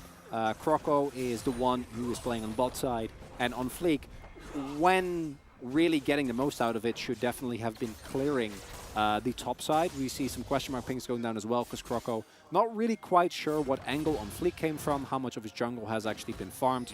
But we know that overall it's actually very beneficial for Croco, because he was actually able to get the entire bot side jungle. On Fleek, he's dodging the vision. Ooh. That's big. There he goes around. Tony goes in. He's trying to bait this fight, but Prince and Kyle, they know. Yep, just going to back away and actually get a nice amount of poke damage because Tony was trying to bait that one out. And Dove is still going for it. He has not gone Unsealed Spellbook. Importantly, he does not have any ability to pick up Ignite or anything like that, but the Grasp, if you're taking aggressive trades over and over, still going to get a lot of value. Yeah, with Dove, the wave was shoving into him. He also still had TP, so he was just able to TP back to the lane. He's going to be behind about a full wave in CS a little bit more. And obviously Dudu is going to be ahead with the call, but at the same time, the kill went on Fleek. It's really good for him, because otherwise he would be in a very dire state with the CS disadvantage that he's currently in. But it doesn't really give Dudu a huge lead in terms of the early laning phase, and Dudu is he's playing with fire. He's like, you want to go, let's go. You know, he's willing to drop the gloves and take some fights here. Those are currently 5-1. Akali, certainly a champion. This guy knows how to play. Close are really excelling at champs like the Silent, the Akali, these melee, very aggressive plays. Really heads up flash here from Dudu as well, otherwise he 100% dies. And as mentioned, going for a flash like that, otherwise Dove would have definitely still been able to live. Plays this as well as reasonably you could expect, but never going to be enough with the damage that Fleek has early on, especially with red buff. And as a result, going to be a early first blood, but Croco's attention towards the bot side and that vertical jungling combined with the invade has made Chani's Invista life very difficult. And it's important to note, as I think Croco was able to pick up the Drake. Don't know if he had help or not, but he's only level 4, so I figure he would have. He's also still pretty full in terms of health. It's not impossible for a Lucian Nami name to come back. We've seen in the past that Lucian, as soon as he gets calling, he can kind of do anything. As Johnny. Yeah. And again, like there's no kills onto Tony and Vista. They're not even losing that much health. It's just the presence of Croco. Just the fact that he's here, just the threat of it. As Vista is like, come on, we have to lane eventually, right? But he gets a little bit close to the sun. He's going to trade flashes with Croco here. And again, 2 plates have already gone down to Prince and Kyle. As now On Fleek finally makes his way up. Prince hops forward, looking for the fight. Does not care. Thinks they can take the 3v3. Now they're going ahead onto On Fleek here. Kyle's taking a lot of damage on the backside from Tunney. The Rend is about to come in, though, as there it is. Prince picks up the first kill. Kyle flashes away from the damage from the Lucian. There's another Rend as Prince is going to put the hammer home. As now 2 kills for our bottom lane here, and it's all into the Kalista. And in case you forgot one of the coolest Mad movies of Lost, I think it was Lost Split, maybe it was even a split before, it was Prince going full anime on the Kalista in the topside fight. And last time around, it was a 3-0 lead for the Kalista, which then didn't really work out. Croco really taking my just camp bot lane to heart. But this time around, it's but this time it's double the CS. And it's the kills. And it's the plate. So it's a very different scenario. Dove, you don't have that much mana. Dove's gonna do it. Going in. No, he's not. Okay, Dove. He's just happy to not be 20 CS down. I love Dove so God, much. I can actually trade because I'm Ornn. You gave me #1 on my list of 3 champions. It really sounds like I'm... We're actually not... I'm ragging on him, but I'm actually not. No. He does what he does really well. Yeah, and Bubble... Players like that. Bubble doesn't hit. Prince making sure that he actually has the appropriate amount of stacks as he goes in. And skirmishes like this, when you're at a significant level and experience disadvantage, into a Kalista, you need to hit the bubble and you need to one-tap. Right? And otherwise, it's just, you're not going to win. Kalista in these type of situations excels. And what did Prince say? It's basically just like, that was awesome, right? It was awesome. It was. It was. It was, Prince. It was awesome. Atlas also agrees, just in case you were curious, Prince. As, by the way, Croco's here. Again. And this time he's level 6. And with Steadfast Presence, there's no summoners for the bottom lane, as that's an easy kill. They even hand it over to Prince. How about another kill? Yep, handshake comes in. They'll hand that one over to Prince too. He's now 4-0. Even Dudu was trying to go bot. He has teleport, but they were so far down the lane that a teleport on the turret right now is not really gonna do much. And so it's just Hanwha Life Esports getting slammed on the bottom side by a full-on camp. And Croco and Prince really are the beating heart of this. Like, it's incredible what they're able to do every single game. It's so cool to see. And you know, also as a benefactor of this is Closer, because the early laning phase here can actually be quite daunting, because you're looking at an Aerie, Orianna, her autos early on hurt a lot, and even with the fleet footwork, it's going to be kind of rough for you to get through that early laning phase and get to the point where you get your item, you get some kill threat. But because of all the attention that's been paid to bot side, none of that really matters. And now I'm sure we're going to go for a relatively late Herald. Don't fight this Hanwha Life. I know giving it up feels bad. Fighting it is going to be even worse. And this all started with Liv Sandbox just executing a very, very strong level 1. Right? Like, they go for the vertical jungling. Yeah. They get the early invade, which they can because they have so much power on the level 1. And again, on Fleek starting on the opposite side of the map. I don't know if they caught it beforehand, but didn't really have time to respond, as far as I can remember. It was and a very late invade. It was, yeah. And they also cleared the ward, and then it wasn't 100% sure whether or not they'd actually go in. So they take the level 1, and then Chani and Vista have no choice but to play respectful, because if you get a level 2 cheese, then you also lose the game, right? So there's just, there's scenarios where you can really hold it against a Lucian Nami. In this case, there's obviously, I think the first play was not really their fault. The second one, where we did see them trying to fight, and Prince picked up, what, 3 kills there? 2 kills? It was 2 and 2. Yeah, that one was a lot worse, and definitely a risk that backfired. And Liv Sandbox didn't really give him a choice. And Liv Sandbox in control is a very scary team. Yeah, they really love to push their leads, as here comes Dove again. This time actually has a little bit more of an answer, as he will force Dudu to eventually do something. There's the ultimate, as he really doesn't want to flash. He desperately wants to not flash, and he will be able to hookshot away. Dudu does not have to use his flash. Dove did, but at least he pushes him out of the lane. It's just about showing dominance. It's about showing this casters for calling him a role player that they're wrong. Hey man, Ornn's a great champion. He is a great champion. You know what's also great is playing Ornn, seeing that the rest of the map is getting demolished, like really, really hard. No cannon. It is almost double the. It's going to be double the gold. It is double the gold for Kalista. More than double. And yeah. Yep. Prince did that in game 1 too, where they got ahead and he denied a big wave on the turret. Very nice to do when you're ahead, when you have total control, to really make it hurt. Yeah. And oh god. Hey Veldes. That's a big one. The Lucian Nami doesn't have to win lane to be effective. We have seen this in the past. They're skirmishing, their mid game, their level 6 spikes are still very, very good. But you do need to be a champion. I don't think Choni's a champion. Yeah, you do need to exist. You do need to exist on Summoner's Rift. I don't think that's the case. Not yet. Well, not even necessarily by his own fault. He's just like, oh man, like, we lost our jungle and now we don't have vision. Now we cannot put on pressure. So we can't do what Lucian Nami does best.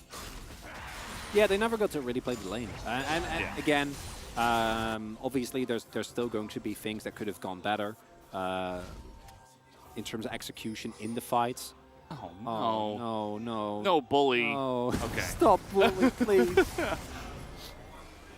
Doves? Dove he keeps getting in there. He just never stops. Hey, you know what's also great is by him initiating every fight, he's denying first strike value. Oh, Dudu. Be fine. Maybe. Oh, no, maybe not. Hook shot in 3. He's just going to flash. Yeah, this game is... I thought the previous game was kind of a blowout. Oh, Prince missed the hop over the wall. Unbelievable. It's over. What, for Prince? For Prince, yeah. He didn't get the hop over the wall. Oh, yeah. No, just it wasn't good enough. Yeah, I think he'll be fine with this 4 kills. Ooh, a shockwave. Yeah. Kara, so you got to be careful as nearly the damage comes in. If there were more players on the side of Liv Sandbox, certainly would have gone down. As On Fleek still desperately trying to do something on the trundle. That was 4 versus 3. Not been able to see anything just yet. That was 4 versus 3. They were down a member. Yes. And Prince got comboed to start off the fight. Oh no. Oh no. No, leave him alone. Yeah. Hanwha, run! They don't even have to engage. They just have to show their faces. Just have to show the icons of their champions. And then they're like, yep, we have to give this up. The dive is too scary. Oh, this is a Scrim Kalista game. It is. I thought we only got those with Deft. I guess not. Liv Sandbox, man. Liv Sandbox, Valdez. Prince he's almost going to be double the CS now of Chunny. Yeah. Chunny is desperately trying to find any lane where he can farm. Do you feel like a lane swap could have done it? Like an early lane swap? Where they're just like, no, they're just going to camp us. Let's go for a quick lane swap to top. Maybe. The problem is that if you're permanently shoved in, you're gonna and like that early on in the game, you're gonna miss out on so much CS that you probably have to make Dudu teleport to bot to try and catch the wave, and then have to make sure that Shawnee and top actually get top without Dove shoving in, and then Prince would still get what 1 or 2 plates, and you might still be able to dive Dudu regardless. And then in addition to that, Ornn in a 1v2 is having a lot of a better time than a Camille would. So I think the response is really tough with the champions that Hanwha Life have. It probably consists of On Fleek just running towards bot side even though he doesn't have camps the moment he realizes what is going on. And that's a really big risk. And that also feels terrible because if the play doesn't come through and Crocco then just clears his entire bot side jungle past the top, On Fleek is still screwed because he doesn't have any camps, and it's like he's getting triple-sided. Like he gets 1 quadrant, what if gets 3? What if he didn't pick Trundle? It's not just a Trundle though, right? Like, no, I know. But I think it's valid to. I think a champ that could clear a little bit faster even in this meta, just to respond a little bit quicker.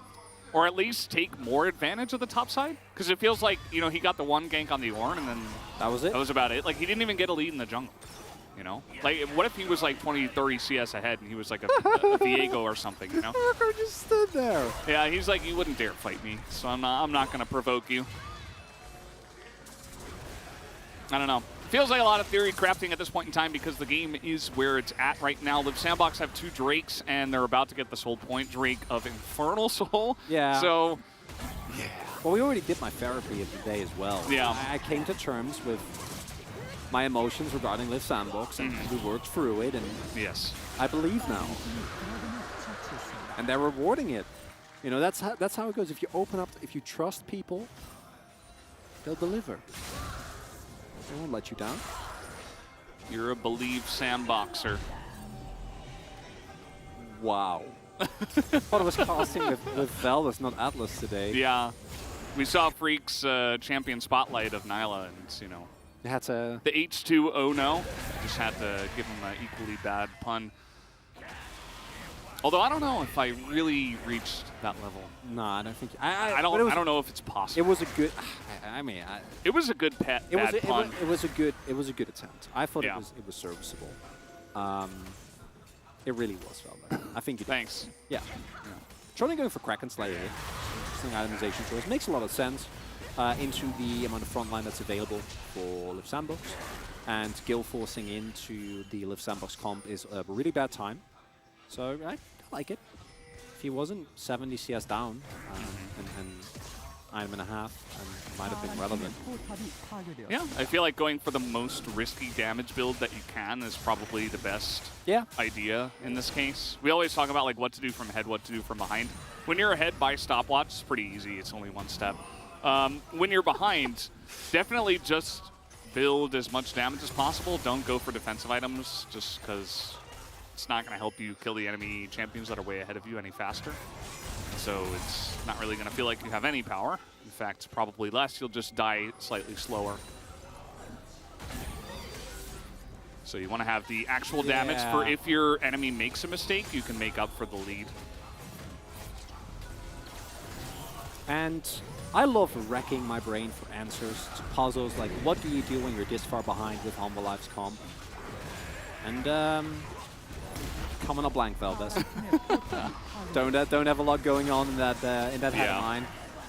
Unfortunately, I mean you could argue that I never do, but I especially don't. Right. Especially in this case. Especially in this case, it's tough. It's a tough time. Yeah. He's 3 levels down, honestly.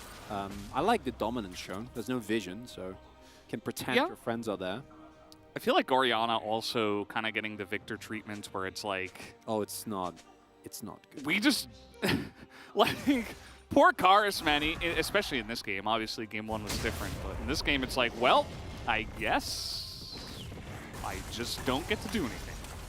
Because we never get to see Orianna when she's in a strong spot in this game with this comp, where you throw a ball onto the Camille and you're making combos happen onto the Kalista that didn't quite get ahead. You know, the Lucian Nami actually got ahead, and you're looking for 4-man dives bot. You know, Lucian's getting in there. He's got a shield on his back. Trundle's there as well. Like, you could absolutely have seen that and the power of the Orianna, but we just have not. As here we go, teleports in. They get onto the closer, who is in Akali, and so everything is just going to go the way of Liv Sandbox. As just amounts to how many kills can they get? It is just going to be the Nami. But there is a Baron available, and maybe they can just pull the trigger on that now, as there's not really a lot of vision around here either. They also can't fight, most notably, as they have thrown 3 of their ultimates into Liv Sandbox. Doesn't work out. You got to try something. It's on the life. A pick with a Camille might as well go for it, but shouldn't work out here. A lot of damage coming through here, but here comes the turn. Tony actually did a nice little poke there. Yeah, maybe the Kraken Slayer paying off. They don't get Baron. Very nice. No Baron. Humble Life's got inner track in the mid lane turret. Bounty? Bounty gold? Bounty posture? Maybe. Okay, I mean, it's 5 of them, right? It's only Closer and Prince, but Prince and Closer's kind of scary, so everybody is, in fact, going to run away. No. Especially with the Drake coming up here in 50 seconds. I suppose they say, well, we could maybe get the turret and then lose the Drake, so let's try to take the Drake instead. Yeah. Maybe go for a steal at this point.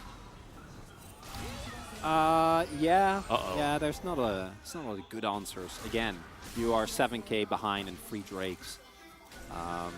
Karis got his back denied. That's not a great feel for him.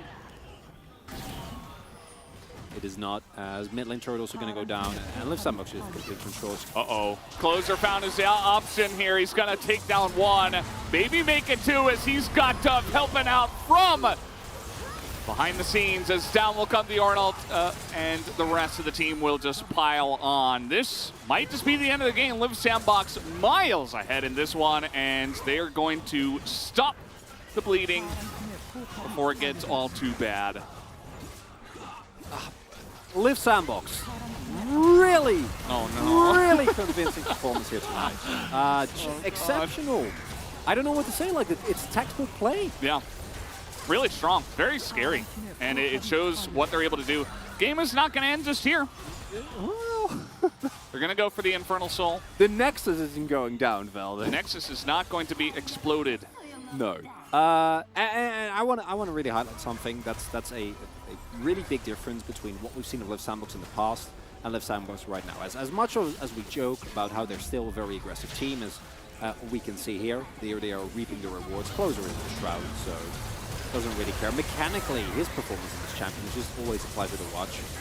We don't get to see it that often, but there's a reason why he does it the win rate that he does. Small sample size, but very convincing nonetheless. As you pointed this out, Valdez, being not fun.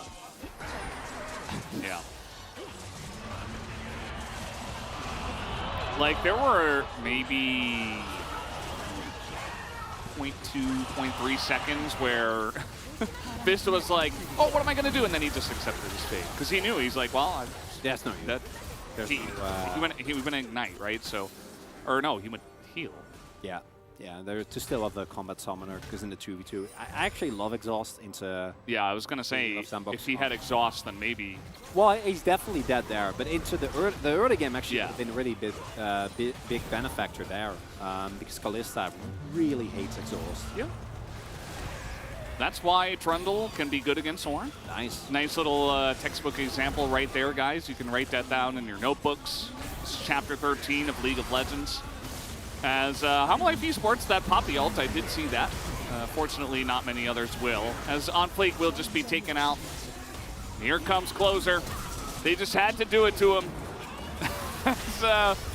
Actually, a nice amount of burst damage comes in from Karis, but in over the wall is Prince. Still a lot of mobility here on the side of at least Camille and Lucian. So they will just run away. Steepy's coming in now from mid lane. Here comes Dove. As the Ornhorn will be... Oh, it was actually already used.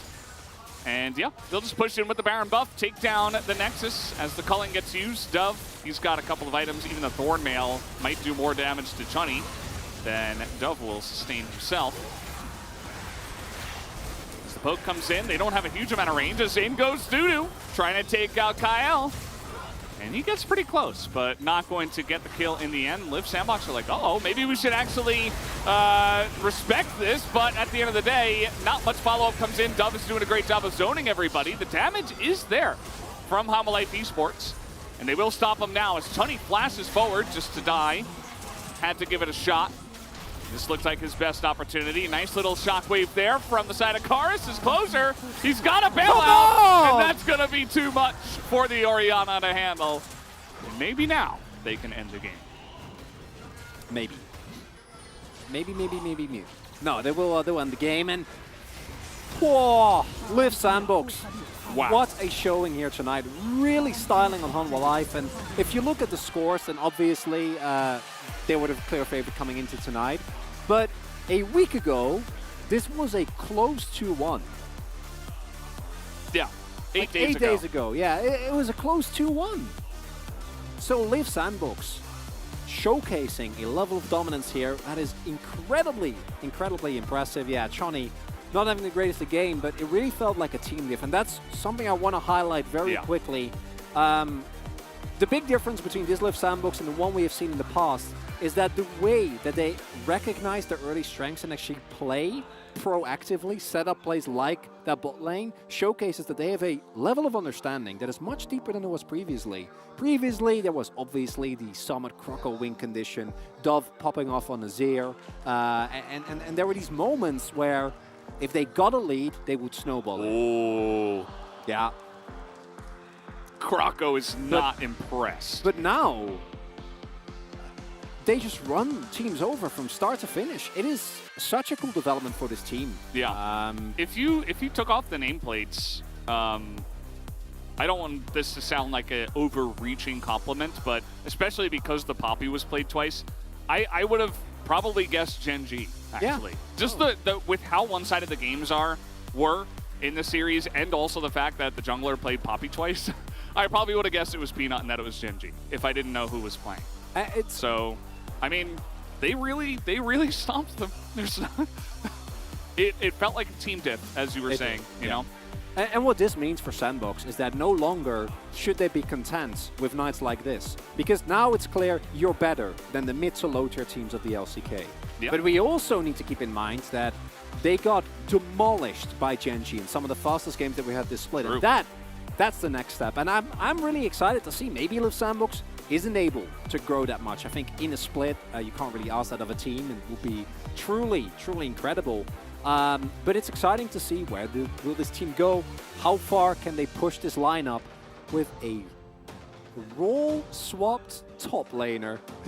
I still can't believe it. Prince coming back, obviously super big. And for Hanwha Life, drafting game number 1 was, as we pointed out, effectively not playable if you ever make a mistake, which unfortunately they did.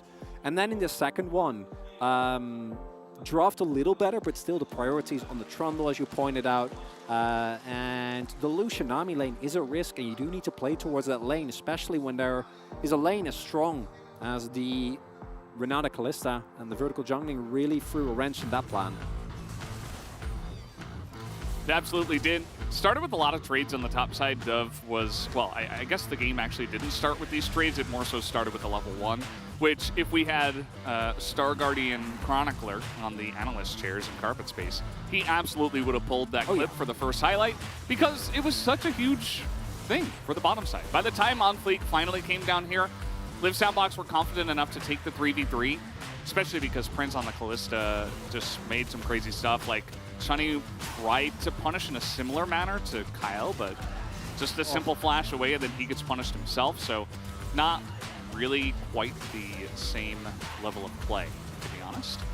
And it's probably why Prince is going to pick up the POG in this one. Either Prince or Krako for basically just being in the bottom lane the entire game. Closer had the best highlight plays, but this game was not won by Closer, and that's the important distinction here. Where Closer clearly has a very high level of Akali, this game was won in the first 15 to 20 minutes with the Callista snowballing completely beyond control, and then Closer has got to have fun on Akali, which good for him. Good for him. Yeah. Actually very nice to see because it was a player that was contending for one of the worst mid laners in the past. In spring, it just didn't look very convincing at all. Yeah. This fight was kind of interesting, the fact that Hamalife had an opportunity potentially to come back from this far behind. Like it felt so far ahead. The numbers itself were only like 5,000 golds, but yeah, Akali and Renata, who knew? A very strong duo, especially from ahead. You're 12k gold ahead, yeah. You showed them.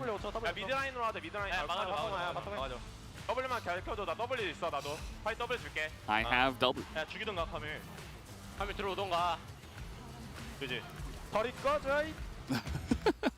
Krako telling him to get out of here right at the end. Closer with the most damage.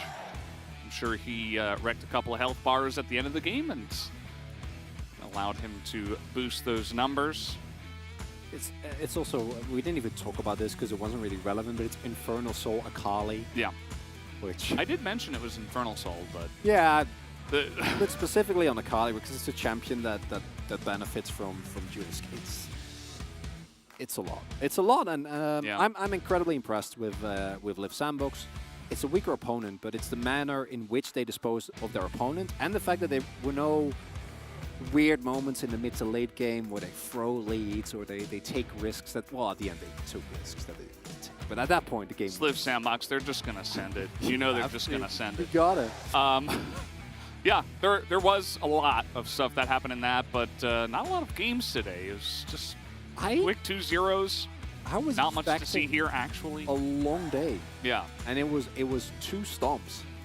Just Fred up Brion absolutely getting ahead of Nongshim, who are really struggling, and then Liv Sandbox just clearly being the better team here in this match.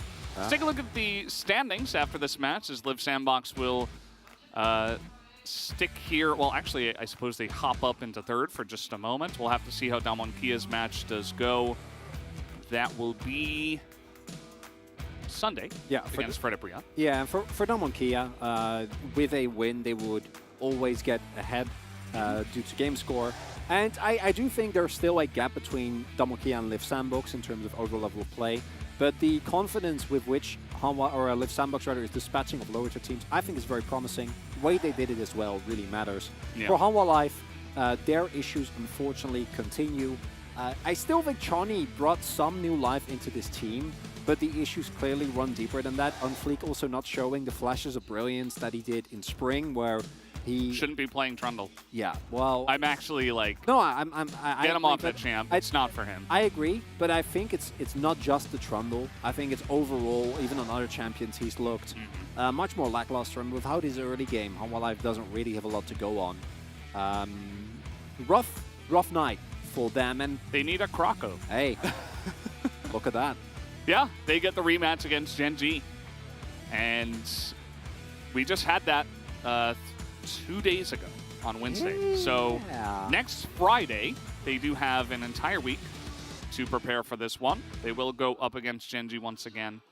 And you know, while that match is nice, I like the matches where we really get to distinguish between those teams that are very close with each Yeah. other. So like you mentioned, you know, Live Sandbox and Damwon Kia, or Live Or Sandbox and DRX. DRX, right? Yeah. They're going to get those two in a row, and those kind of series of games where those three teams play each other, it's going to be really fun. It's going to be awesome. It really is, because we right now, as we've mentioned many a time, there is a very clear 1-2, which is T1, Genji,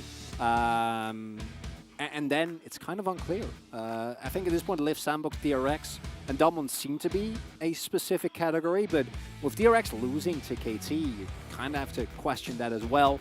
They have been up and down. Damwon Kia also have had their fair share of games where they've looked a little bit more lackluster, although I think all of their losses are still only against the major teams, so DRX, which I guess is questionable, but then Genji and T1. For Hanwha Life, it doesn't get better, unfortunately for them. And when you're 10th, there is not a lot generally where it gets better. But facing Genji, Damwon Kia, and T1 in their next few matches is going to be painful. And hopefully for them, they can rally against in the games against KT Rolster and Kwangdong, because otherwise it is going to be a really painful start to run to. Yeah, it's going to be pretty rough. The one team that Hanwha Life Esports did defeat was Fred Brion. So hopefully they can add some new names to the list for their sake. 9 losses, definitely a rough spot to be in. It does temporarily put them in 10th behind Fred Brion, because Fred Brion needs to play another game, as this was the first game of round 2. So curious to see who the pod will be. Do you think it's going to be Prince or Croco or someone else? I'd expect Prince. Still, I think his early pressure on the Kalista, how he navigated those fights, hitting all the spears, getting the proper ram timings, was the only thing that really mattered in the game. It was that or Kyle or Croco. Both, I think, would also be fine votes. Kyle actually navigated the skirmishes really nicely, hit his handshakes, dodged bubbles, made sure that he stayed alive as well. But it's a sport, so it's a little harder. And Croco, as you pointed out, or it's closer because you like highlight plays and you just want to see a cool map movie. Maybe a media vote for closer. Maybe a few. Maybe a couple. No, I think it'll only be one. That's my expectation. The one? Yeah, just the one media vote. I think it's 2. For closer? Two okay. closer votes, and then the rest is you think Croco, like a Jonas Strong vote for Dove? Yeah. I could see that. Yeah. It's like, wow, he made a lot of plays. Watch Dove get POG. He's like, he really baited on Fleek to the top of the map really strongly to make sure that the bottom could get it done. Let's see how the POG will be this time, as it is Prince. Not a big surprise, 7-0, clean, not a single assist. And he goes up to 600 pod points, 6 votes for him so far this season. And they're justified. Prince is the main reason that this Live Sandbox is coming together the way that they do. There are a lot of other factors that we really discussed in great detail in the match tonight, but the single largest contributor, the single largest change of this team is Prince. Envy and Ice both had a lot of issues fitting in the LCK. Weren't really able to stand up to the level of the 80 carries that we have, which is honestly fair. It's there's a lot of good ones when Teddy and aiming are like a little bit lower on the list. That's when you know.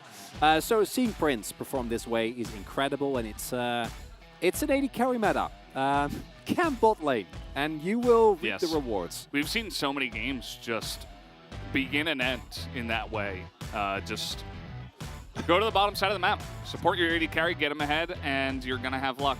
So 80 carries are strong right now. So isn't Chovy desperately trying to keep the solo lanes relevant? Jungle's not even a role, as... Oh, 3 media votes! We were both wrong! They did it! I can't believe it! I'm so excited for how wrong they were. Yeah, a couple of Croco votes, that's fine. The Croco votes were valid. No Dove votes. I'm kind of disappointed in Jonas Strong. I know. He should have done it. Should have done. Yeah, the Croco or Kalista votes, I think, were the only sensible choice. But as pointed out, Closer did have some creative calls. He did the most damage in the game. Okay? Let's go over to the interview. Deer will handle it from here. Thank you so much. Hello, this is Deer for the POG interview, joined by Croco and Prince. Congratulations on the win. 첫 승의 주인공이 됐습니다. 크로커 선수부터 오늘 You guys got the first victory of summer round 2. 뭔가 젠지전에 좀 How do you 심하게 feel? 무너지고 오늘 경기를 다시 이겨서 2라운드 때 Felt like we were pretty shaky at the beginning. 연속적으로 승리를 하고 싶었는데 다음이 또 And 젠지네요. 이제 다음 경기가 I'm really glad that we were able to get the double start the round with 2 wins, and hopefully we can keep it 선두권을 지키고 going. 있는 느낌 들어볼게요. 첫 세트 실수도 나오고 해가지고 Let's hear from you, 마음에 안 Prince. 들었는데 2세트 때 좀 괜찮게 했던 것 같고 I wasn't very satisfied with my how it started out in game 1, 좋습니다. 젠지전을 향한 but it's good 각오가 how we 벌써부터 ended up 느껴지는데 finishing 사실 strong. 오늘 경기 시작 전부터 예동료 온플릭 선수를 만난 만큼 좀 채팅 I heard you guys had a talk with your former teammate on Fleek, some bantering back and forth. Can you tell us about that? On Fleek? 원래 장겸이 형이랑 제가 스프링 때나 이번 1라운드 때 경기 때마다 같이 Every time- 시작 전에 1대1을 해가지고 기선 제압을 항상 해왔었는데 Every time before a match, we would warm up against just play against on Fleek, and then I would always show him who the boss is.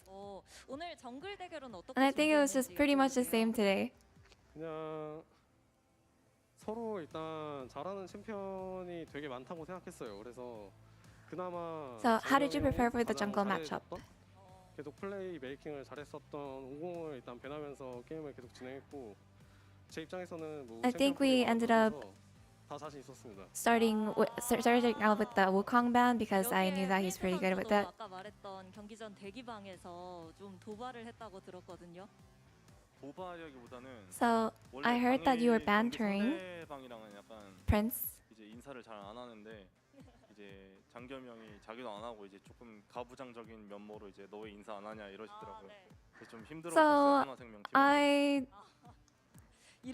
we noticed that no one was saying hi in the beginning, and I think on Fleek was like, "Why aren't you saying hi today?" And it just looked like Hana was having a hard time today overall. 이유에 대해서도 여쭤볼게요. So for game 1, you picked Sejuani against Aatrox. Can we have an explanation? 세주한이를 픽하면 굉장히 재현 형도 그나마 편하게 할 수 있겠다라는 생각으로 했던 것 같아요. I feel like we've ended up picking Sejuani because it would make it easier for the matchup for Sejuani. 이때 또 바로 2킬로 응수를 해주는 모습이었거든요. 좀 장면 So you guys stay focused 얘기를 나누기 despite 전에 giving Kalista 좀 3 kills in the 이때 beginning. 킬을 가져갔을 때 프린스 선수의 반응은 어땠는지부터 들어보고 싶어요. 상대가 3킬을 먹었을 때요? 네네. And then you guys, how did you guys react to the first 3 kills that Kalista got? 우리 쪽에서 가져왔을 때는요. 이러면 다 풀렸다 이렇게 얘기했죠. 제압 하나 먹여줘가지고 동범이가. We thought, oh wow, we messed up. It might be doomed. But once we got the 2 kills back in return, we said, oh, this game is winnable. It's doable. 왕자님 있어서 이길 줄 알았어요. 프린스 선수의 And then how did you turn the game around? I believe that since we have Prince in our team, we would win. 샌드박스가 승리하면서 좀 승기를 굳힌 것 같다는. So at the first Herald fight, 크로커 선수는 이때 어떤 마음이었나요? it looked like it was the point where the snowball to victory started. 나가가지고 So Kroko, 상대 진영을 조금 how was it like for you? 그게 조금 잘 일어나서 아트록스도 밀리고. I wanted to zone the enemy, and 안에서 물려버려가지고 상대 입장에서 it seemed like we were able to trap Trundle within the pit. We knew that he didn't have flash. 여기서부터 이겼다라는 마음이 들었을까요? 네. 그냥 근데 그 전에 And- 저희 왕자님 킬 하나 먹었을 때 이겼을 것 같습니다. And yeah, we knew that we would win off of that, but even before then, when Prince got the kills, we knew that it was already over. So you guys gave Lucian and Nami and took Kalista and Renata, and finishing off with Closer's signature Akali pick. Can you walk us through the drafting phase? 저희 입장에서 그냥 정석 픽을 가져갔던 것 같고 아칼리는 I feel like we were really 자신감 있어. going for that standard drafting. 전판에 아칼리 나왔었는데 좀 지금 여기서 꺼내면은 그렇게 하는 거 아닌데 약간 그런 느낌으로 꺼낼 것 같아서 So- 되게 잘해준 것 같아요 그런 부분에서. It was all standard until we came around to pick Akali because it was sort of like showing the enemy this is how you play Akali properly. So Prince, you got 4 kills in 9 minutes. It was a slaughter. So let's look at the replay for game 2. Can we get some explanation regarding this play?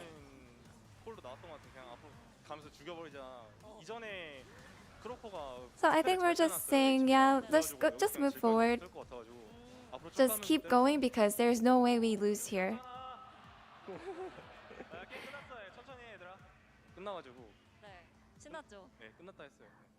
Then Prince ends up saying, yeah, that was nutty, guys. Game is over. You can play slow. So what was the plan to end the game? Because you ended the game with a 700 gold bounty. I just didn't think that there's any way that the opponent can stop us. 그렇다면 크로커 선수는 이렇게 바텀이 잘 풀린 상태에서 그때부터는 좀 어떤 식으로 경기를 풀어가야겠다고 생각하셨을까요? How about Poppy, Kroko? How did you manage to end the game from here? 게임이 계속해서 진행될수록 결국엔 상대 원딜보다는 별로라는 생각을 가지면서 게임을 해서 칼리스타 힘을 잘 키운 걸로 I feel like 아칼리를 the longer the game goes, we knew that Lucian would be a little more useless against Kalista. So it was a pretty straightforward game from then on.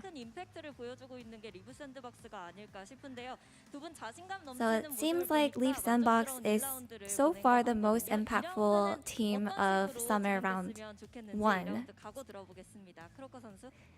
That must have been a pretty satisfying round 1, and you were going into round 2. Something that our head coach told us, he said that we're capable of beating any team out there.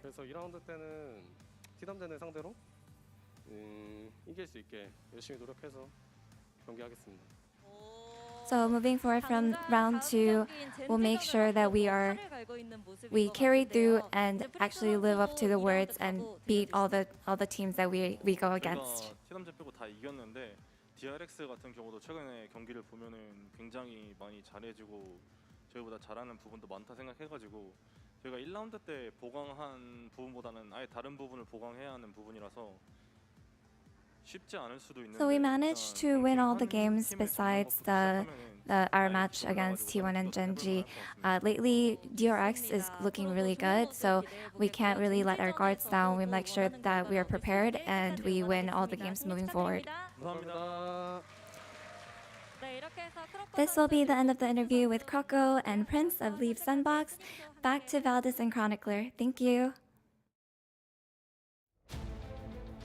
Thank you, dear. There we go. Thank you, dear, for that wonderful translation once again. T-Sun probably will be joining us next week, I would imagine, after she feels a bit better and she's out of quarantine. So let's take a look at the next matchups that we do have. This will be for tomorrow. KT Rolster against Guangdong Freaks and DRX versus T1.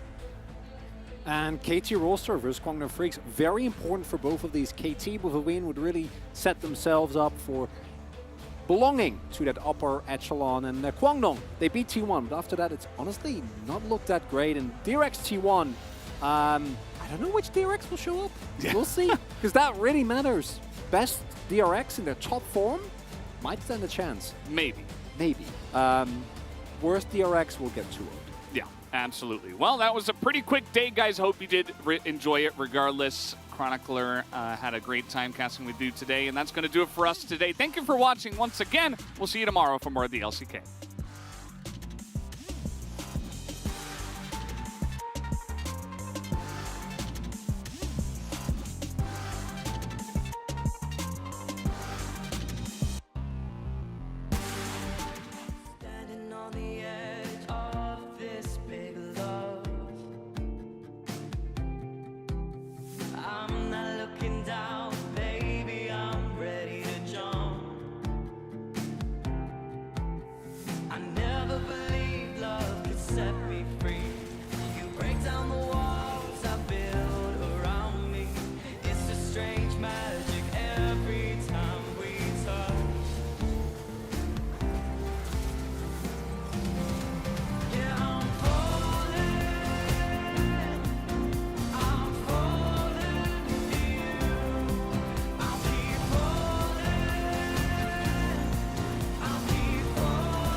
on the